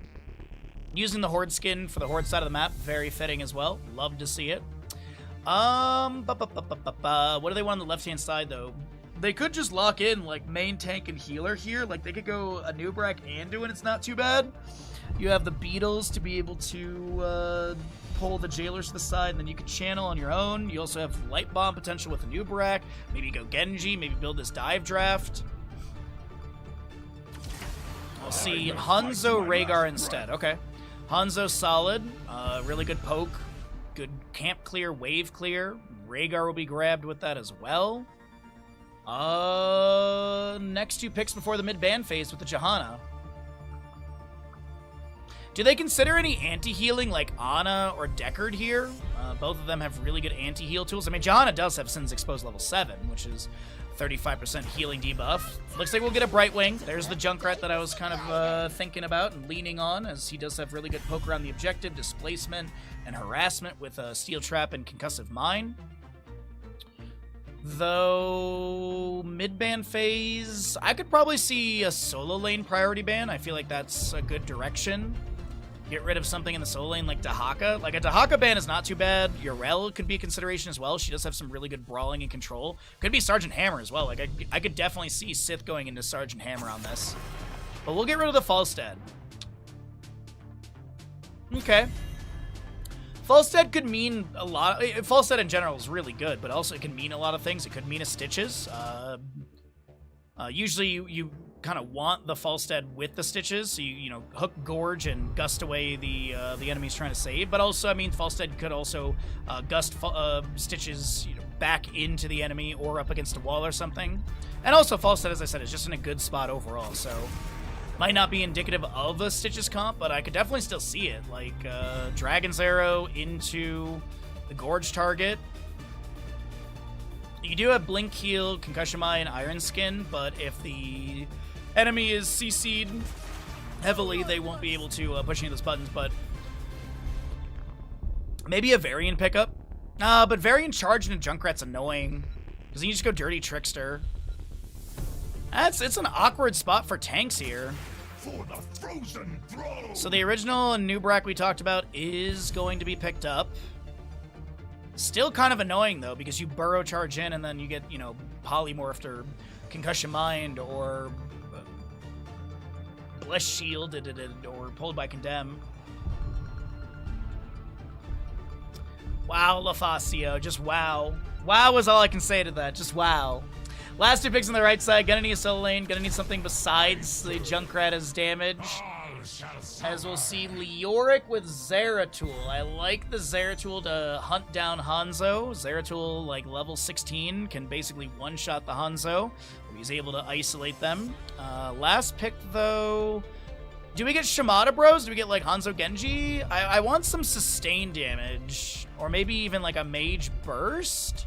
You have Pixie Dust from Brightwing, so maybe go into sustain damage instead. Like, Tychus could be a solid pickup here. That will be Shimada Bros. Mobility, sustain damage is okay. Maybe some mobility to chase or get away from Zeratul, but we'll see. It's a good draft from either side. Get your gambles in. Here we go. Map number whatever and our best of whatever in the Scrim block. Scores don't matter. We're just literally have names for the sake of having names. My internet did not disconnect during the draft. There we go.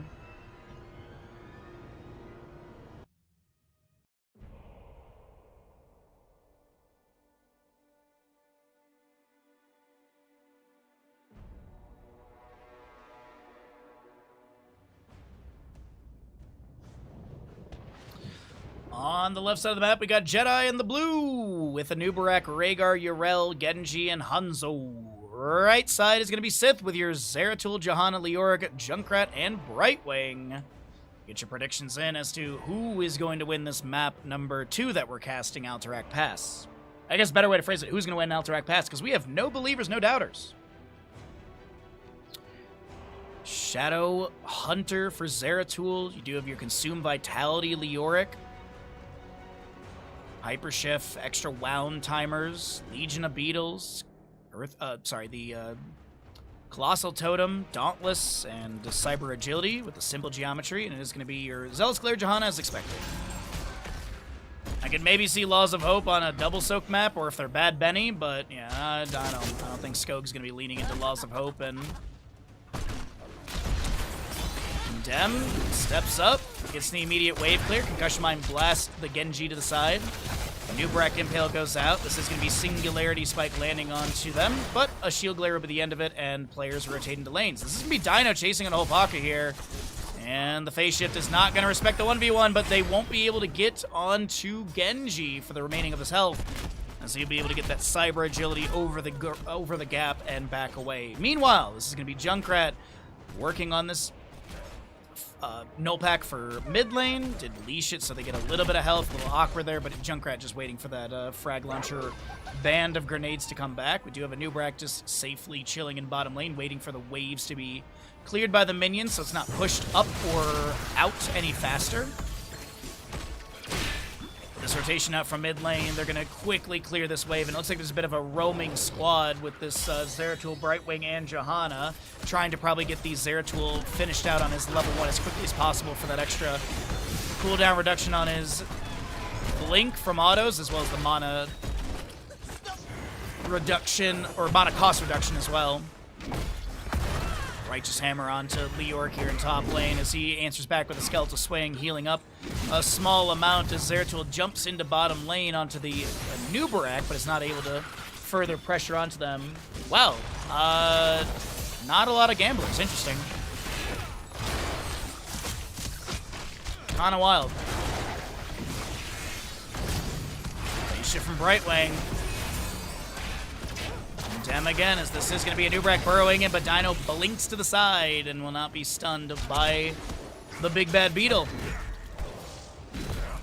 Disciple in top lane with some pressure under Yrel. She did activate the Hand of Freedom.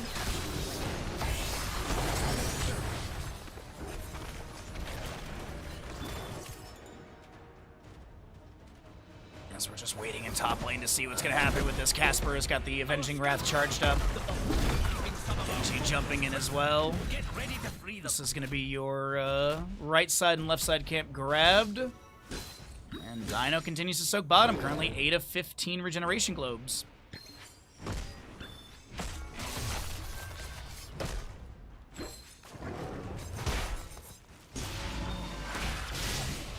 So null packs push in a little bit faster for the side of Sith. Right, lads and lassies, keep our prison camp from being captured and get our soldiers. Looks like Hanzo's just gonna do his best to clear out the wave. This is a little spray out from Skog. Genji in top lane is going to be forced back as Disciple's gonna have the Wraith walk out with 118 HP, not taken down. Genji not gonna go for any sort of Swift Strike or shenanigans over the wall to potentially get the kill into the Bone Daddy.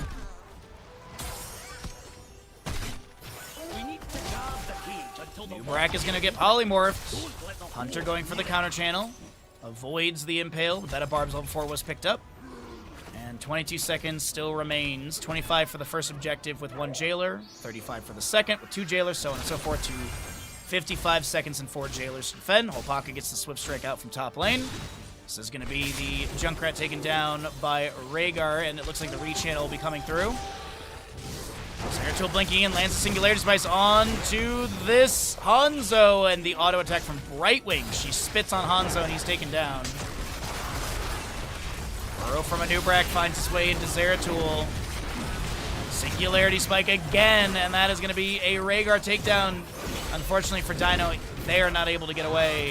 As the Avenging Wrath comes through, the Contempt from Johanna, there is a polymorph into the enemy, as we do get the objective going over to the side of the Jedi, as Hazu is going to have some power shots assisting.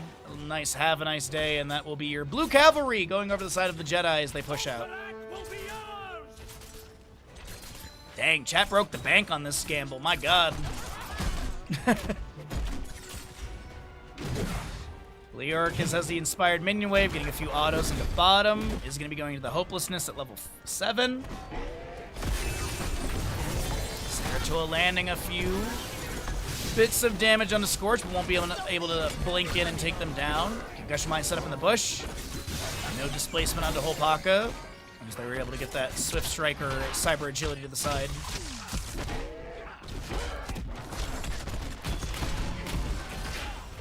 Johanna Condemn into this Hanzo, and Brightwing will be taken down by a Nubrak elsewhere. And the 10 Talonteers coming through soon. So bottom objective is cleared out. Top lane is about to expire. Next objective is around 8:30 in game time. It's like 8 minutes, 7 seconds, I think, for the announcement or something like that. It is going to be your Blink Heal, Riptire, Entomb, Might of the Nerazim, and Bless Shield as well. Right and left camps will be grabbed once again, a little bit faster by the side of the Sith.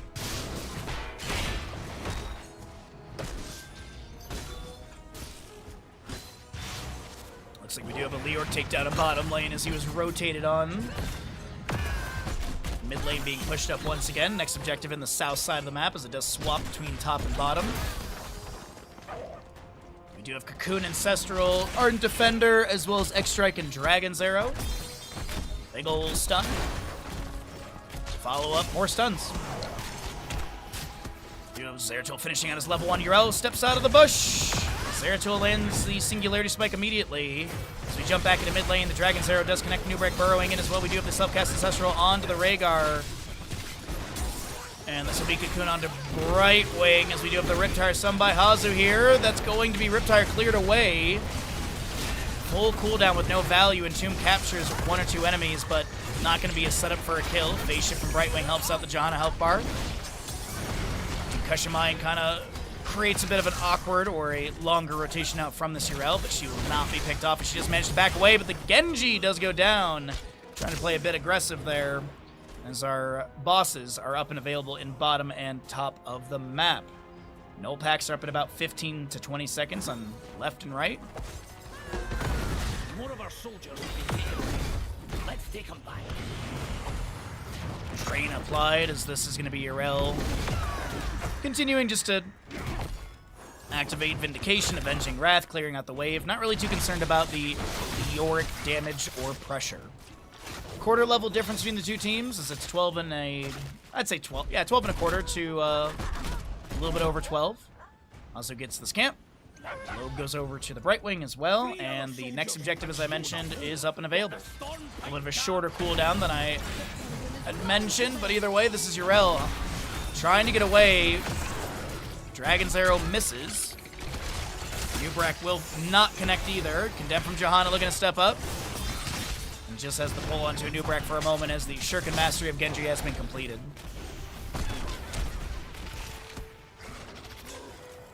DK trying to get the channel. Zeratul jumps in. Concussion Mine set up as a defensive tool.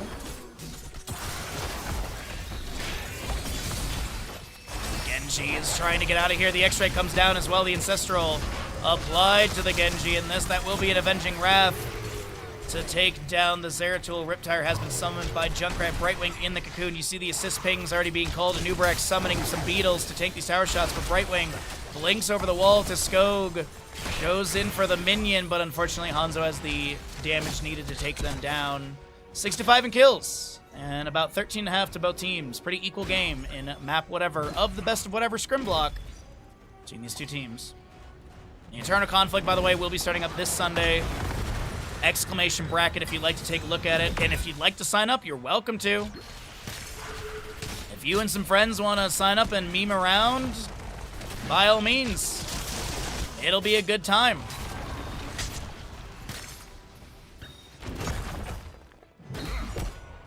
You're trying to get away from this Yrel. The Righteous Hammer lands. The Wraith Walk will trigger. Did have Ominous Wraith, level 13 for that damage debuff. We have an Entomb trying to hold some enemies back, and that will be Yrel taken down as she tunnel visioned for the potential kill. Boss in bottom lane. Shall She'll get a few hits onto the structure, the fort gate. And it's going to get this fort down to around 50%, maybe more. It's only a Johanna clearing currently, so Junkrat's currently grabbing this camp. Left side camp being worked on as well by the side of Jedi.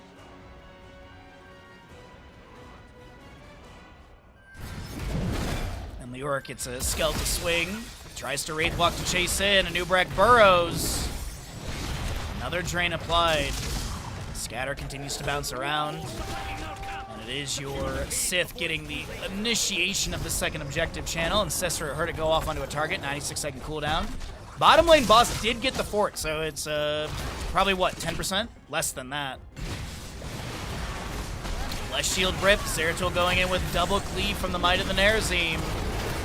And that'll be an Entomb catching this Rhaegar, but the Riptire does not take them down. The pings onto Rhaegar. So we do have a very low Anub'arak as well as Hanzo, and none of these guys are fallen. Objective will go over the side of Sith, and they're unable to get a kill, but they still lead by about a half a level.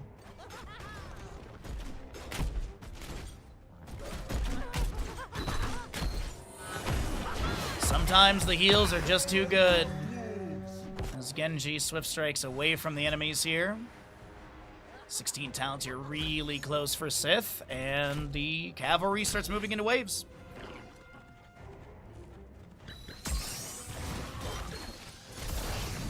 Anub'arak burrows, Soothing Mist from Brightwing will trigger. This is going to be a chase onto this Genji. Blessed Shield is good, and they take them down.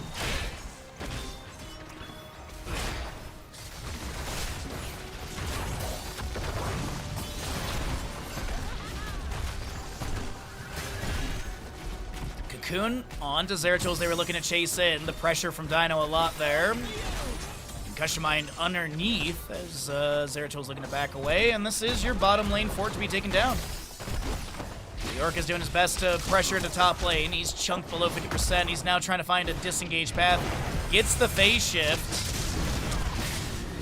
As the drain applied as well, Brightwing blinks away to another ally, and Leoric is able to Wraithwalk out, and no kill onto him. Minion Wave nearly takes down the fort. One or two more autos, it's so close, but the Minion Wave that arrived will pull priority. Dragon's Arrow lands, and Zeratul will be taken down in bottom lane as Leoric is going to be able to pressure through mid. Anub'arak burrows, misses. Shattering Teeth do step out of the, or do come out of the bush with the Sticky Wicket and the Gotta Trap Maul value as well. The extra charge available as this is Skog with the Condemn, but I don't think this Johanna's going to be able to back away unless she gets a miracle. Concussion Mind splitting as well, but this is Johanna running into tower shots. Wait, is she actually going to get out of this? No way. She's going to try and get the globe for this lane, but there's too much damage coming through. Junkrat in the Cocoon, Righteous Hammer immediately. Hazu gets taken down. Total Mayhem does trigger there as the top lane boss is up and available. Next objective, we've got to be in the minute, I think. It's a pretty low cooldown, I think, for when the objective goes down to the next announcement. I think it's a 2-minute with a 2-minute 30 contested.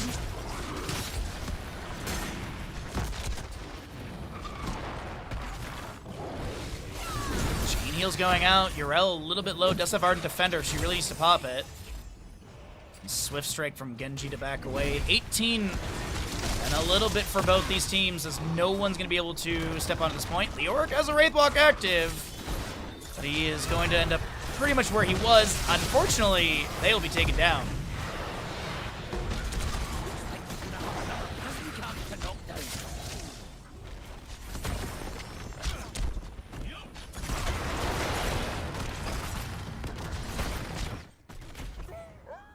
Camp on the right side, grabs Zeratul, blinking in. That's the totem coming down. Zeratul tries to blink out again, but there's a Cocoon. Concussion Mind blasts the Anub'arak over the wall. The Dragon's Arrow goes out. The X-Strike from Genji as well. Here comes a Riptire to try and get multiple hits, but no level 20 for the extra oomph. Boss is still pushing top lane. Zeratul trying to get a cleave, misses. Leoric will have that skeletal swing with the Entomb that blocks the enemies. Unfortunately, Dino's not able to step. Actually, Dino is able to step in and get the kill. But will Dino be able to back away? Getting some blink heals from Brightwing. This is a blink over the wall once again. Zeratul trying to chase down the Hanzo. And this is what I was talking about. Post 16, Zeratul can, if isolated, Zeratul can easily take down the Hanzo. And it looks like they're going to go for Genji. The Vorpal Blade back in. The auto attacks are there. Dino now getting a quick blink heal from the Brightwing. Polymorph, Singularity Spike. There was Critterize as well. And our defender heals up a little bit. Does Zeratul go in for the kill? He does, and he wormholes back with that level 7. Meanwhile, Hazu's still working on this objective. We have mid lane minion wave inspired. This is easily keep taken down. Do they go for a secondary keep forward with the objective? It looks like with Hunter Orc hearthing out, I would say yes. Huge minion wave bottom lane, though. And same thing in top lane as well, so this is a little awkward. Oh, they're still actually going on this, but Concussion Mine interrupts the Jailers, Hazu mounts, and Zeratul does tag the boss in bottom. This is going to be seen on the minimap. You can actually see right here. It obviously doesn't show this, but you can see on the minimap there's a boss available. So they know, Jedi knows that this boss is being worked on. Will they try and advance into it? It's 20 up on both sides with Rewind, Farseer's Blessing, Seraphim, which is getting nerfed in the upcoming patch. Finally, Living Weapon and Bullseye. We do have, you too, Hazu. You do have the Cannonball as well as a Radiating Faith. You're going to be also looking at your Shadow Stride for the Zeratul. Buried Alive and Invisible Friends. All right, is this going to be boss plus cavalry for victory through bottom? As I mentioned, the mid lane keep has already been taken down. The mid objective is arriving at the core, actually. Top lane is pretty far back, basically where the rubble of the enemy fort is. Entomb, Buried Alive, and Nubarek will get the Ancestral. The Dragon's Arrow goes in. The Ancestral Farseer getting more value. The Cannonballs from Junkrat coming out as well. The Riptire, no extra oomph, but DK is caught between a Concussion Mine and a Junkrat Grenade, and they will be taken down. This is going to be Rhaegar to fall as well. And the members of the Sith are going to be able to pick up quite a few kills at the tail end of this, but it looks like this is going to be a chase onto Yrel for maybe another kill as the core is falling. The Alliance will fail, and that is not going to be a Finland because of the Ardent Defender. GG, well played. Sith takes it.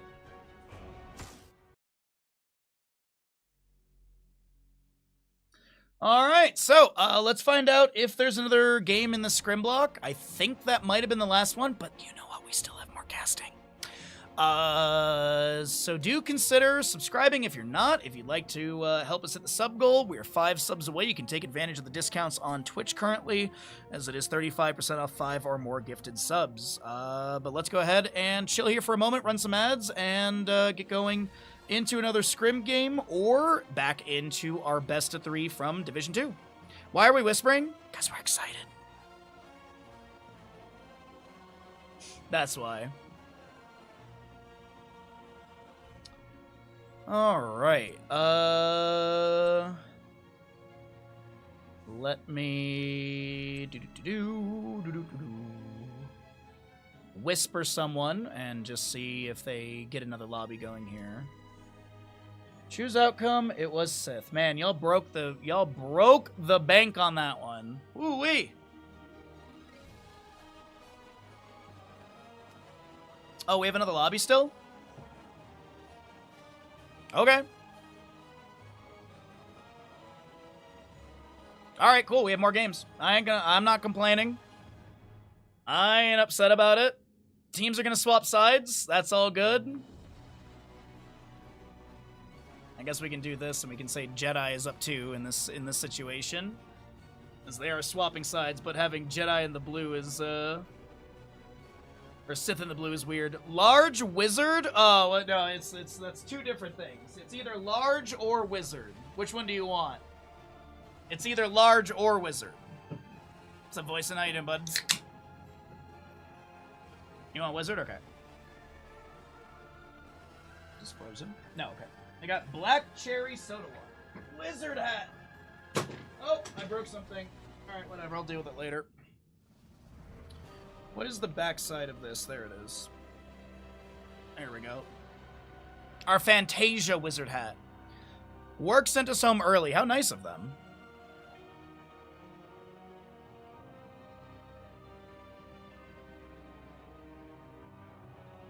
Am I a wizard? Yes, absolutely. I mean, no, I would never break the sacred rights of the Wizard Council by admitting it. No, I would never do that.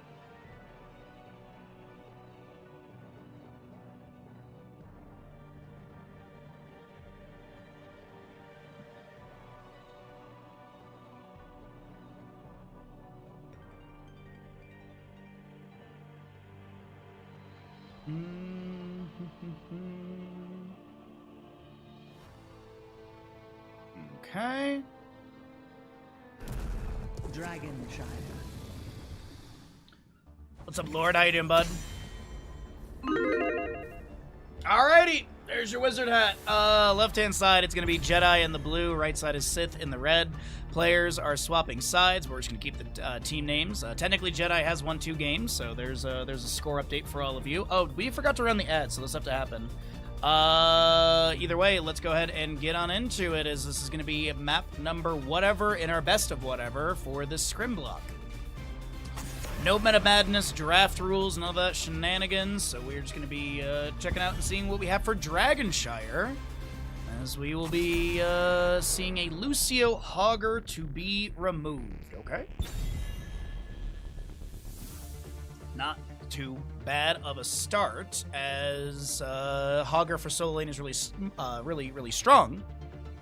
You do have also the Lucio, who's got great mobility on this map. There's a lot of walls to get your wall riding trigger, as well as your movement speed buff and push off availability. What do we want to see though else? Okay, we'll get rid of Vikings again, just another target onto Hazu. He did run some Vikings on Garden Terror Classic earlier in this series. Do get a Sylvanas ban on top of that as well. All right, what do we get for our first pick? Blaze is up.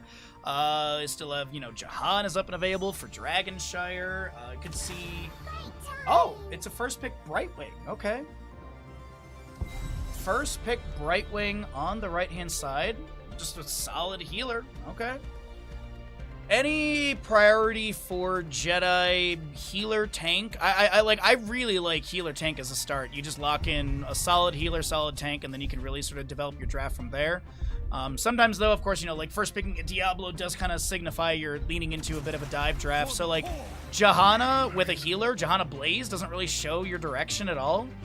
Johanna kind of blends between multiple different playstyles with control. You can have like a dive with her where you're popping Iron Skin and running at the enemy team with Condemn and stuff. You also have things like Conviction to be able to passively increase your movement speed and further increase it when Condemn is active, so could see that direction. Brightwing with what? What is this sort of composition going to be leaning into? I'm not thinking of Stitches. Here we go again. As we will get Variant. I think the Variant pickup is really smart here because you have Shatter Throw at level 13. Typically Blazes, a lot of Blazes will be going into Juggernaut Plating 16, which give armor based off the spell damage done, and with Chromie Brightwing, it's kind of anticipated that to be the 16. You also have Johanna Iron Skin. So Shatter Throw is really good up against the Blaze and Johanna already with the anticipated level 16 of Blaze, but we get into the mid-ban phase. We're going to see a Yrel removed, as she could be a solo lane into the Blaze. Really good control coming out from her with Righteous Hammer and such. Last ban on the right side as well for Sith. They will get rid of probably a healer, I would anticipate. Could definitely see a healer ban coming through just to mitigate something, but like you don't really know what their direction's going to be. Are they considering an Ana, Deckard, Ariel, Uther? Like there's so many things to consider. So it's actually not going to be a healer ban. They'll just get rid of the Falstad, and he will not be able to get your global value. But still have things like Dahaka available if Sith wants to go into that for their solo lane. They could do the double global, which isn't super uncommon.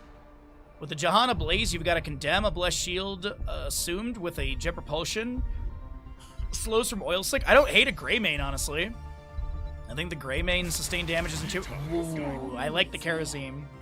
Kharazim is fun. I'm a big fan of Kharazim.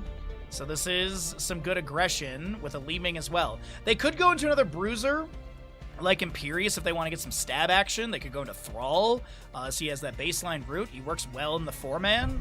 Bottom lane, it could be Zagar as well. It could also just be Genji. Like, you could go double reset composition with Li Ming and Genji. Right side, the last 2 picks, we'll see the solo lane. I'm anticipating Dahaka for the second global. I think Dahaka into Blaze isn't too bad, as well as his wave clear, his mobility on this map. Maiev is going to be picked up. Her mobility, once again, really good. Might be sort of a jungler, as we kind of use that term here and there, stolen from the other MOBA games, as Maiev might be making her way into top lane to try and pressure the Blaze further. What is this last pick, though? Do you want something with mobility to match the enemy side, like a Genji, as I was mentioning? You can't obviously go Falstad. I don't think it's going to be like a Kariz or an Abath or anything. With every death comes Okay. honor, redemption. Li Ming, the Hanzo will be your last, but get your gambles in. Let's go. There we go, into our map number 3 of the scrim block. Thank you, Freaky. Appreciate it, bud. For those that might have gotten slammed with ads during the draft, I do apologize, but, I mean, would you rather have ads during the draft or during the game? That's the real question.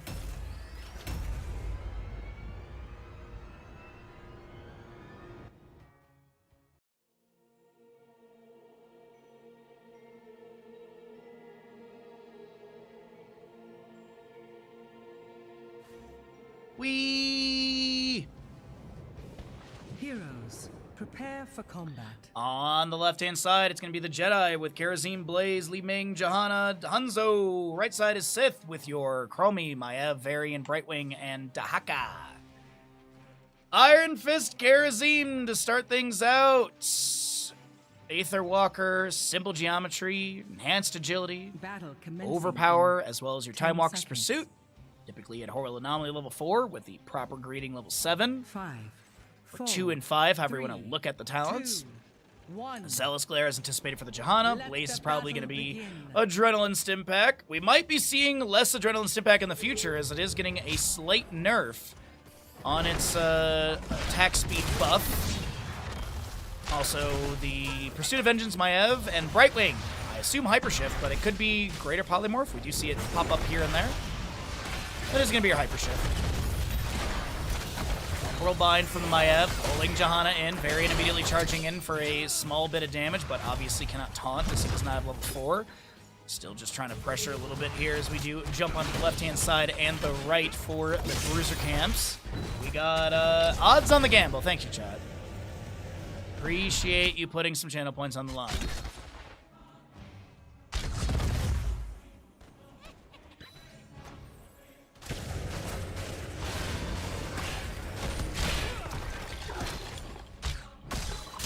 More scatters continue to fire out, trying to get a bit more stackage, up to 3 of the 20 already. There's another Condemn from Johanna's activated, but does not have any pull onto the enemies. The first objective is up and available for contest. 20 seconds to go. And we'll have the Moon and Sun Shrine up and available to channel, and then maybe get the Dragonite center of the map.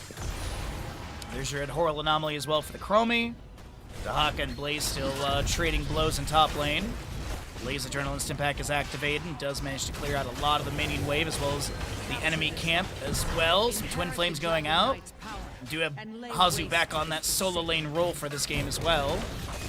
So a few punches make their way into the Maiev. She'll get a phase shift from Brightwing. And Dino and crew can't find any other kill. Condemn out from Johanna. Time Trap from Chromie. Hanzo's going to charge up a Stormbow. Has that explosive arrow level 4. And Varian's about to grab his shield as he has taunt available. Immediately dives on to Disciple for the potential kill. Potential being the the key word in that.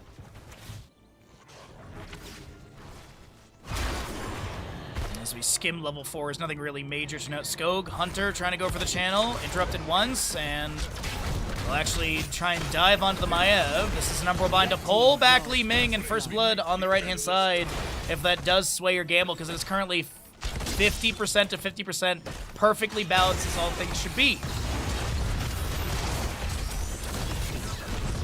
No Umbral Bind pull onto this Johanna. Soothing Mist from Brightwing will be activated. Hanzo trying to back away, using Natural Agility over the side of the wall, and the Spirit of Vengeance does not manage to chase.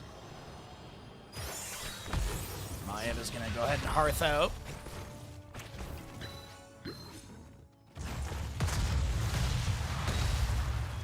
This will be bottom lane wave cleared away easily.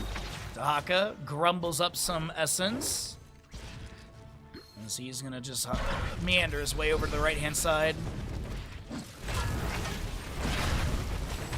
Alright, top lane Fort Gate opened up. 1 tower remaining. Sidewalls are still kind of there. Varian rounds the corner, sees the Johanna, is not going to be able to make a play.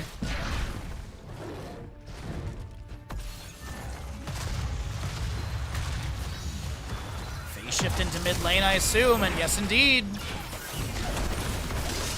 Priority call is going to be on to the Brightwing, who phase shifts in, and she will be taking down a first kill to the side of Jedi. 1-1 in kills.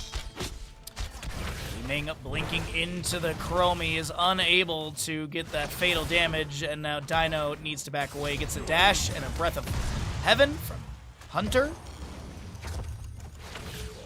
Some magic missiles fire out. Spirit of Vengeance, teleport, sudden vengeance. You hear that audio triggered. Also going to be Bonds of Corruption. All right, you're level 7 for the Maiev. Taking a look here, because we're about half a level from Chromie getting her level 10. As the phase shift onto Dahaka will connect. Polymorph immediately onto the Hanzo. He gets dragged, but there will be actually a lot of damage into the Dahaka. The Jet Propulsion misses. The Twin Flames don't get the kill, and Hanzo can't stick around here. Scatters go out. Stormbow fires.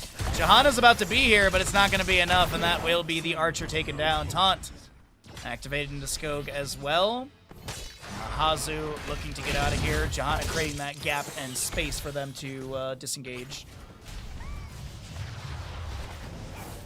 Slowing stance for Chromie as Li Ming tries to Calamity in with that level 7 to take down Chromie, but does not have the necessary damage. That will be your trade, though, because Kerosene was there for the last punchies. Hunter with the counter channel. No one in mid lane able to get the Dragonite summoning.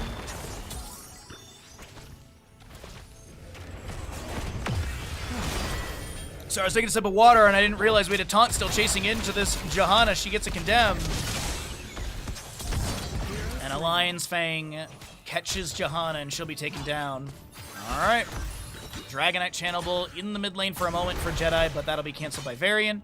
Dahaka, Blaze in top lane, trading back and forth here. It is going to be your Nano Machine Coding level 7 for the Blaze, but the 10 talent tiers are really coming in soon, so let's go ahead and cycle through those numbers because we want to see what the damage stats and such look like in this map number 3 of the Scrim.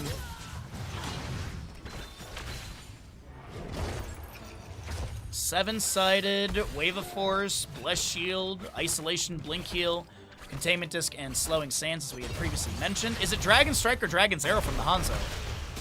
Are we stunning or are we pretzeling? As Li Ming does manage to get the Arcane Orb and the damage into Dahaka. Take a look here really quickly what the Dahaka death looks like. And it was just a lot of, yeah, some seven-sided value in there is going to be the big factor.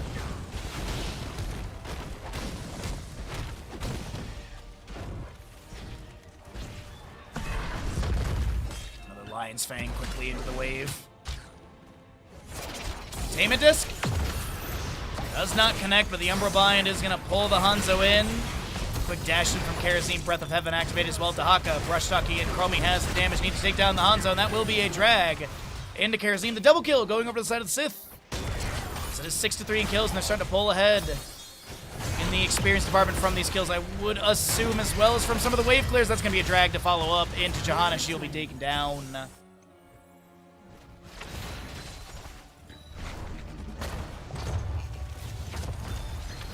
Varian stepping up here. A couple tower shots into the time traps of Chromie's at Horror Anomaly. A deep dive onto Dino underneath the retreat tower. Does force the Varian back. Li Ming trying to get some stacks, or sorry, get some experience here and there, as that is going to be your Dragon Strike from the Hanzo. Summoning a giant dragon, as this is a very dead Varian. He gets a taunt, and he'll be magic missiled. Reset for the Li Ming off of that as well. As we mentioned, level 7 is the Calamity, no Seeker. Dino with an absolutely beautiful Wave of Force there to push Chromie into the Arcane Orb Magic Missile combination, and that'll be a double kill for Dino in the bottom lane, equalizing in whatever experience gap that had started to form.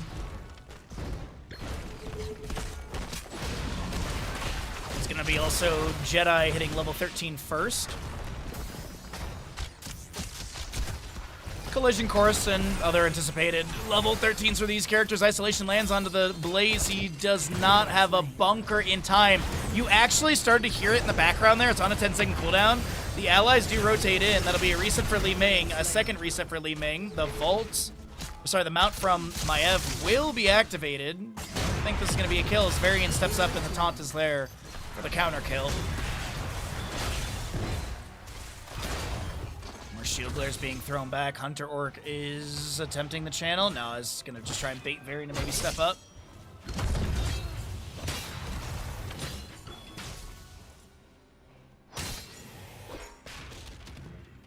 Okay. 2 seconds on Brightwing Dahaka. They're about back. We do have the top lane wave on this fort, but it's not really getting much value as we do have Li Ming stepping back out of the bush. The 7-sided strike.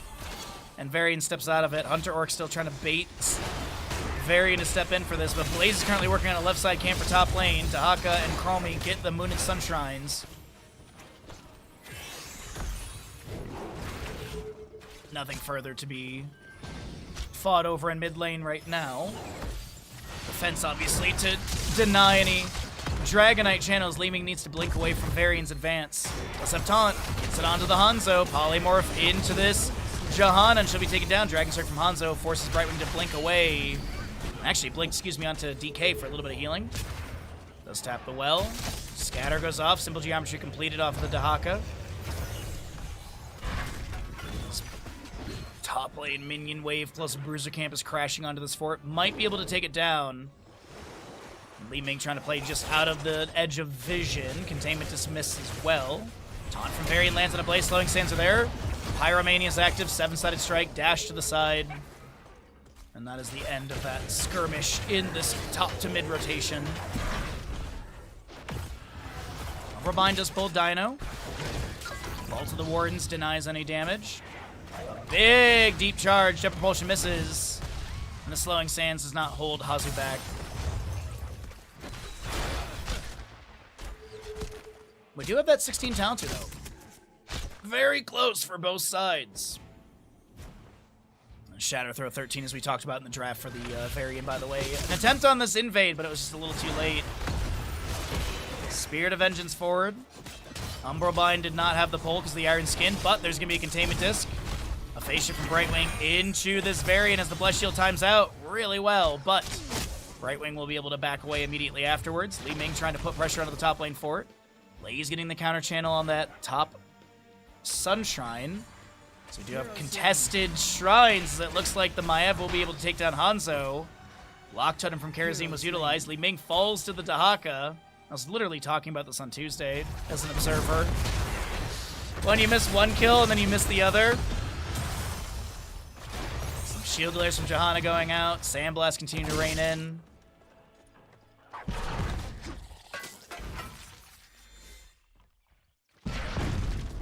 Twin Flames ignite. Jet Propulsion, 7-sided strike. Dahaka burrows. Face shift onto Varian. Then a blink heal over to the Dahaka, who lands the drag, the polymorph, the criterize. Dragonite does go over to the side of Sith as well, as they use the Savage Charge onto Johanna, but she popped the Iron Skin for no displacement. But that is 13-7 in kills. The Sith playing this really, really well here. I heard a taunt from Varian onto Hunter. There's a polymorph into the Johanna as well.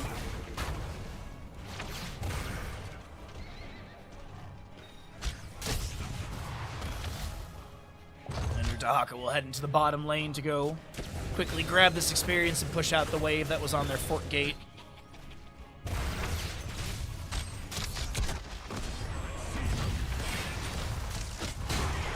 Taunt goes out. This is a lot of damage initially into Johanna, but she's going to be able to back off. Dragon Strike from Hanzo zones.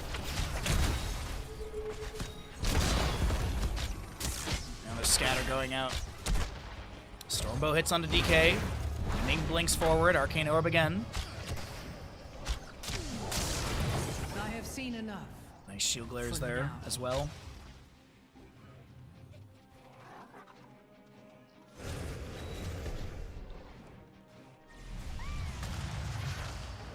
So Johanna's made her way into bottom. I thought they were going to maybe engage or something like that, but this is top lane retreat currently called. Containment just misses on to the Hanzo. He'll get the natural agility over the wall either way. Sonic Arrow reveals. That's going to be a Spirit of Vengeance into a drag and a taunt, I believe, from Varian. Nice lockdown. Minion wave in top. May take down the fort. Will it? The minion wave is arriving, and no. Brightwing has the clear. The minion wave will distract. Great back and forth here on Dragonshire as the Li Ming is able to avoid the drag of Dahaka. Scatters continue to fire out. It is going to be your Piercing Arrow level 16. No giant Slayer value.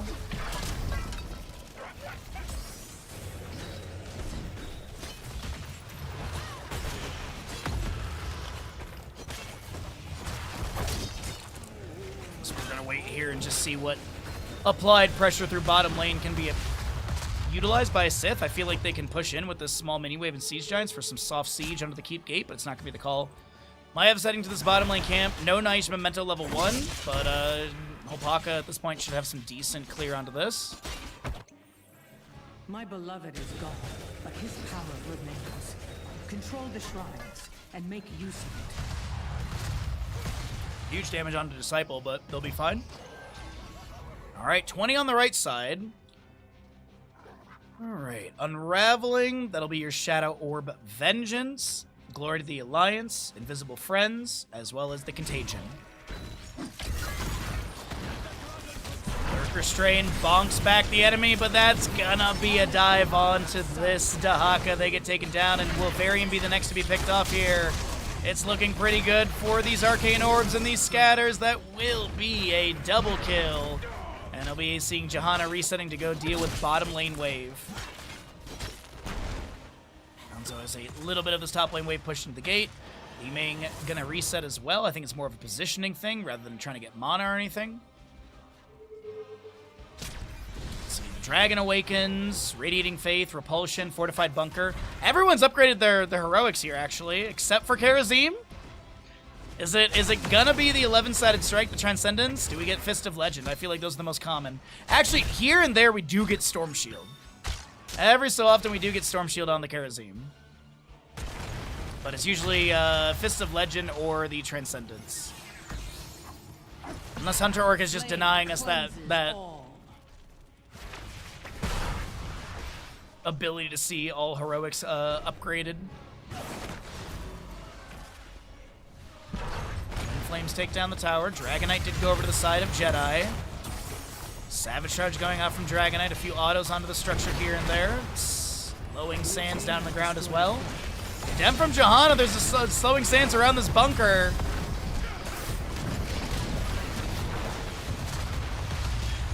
Gamble all. What? We don't use Twitch chat. We don't use chat gambling. It's just through Twitch predictions.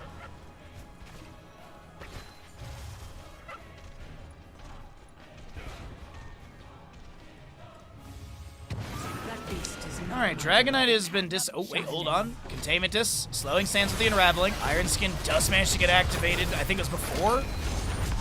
Big Jet Propulsion coming in from the Blaze. Isolation misses onto any target. Hanzo with the natural agility over the wall needs to step back in. As that'll be Li Ming getting a reset, but they get taken down by Chrome.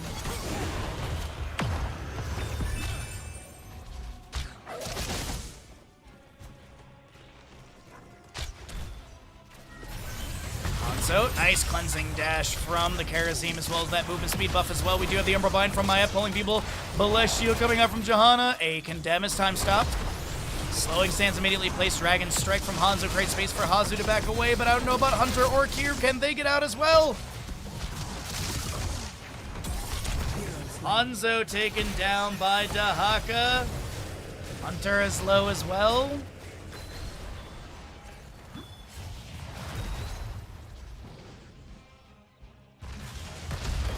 By the way, it is going to be the Transcendence, so we do have all heroics on the left side upgraded. Yeehaw. Variant up in 2, Li Ming the same, 34 for the Hanzo Death Timer. Chromie with a little bit of damage in the mid lane fort, using time traps to eat tower shots, but Johanna says no, and the Shield Glare as well as a step up. Shrines awaken Next once shrine is available. I believe this is the 4th dragon out of the map. ancient strength. And it's a 26 kill game at 18 minutes.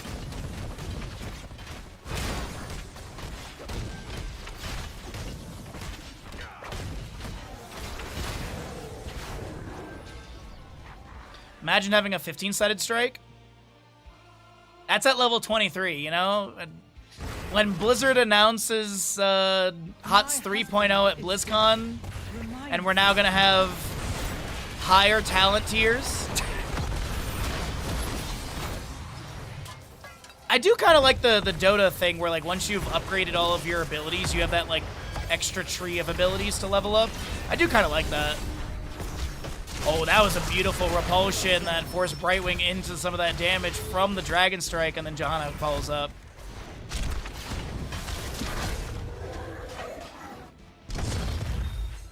But also, experience in Dota is completely different than this game, so I can like something, but do I think it would be implemented into Heroes well? No. I don't think, like, I honestly like the way that the Heroes leveling and stuff works and talent tiers and stuff. I wouldn't change that, personally. That was a really good collapse onto Johanna bottom lane. She'll be taken down. Top lane camp is working its way through the entirety of the keep gate. Scatter's going out, trying to get some vision. Aka currently in top lane to clear things out against this keep, as it's actually being dropped down to nearly 50%. 7-sided Jet Propulsion keeps them inside, and Karazin takes credit for the kill. The Dragon Strike from Hanzo forces the Maiev to double vault and also use the Spirit of Vengeance to disengage. Hazu channel's ready. Arcane Orb sidestepped. Shimmer is there. Dino trying to get the reveal.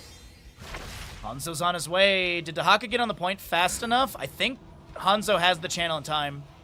Yeah, Dahaka was like, I think he was early, but he wasn't early enough. Repulsion to displace, but Chromie will not be mispositioned. That is going to be a containment disc missing, as there's a lot of mobility between Dino and Hunter. Looks like bottom lane fort with camp in hand is going to be easily taken down. What other siege value can be picked up through this bottom lane at level 23 up?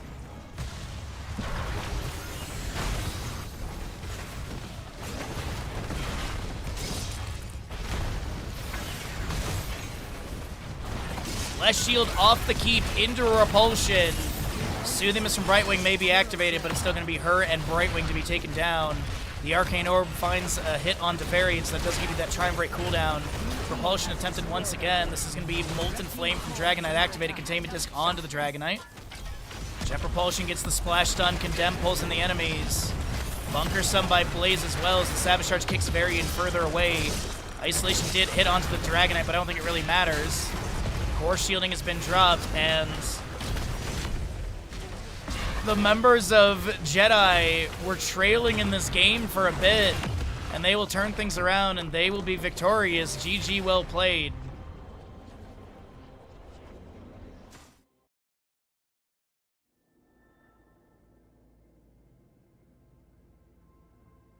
I want to see Bakery Karazim at BlizzCon. I want to cast at BlizzCon. That's what I want to do.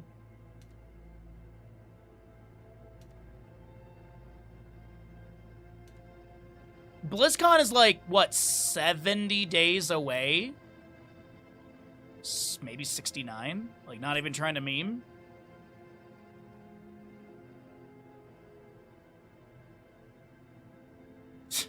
Before House is a pro gamer, you turn tables at a restaurant. I like that. That was clever. Alright, looks like my hat flopped over. Sorry, I got a floppy hat here. Let me invigorate my hat. We don't like floppy wizard hats here. Alrighty. So there's this. Let's go ahead and get that reset. And then we had, it was a 1-1 score, as we're going to jump back into the series for the Heroes Lounge. Did I run ads, chat?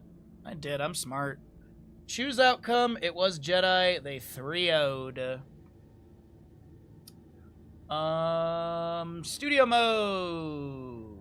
And then I turn on that. Okay, cool. I am really hoping that the members of Gen G and Dignitas are starting to play the game now, not a week before BlizzCon. Let's see, BlizzCon. Okay, how many days until September 12th? 72 days away. BlizzCon is 72 days away. I am hoping that these teams are hitting the books, because in the last 8 years, there has been a lot that has happened.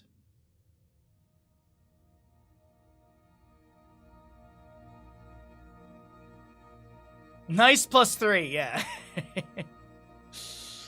Alrighty, let's jump back into the Heroes Lounge series we were doing, because we did want to do that and at least get that casted.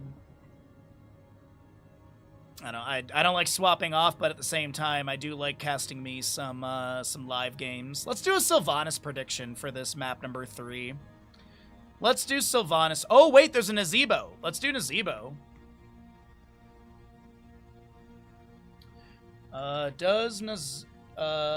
How many base stacks for Nazebo? 200 or more. 190. Oh, that's 1 minute. I want 199 or less. Yeah, in 8 years, we almost got, like, one GTA game. God, you're so right with that.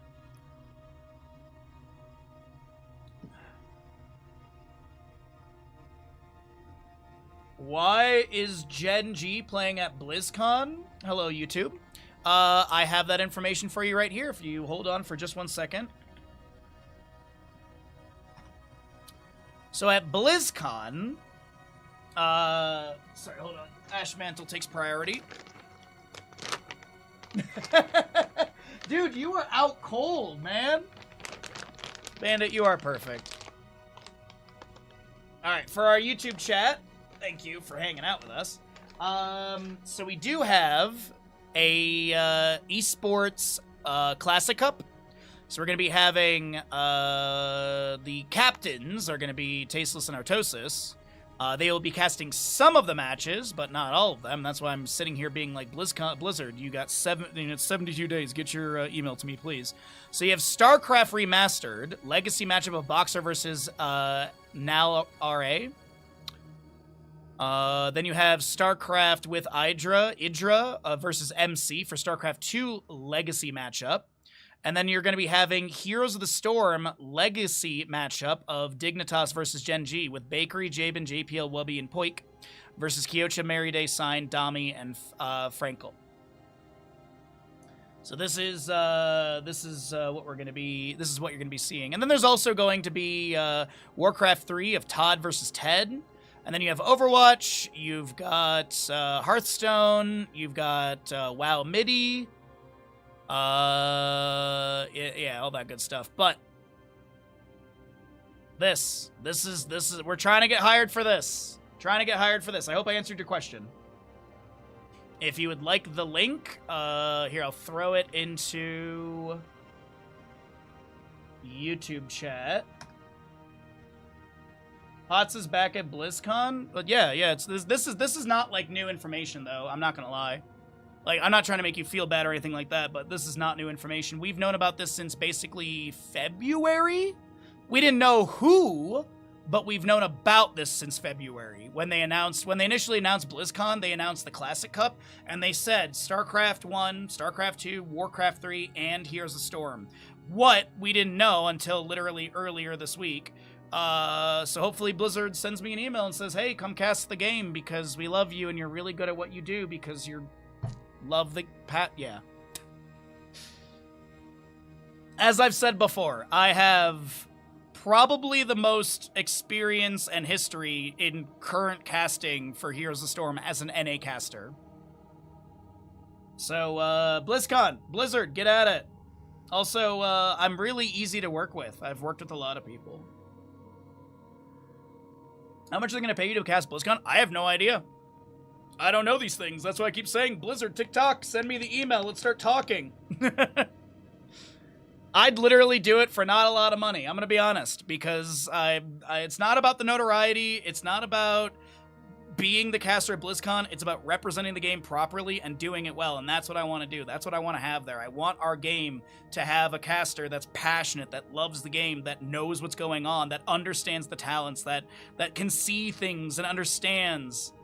Because I've been casting Heroes of the Storm and working on stuff like this since 2017. I was doing HGC Open Division Minute. I was doing HGC Open Division casting.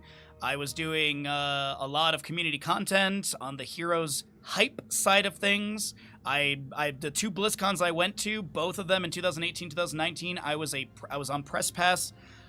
During Heroes of the Dorm, I was on Press Pass as well, the 2018 Heroes of the Dorm.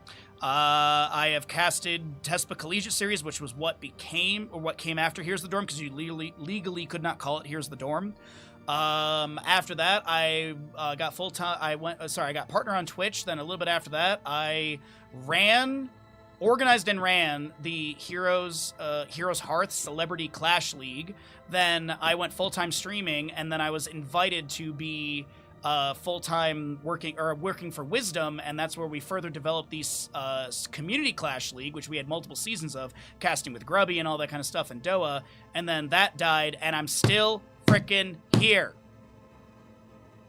I've been here the whole time. So yeah, that's my spiel.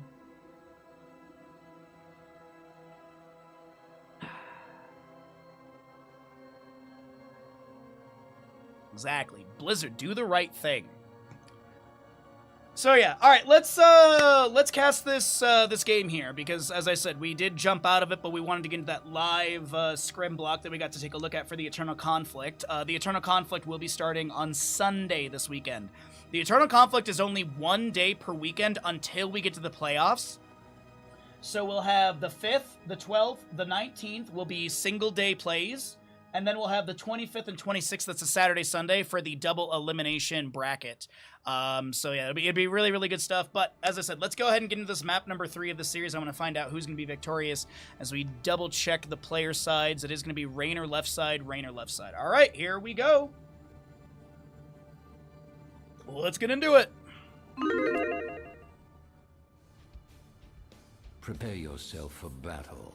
Heroes. On the right-hand side of the map, sorry, on the left-hand side of the map, it's going to be Always Late with the Brightwing, Yrel, Sylvanas, Anub'arak, and Raynor. Right side of the map will be the handsome human commoners with the Tyrande, Arthas, Sonya, Nazeebo, and Falstad.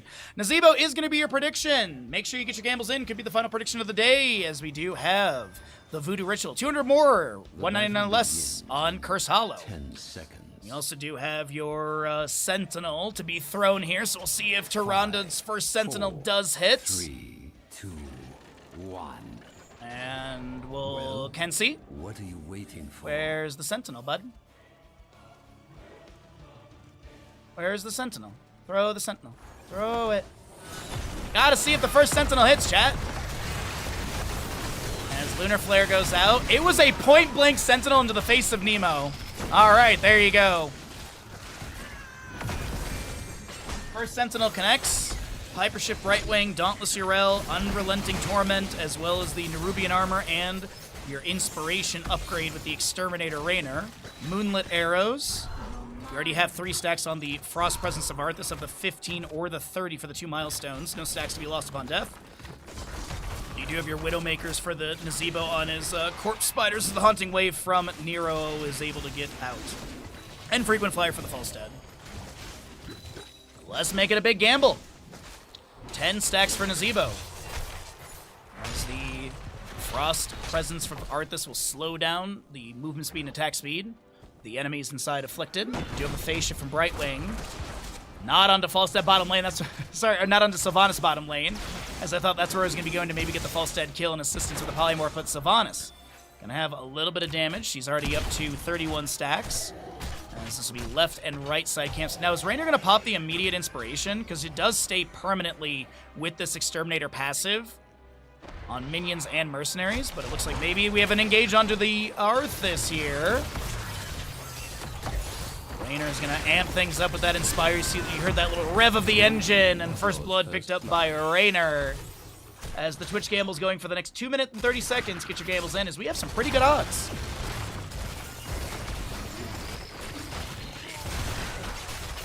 Impale lands on Nazeebo. Camp from the right side has been grabbed. Polymorph goes out. And Sonya continues to spin through this wave. Lunar Flare does land onto the Raynor here. And this will be Sylvanas in bottom lane, chunked, but damage over time won't be present. That was a really smart haunting wave. Because she didn't die one, but honestly, a lot of heroes will hearth within this little pocket. The haunting wave would have been enough damage to take them down. Sentinel from Tyrande thrown towards the south side of the map, maybe looking at a different angle. Heroes, gather tribute. Howling Blast once again fired out. Spiders continue to go out. That's going to be a zombie wall capturing your Anubarak. He is going to be hit with a Lunar Flare as well. Third stack of the Lunar Blaze. 10 stacks gets you 30% range increase. Howling Blast with the Shattered Armor level 4. Minus 15 armor for 3 seconds.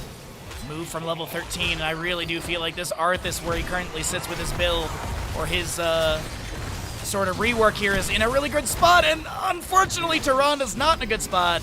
She'll be taken down. A second kill to the side of Always Late, who seemed pretty on time for a lot of these rotations and plays, as that's a Polymorph from Brightwing. Sustained damage from Falstad, or onto Falstad is good, and Nero is going to be able to activate the Haunting Arrow. Nero gets the channel on this Anubarak, or on this objective with Anubarak. We end our gamble with 31,000 to 31,000, perfectly balanced as all things should be. Or at least we get close to closing it out, as it is currently sitting 36 stacks for the Nazeebo. No Blood Ritual level 4 for any potential extra stacks. It's only 3 stacks, but hey, 3 stacks is 3 stacks. Another Sentinel going out from Kenzie. Connecting onto Anubarak, he's got Beetles, they've got Inspired Minion Wave, they've got Raynor, they got Sylvanas, the damage is there. Sylvanas is getting tons of baseline stacks here, and she'll also activate her Haunting Arrow, level 4. That does give her a little bit more lockdown and time to work on this structure. We also do have that Festering Wounds, level 7. So no spiders in that jar, as Sylvanas is going to get a couple marks here. Up to 122 baseline stacks, Nazeebo 43. Arthas on 7. As every stack increases his auto attack damage by 0.75 and 3 damage to the spell aspect, or the ability damage of Frostmourne Initial Strike. For Icebound Fortitude, level 7, pretty standard. Falstad full auto build at 1, 4, and 7. Avenging Wrath, and this Falstad is going to get caught out. The Penetrating Round and autos from Raynor are good, as this is going to be your Kaldori resistance as well for the Lunara, or the Tyrande, sorry, at level 7. Lunar Flare going out, missing.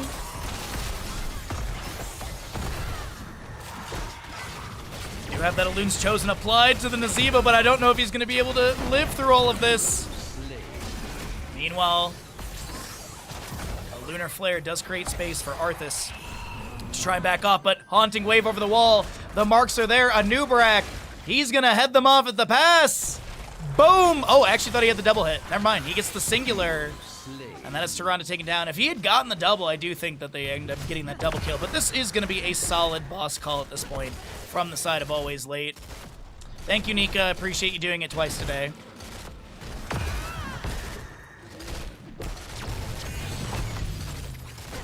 All right.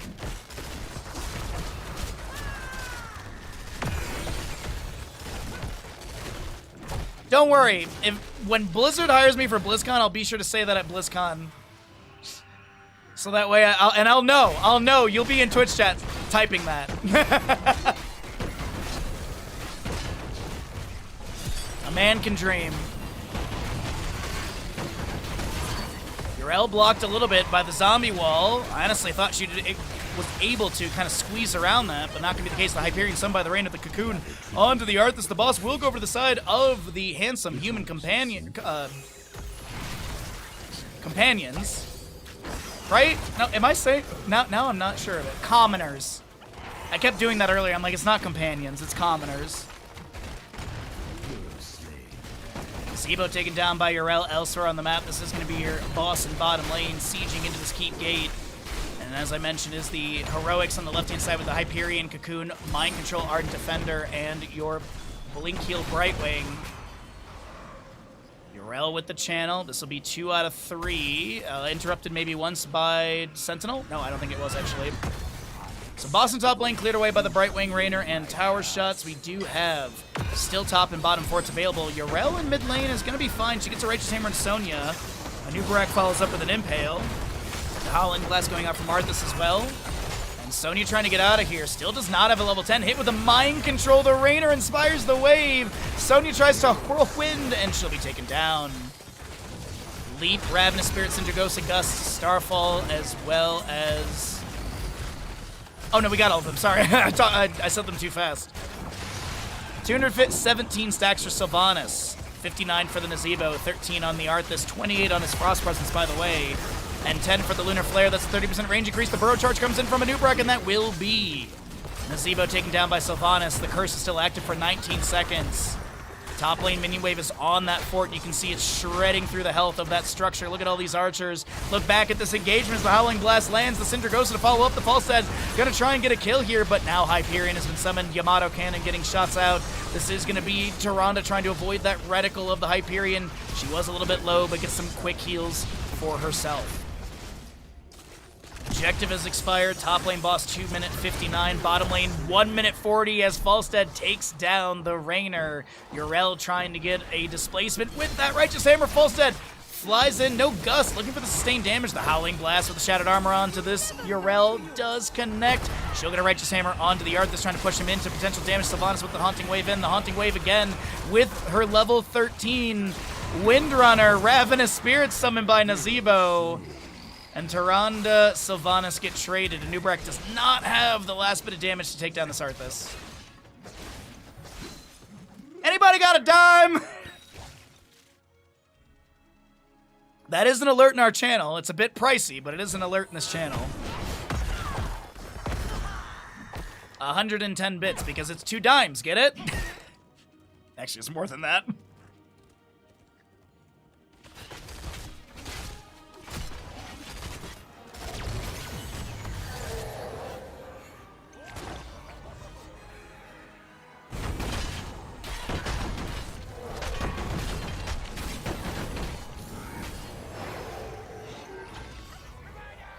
Alrighty, let's see, so 13 both sides in just a second. Next tribute is bottom right of the map positioning. Howling Blast into Brightwing as she steps up here, and that's a beautiful punishment coming out from the handsome human commoners.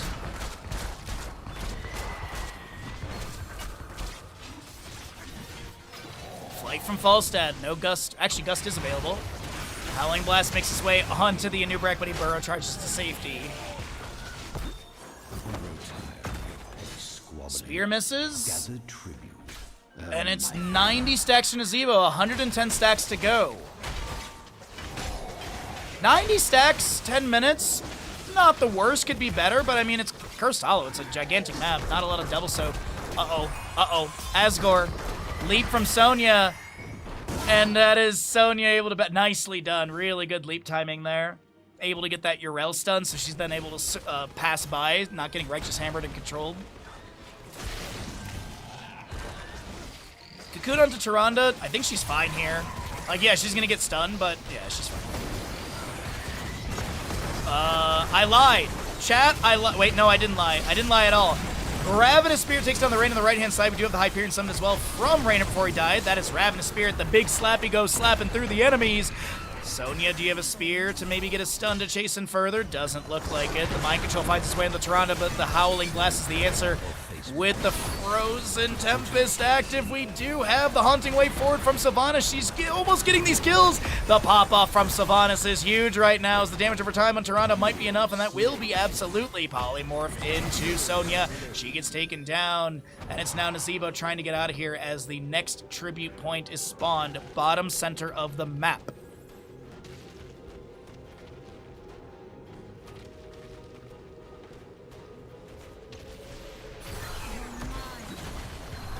right. 20 stacks with the Tyrande, by the way, so she has piercing sentinel value. Arthas is at 20, so he's got that scaling. Actually, does it break down the scaling for us here? It does. Okay, so there you go. Yeah, so basic attack damage 15, and then the bonus damage to the Frostmourne is 60. Did he go Death Chill 13? Nah, he went into the Death Lord. Okay, which Death Lord makes sense very much with the Frost Presence because the 30 reward is now a 50% slow for 1.25 seconds. So having the extra Death Coil is really nice. Howling Blast, Zombie Wall, Righteous Hammer from Yrel does push back or create the space for her to step out of that. And Nubrak burrows in as the Gust comes out. The Starfall from the Tyrande. Yrel gets onto the point. The Cocoon onto the Arthas. The Ravenous Spirit is massive, though. Sylvanas interrupts with a flanking Haunting Wave and Mind Control. And that's a Nubrak able to get the boss with friends, but taken down by Nazeebo. Bit of a bloodbath here as the Avenging Wrath continues to chase. Boss bottom lane slapping on keep. Haunting Arrows from Sylvanas are active here. 20 for the Arthas, 12 for the Falstad respawns. As we're at 106 stacks from Nazeebo, 332 for the Tyrande, or for the Sylvanas. 23 for the Tyrande.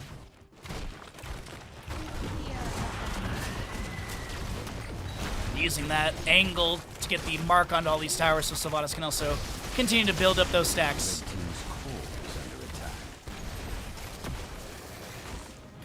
Bottom keep is taken down by Wave. Top lane boss is going to be cleared away. Gets, let's call it 2% off the keep. Nazeebo stacks, they're getting up there, but he's a bit far away. And the positioning of this objective and the positioning of the teams on the minimap lead me to believe that the handsome human commoners are going to be giving this and just looking for camps of their own. What's up, Bimpy? How you doing today, dude?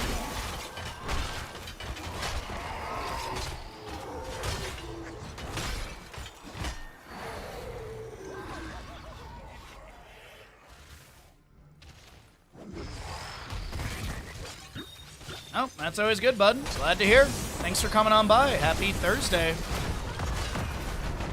Death Coil goes out. There's that slow onto Yrel, but she's going to immediately pop Hand of Freedom because it's balanced. Howling Blast lands. That increased range from the first milestone, 20%. As there is a Cocoon. Into an Avenging Wrath. The Starfall from the Tyrande activated as well.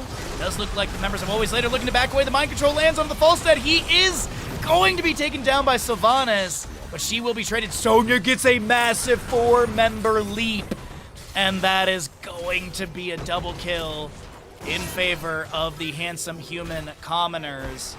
And they do have a top lane wave that needs to be dealt with. They're chasing onto Brightwing. Silence from the Hush level 16, if you're wondering where that's coming from.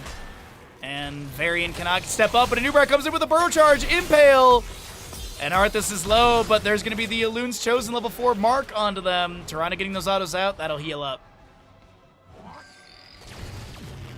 Raynor getting a few stabs. Nazeebo Ice blocks the disengage path with a zombie wall, but Nazeebo is going to be taken down here. 144 stacks for him. As the 20s are here on the left-hand side off of that, and this is going to be Curse again in favor of Always Late. And now you shall fall. Oh, wait. Invisible Friends. Whoa, Ardent Defender upgrade? The Word of Glory? We never see this. I think I saw one of these last year. Increase the amount that Yrel heals from damage received from 50 to 75%. Ardent Defender heals nearby allied heroes for 100% of the healing received by Yrel. Interesting. You also do have the Withering Barrage for the Sylvanas. It is your Nubrak Rewind. And Raynor, he's going to be going into Raider's role for a big heal until he hits a specific threshold. We do have the Avenging Wrath coming in from Yrel. The Righteous Hammer is going to be there as well. The Impale lands on a Sonya, but the Gust from Falstad creates a space for the allies to back away for a moment.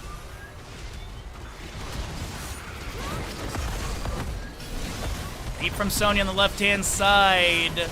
Sylvanas is done with her Haunting Arrow. Cinder goes to some by the Arthas. That's Sonya and a Nubrak traded. The Ravenous Spear coming up from Nazeebo as we do have that Slappy Ghost trying to get some hits here and there.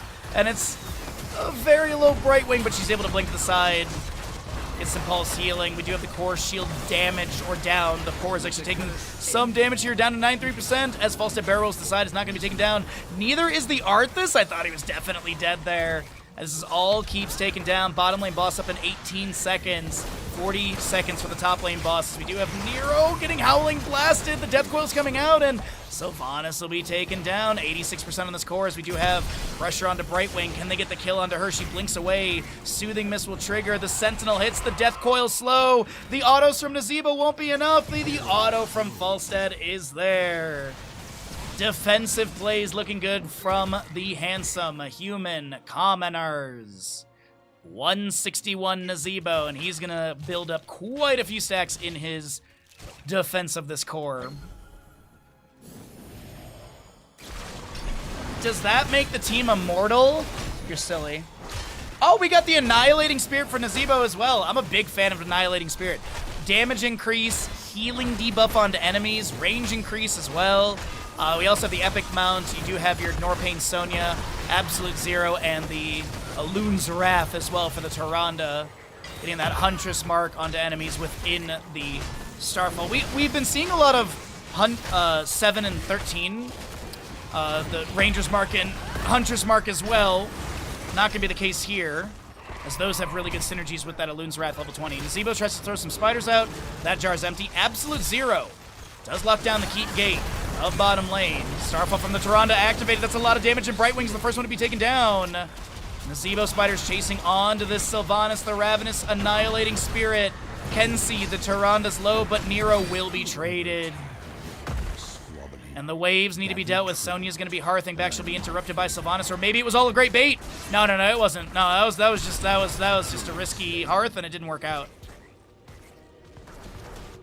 This is going to be not able to get this channel. Well, actually, 3v3. No healer on either side, though. It's a little awkward on that aspect. Falstad's back at the core. He's clearing things out. Nazeebo trying to catch the tail end of this wave at 177 stacks. He's getting up there, chat. He's getting up there. Can he get to 200 before the end of the game? The bottom lane boss did confirm the fort. It got relatively no damage on the keep because that was from the Absolute Zero of the Arthas. 9 on the Tyrande, 20 on the Sonya, 8 for a Nubarak. Brightwing's already back. She might have a phase shift available. Indeed, she does. Nazeebo is gonna help. Oh my god, dude. This could have been some of the stacks he needed to get to 200. I'm not gonna lie.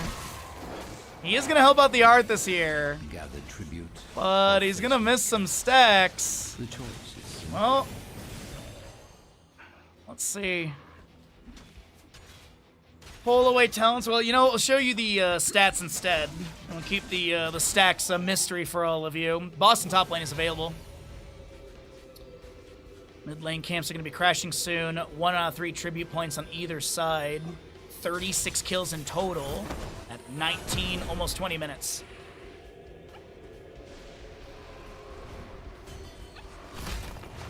Tribute spawning. Absolute Zero gets the delay. Sonya spears in. There's going to be a Nubarak hit with a lot of damage.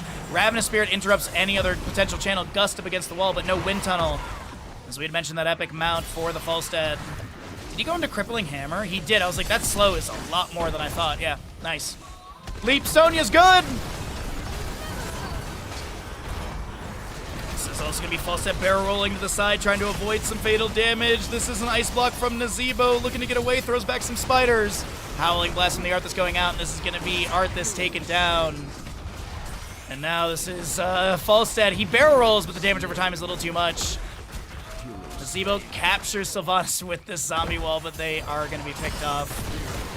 And I believe this is everyone's favorite Northern European country. Finland has been achieved. Always Late gets the Penta.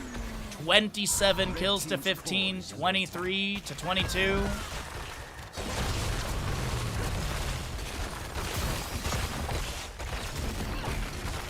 And this is your core falling. GG, well played.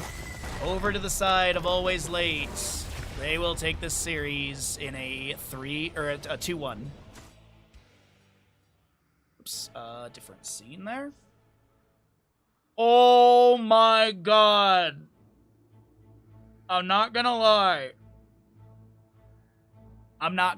That is...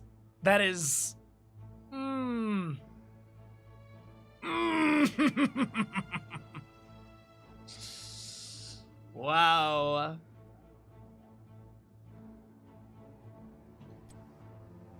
By the way, we are 6 subs away if you want to take advantage of the discounted subs currently on Twitch. 35% off 5 subs or more if you'd like to help us hit that sub goal and move on to the next one. Alright, so that is going to be choose outcome $199 or less. It was 2 less than we anticipated there. My gosh, that is crazy. I fell from my chair and made the sound that Sonic makes when he loses his rings. Oh, that's good. That's really good. Alrighty, everybody. Unfortunately, that is going to be the end of our stream today. As I said, I've been really, really tired today. I don't want to overdo it, so we're going to wrap up there for the day. Hopefully, you all had a good time hanging out with me and watching these games. We're going to skip the raid today. We'll let you all go where you feel like going for your raids or, you know, post the stream. But as I said, thank you everyone for hanging out. I really appreciate it. Hey, Simon, good to see you, cutie. And we're going to go ahead. I'll be back tomorrow morning. Tomorrow we have a really, really fun day. We've got, we're going to do a best of 3 for Heroes Lounge. Then Day will be joining me. We're going to be playing a bird puzzle game. Then we have Marble Grande Grand Prix, which is going to be, you can win VIP for the channel. If you already have VIP, I'll figure out something else to send you instead. And then we have Discord movie night as well. We're watching The Sandlot. Saturday is just going to be a couple games of Heroes of Stormcasting. It's going to be a shorter stream on Saturday because it's 4th of July. There's some neighbors doing some stuff, and I want to go hang out with them. They're the fun neighbors, so I definitely don't want to miss their stuff. And then Sunday starts the Eternal Conflict. The Eternal Conflict will be starting on Sunday. We'll be casting that. I'm excited about it. Shout out to Ravencourt for organizing the tournament. And I saw that there's already 3 teams signed up. The signups for that closed the night before. So if you are looking to get, if you want to join in for the tournament, by all means, do it. Y'all have a very good night, and thank you all so very much for hanging out with me. Sorry for the shorter stream today. As I said, I don't know. I didn't sleep well. I don't want to overdo it. So tomorrow, I'm going to rest up tonight, so tomorrow can be a super duper fun day. And also, mark your calendars. Massive 9-hour viewer day on the 18th. That's a Saturday. Saturday, the 18th of July, starting at 6 a.m. West Coast USA, will be our big viewer day. But until tomorrow morning, I've been Bahamut, your second best boy, your favorite North American caster. Thank you for watching on the Twitch side. Thank you for joining us on the YouTube side. And we'll see you all then. Have a great night. Bye!